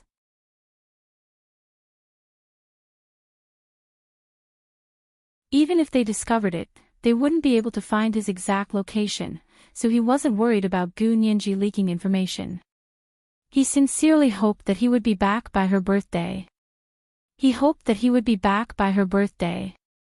But it was not for him to decide, it was for the mole, who was deep in their inner organization. In New York, no matter how much the CIA suspected him, he was still a high-ranking general representing the Huaxia Imperial Military as long as they didn't arrest him on the spot. I know what I'm doing. Hu Xiaoheng put down the binoculars nonchalantly, rubbed his eyes, put on his sunglasses, and calmly left.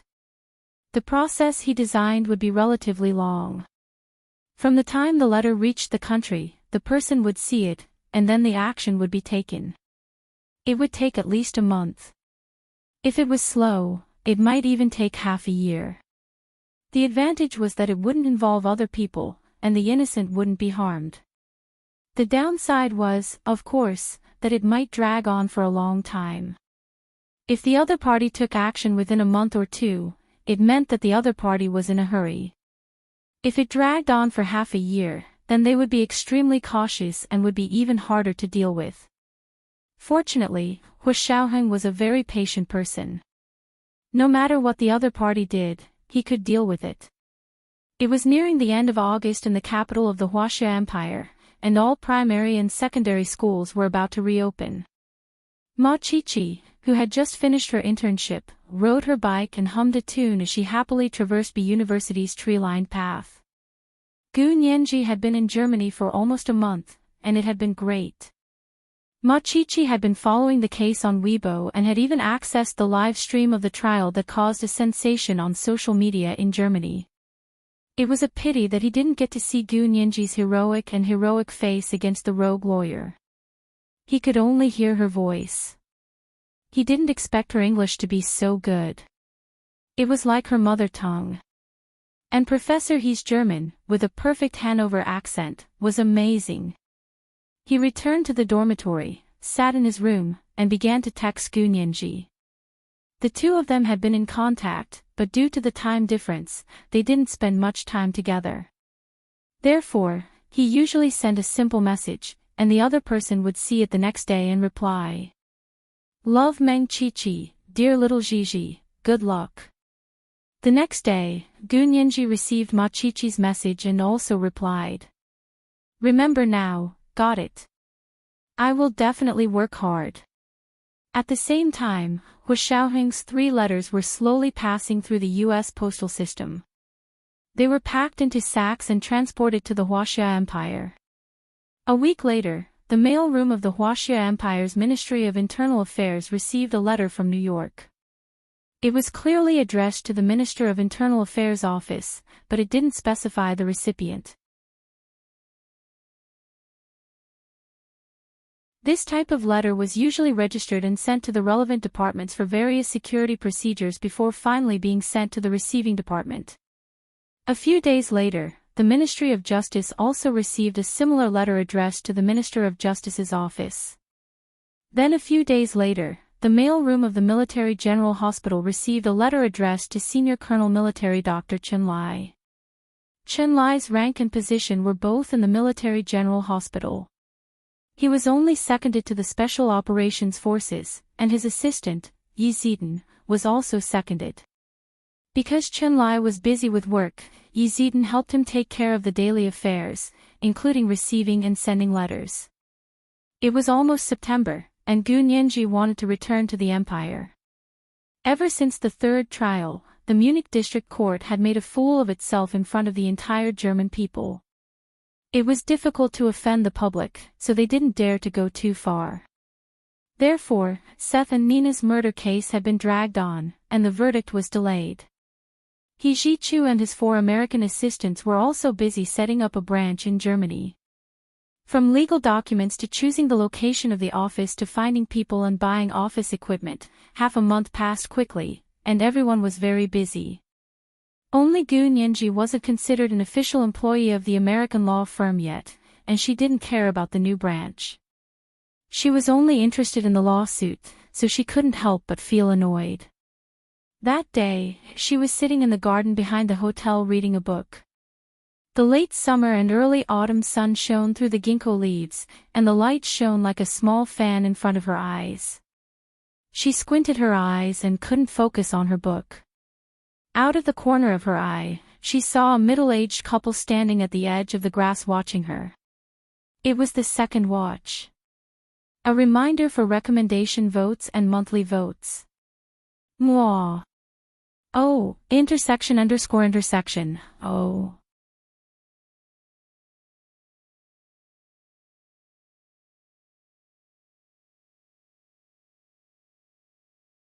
Chapter 6:17. Gu Nianji quietly closed her book and slowly stood up. She looked up to see a middle-aged couple dressed in plain clothes standing on the edge of the grass. They looked at her with humble smiles and habitually bowed. Gu Nianji's eyes flashed. She knew this couple. They were the parents of the murdered female exchange student, Li Haiqing. She stood up and brushed the grass and dirt off her body before walking towards them. Lawyer Gu. Li Haiqing's mother called her timidly. Her eyes were slightly timid, and her expression was both grateful and sad. She tried her best to maintain a calm posture. The couple looked at Gu Nianji, who had bright eyes and white teeth. They could see a bit of admiration for her. Lawyer Gu was much younger than their daughter, but she was so capable. Gu Nianji's eyes were a bit sore. She curled the corners of her lips and tried her best to smile to make the slightly uncomfortable couple relax. Uncle, Auntie, you're here. Come sit in my room. Gu Nianji took the initiative to invite them. I'll treat you to dinner tonight. You're not used to the food here, right? German cuisine was considered one of the top dark cuisines in Europe. There wasn't much good food there. The couple shook their heads and looked at each other. Li Haiqing's parents were both in their 50s. Due to the recent torture of losing their daughter, they looked even older. No, we're here to talk to you, Li Haiqing's father said. Li Haiqing's father spoke. He looked at Gu Nianji and suddenly bent down to bow to Gu Nianji. It was an almost 90-degree bow. Gu Nianji froze and quickly reached out to help the middle-aged man. She said anxiously, Uncle, what are you doing? Let's talk about it. I can't take it. No, you can take it. Li Haiqing's mother finally began to wipe away her tears. Our family is poor and can't afford a lawyer. Thank you, Lawyer Gu, for standing up for Haiqing. She's a good child, a good child. She's not the kind of girl who would mess around with men. Gu Nianji tried her best to hold back the tears that almost fell. She spoke very slowly and calmly. Auntie, don't feel burdened. They committed a crime and will be punished by the law. As for the lawyer's fees, don't worry. Not only will you not have to pay, but we will also fight for a large amount of civil compensation for you. Civil compensation. Li Haiqing's father shook his head. No need. No amount of money can buy back my daughter's life. I really regret it. I really regret it. Regret what? He probably regretted sending his daughter to study in Germany. Gu Nianji argued eloquently in court, but she didn't know what to say to this simple middle-aged couple. It seemed that any words were so pale and powerless in the face of this kind of love between parents who only wished for the well-being of their children. It's not your fault, and it's not Haiqing's fault. Gu Nianji calmed down and raised her head. Her expression was solemn. It was those people who were crazy. They will definitely be punished by the law. At this point, Gu Nianji remembered that the court had already delayed the verdict for half a month and refused to continue the trial. She quickly said, "Don't worry, I'll urge the court to start the trial immediately." She thought that Li Haiqing's parents were here to ask her to hurry up with the court. Unexpectedly, Li Haiqing's parents shook their heads and said, "We can see that the murderer's family is rich and powerful. We are very grateful that Lawyer Gu is not afraid of them and is willing to stand up for Haiqing." As they spoke, the couple bowed to Gu Nianji again. Gu Nianji was really embarrassed and mumbled as she took a step back. "I feel even more guilty now that you're acting like this. Please don't misunderstand, Lawyer Gu. We really aren't here to rush you." Li Haiqing's mother sighed. "Actually, we're here to say goodbye today." "Goodbye?" Gu Nianji really didn't expect this reason. "Why? The trial isn't over yet, why are you leaving? We've already been out for almost a month. If we don't go back soon, we won't be able to keep our jobs." Li Haiqing's father said quietly, "Also, we feel bad for using Director Bai's family's money. So we've already booked plane tickets to go back tomorrow." Gu Nianji tried her best to make them stay, but the couple had already made up their minds. However, before they left, they were still convinced by Gu Nianji and signed a letter of representation to represent them in the civil case. With this full representation, Gu Nianji could immediately start the civil case. If the Munich District Court wants to delay the criminal case, fine, I'll give you something to do.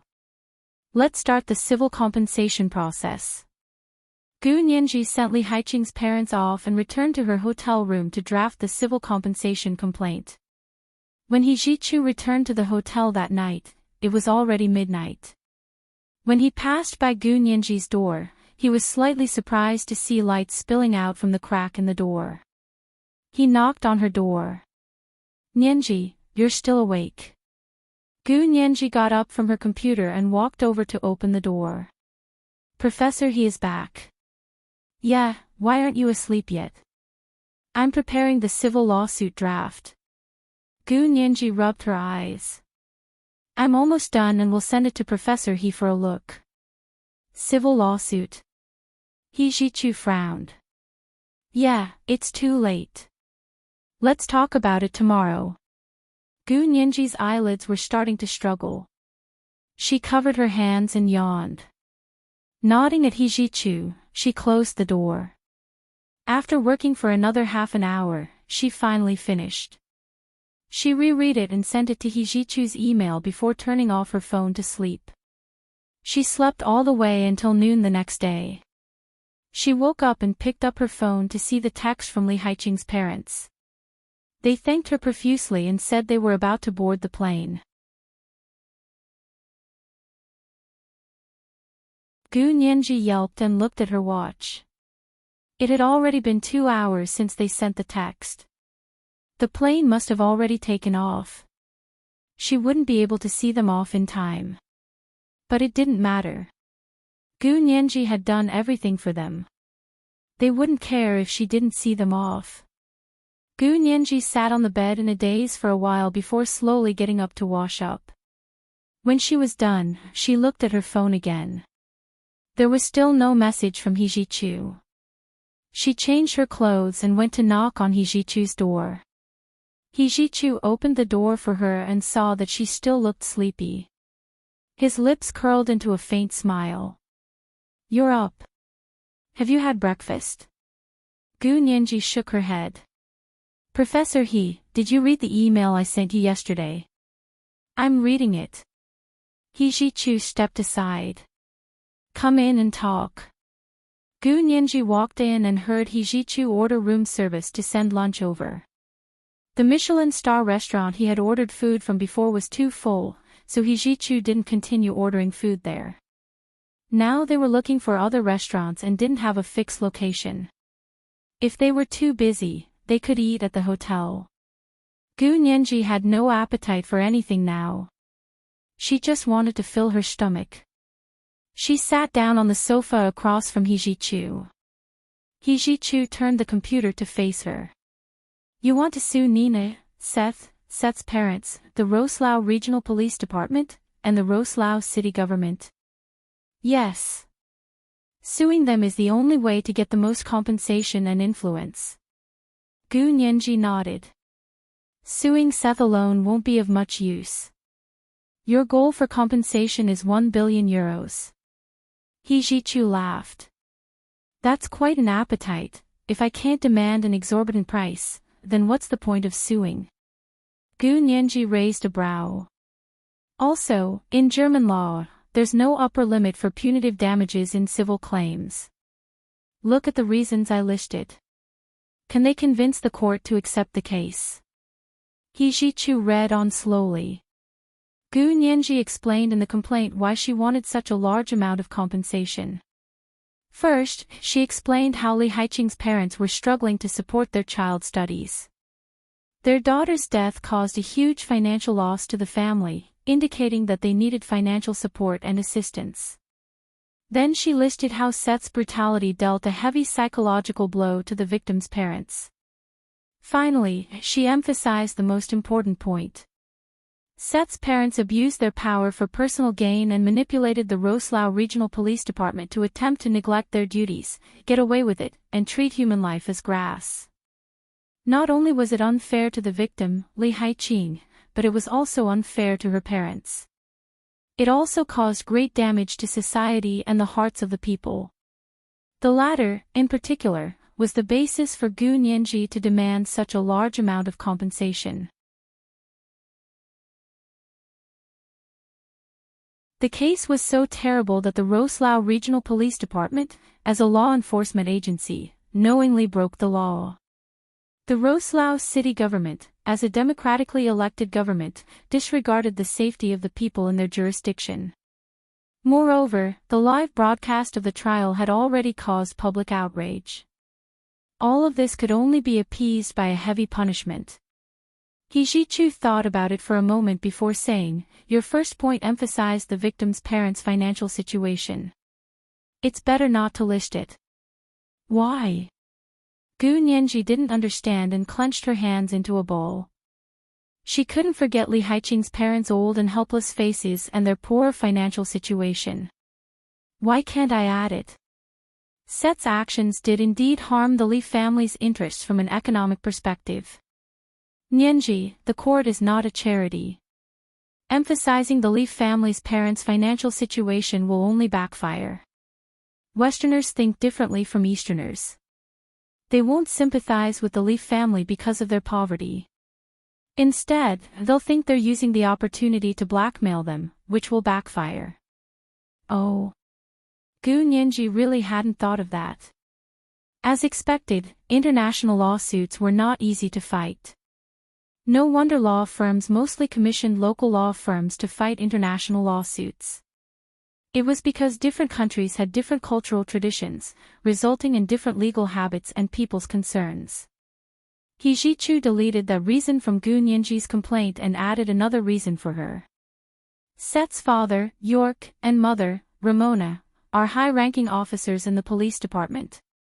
They actively destroyed evidence and caused irreversible damage to the case. They acted as officers of the Roslaw Regional Police Department, so the Roslaw Regional Police Department is jointly and severally liable. Gu Nianji leaned over to take a look and said with complete admiration, "Professor, he is still more thoughtful than I am." This is the first update. A reminder for everyone's monthly votes and recommendation votes.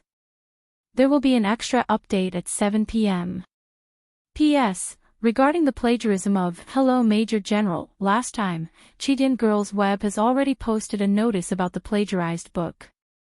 There are more than 10 chapters that involve plagiarism. After blocking it, they asked her to delete the plagiarized parts.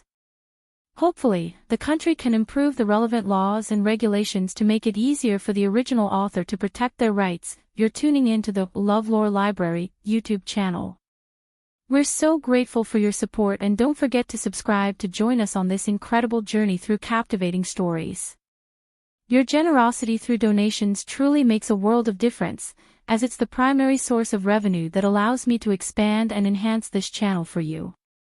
Thank you from the bottom of my heart for being a part of this adventure.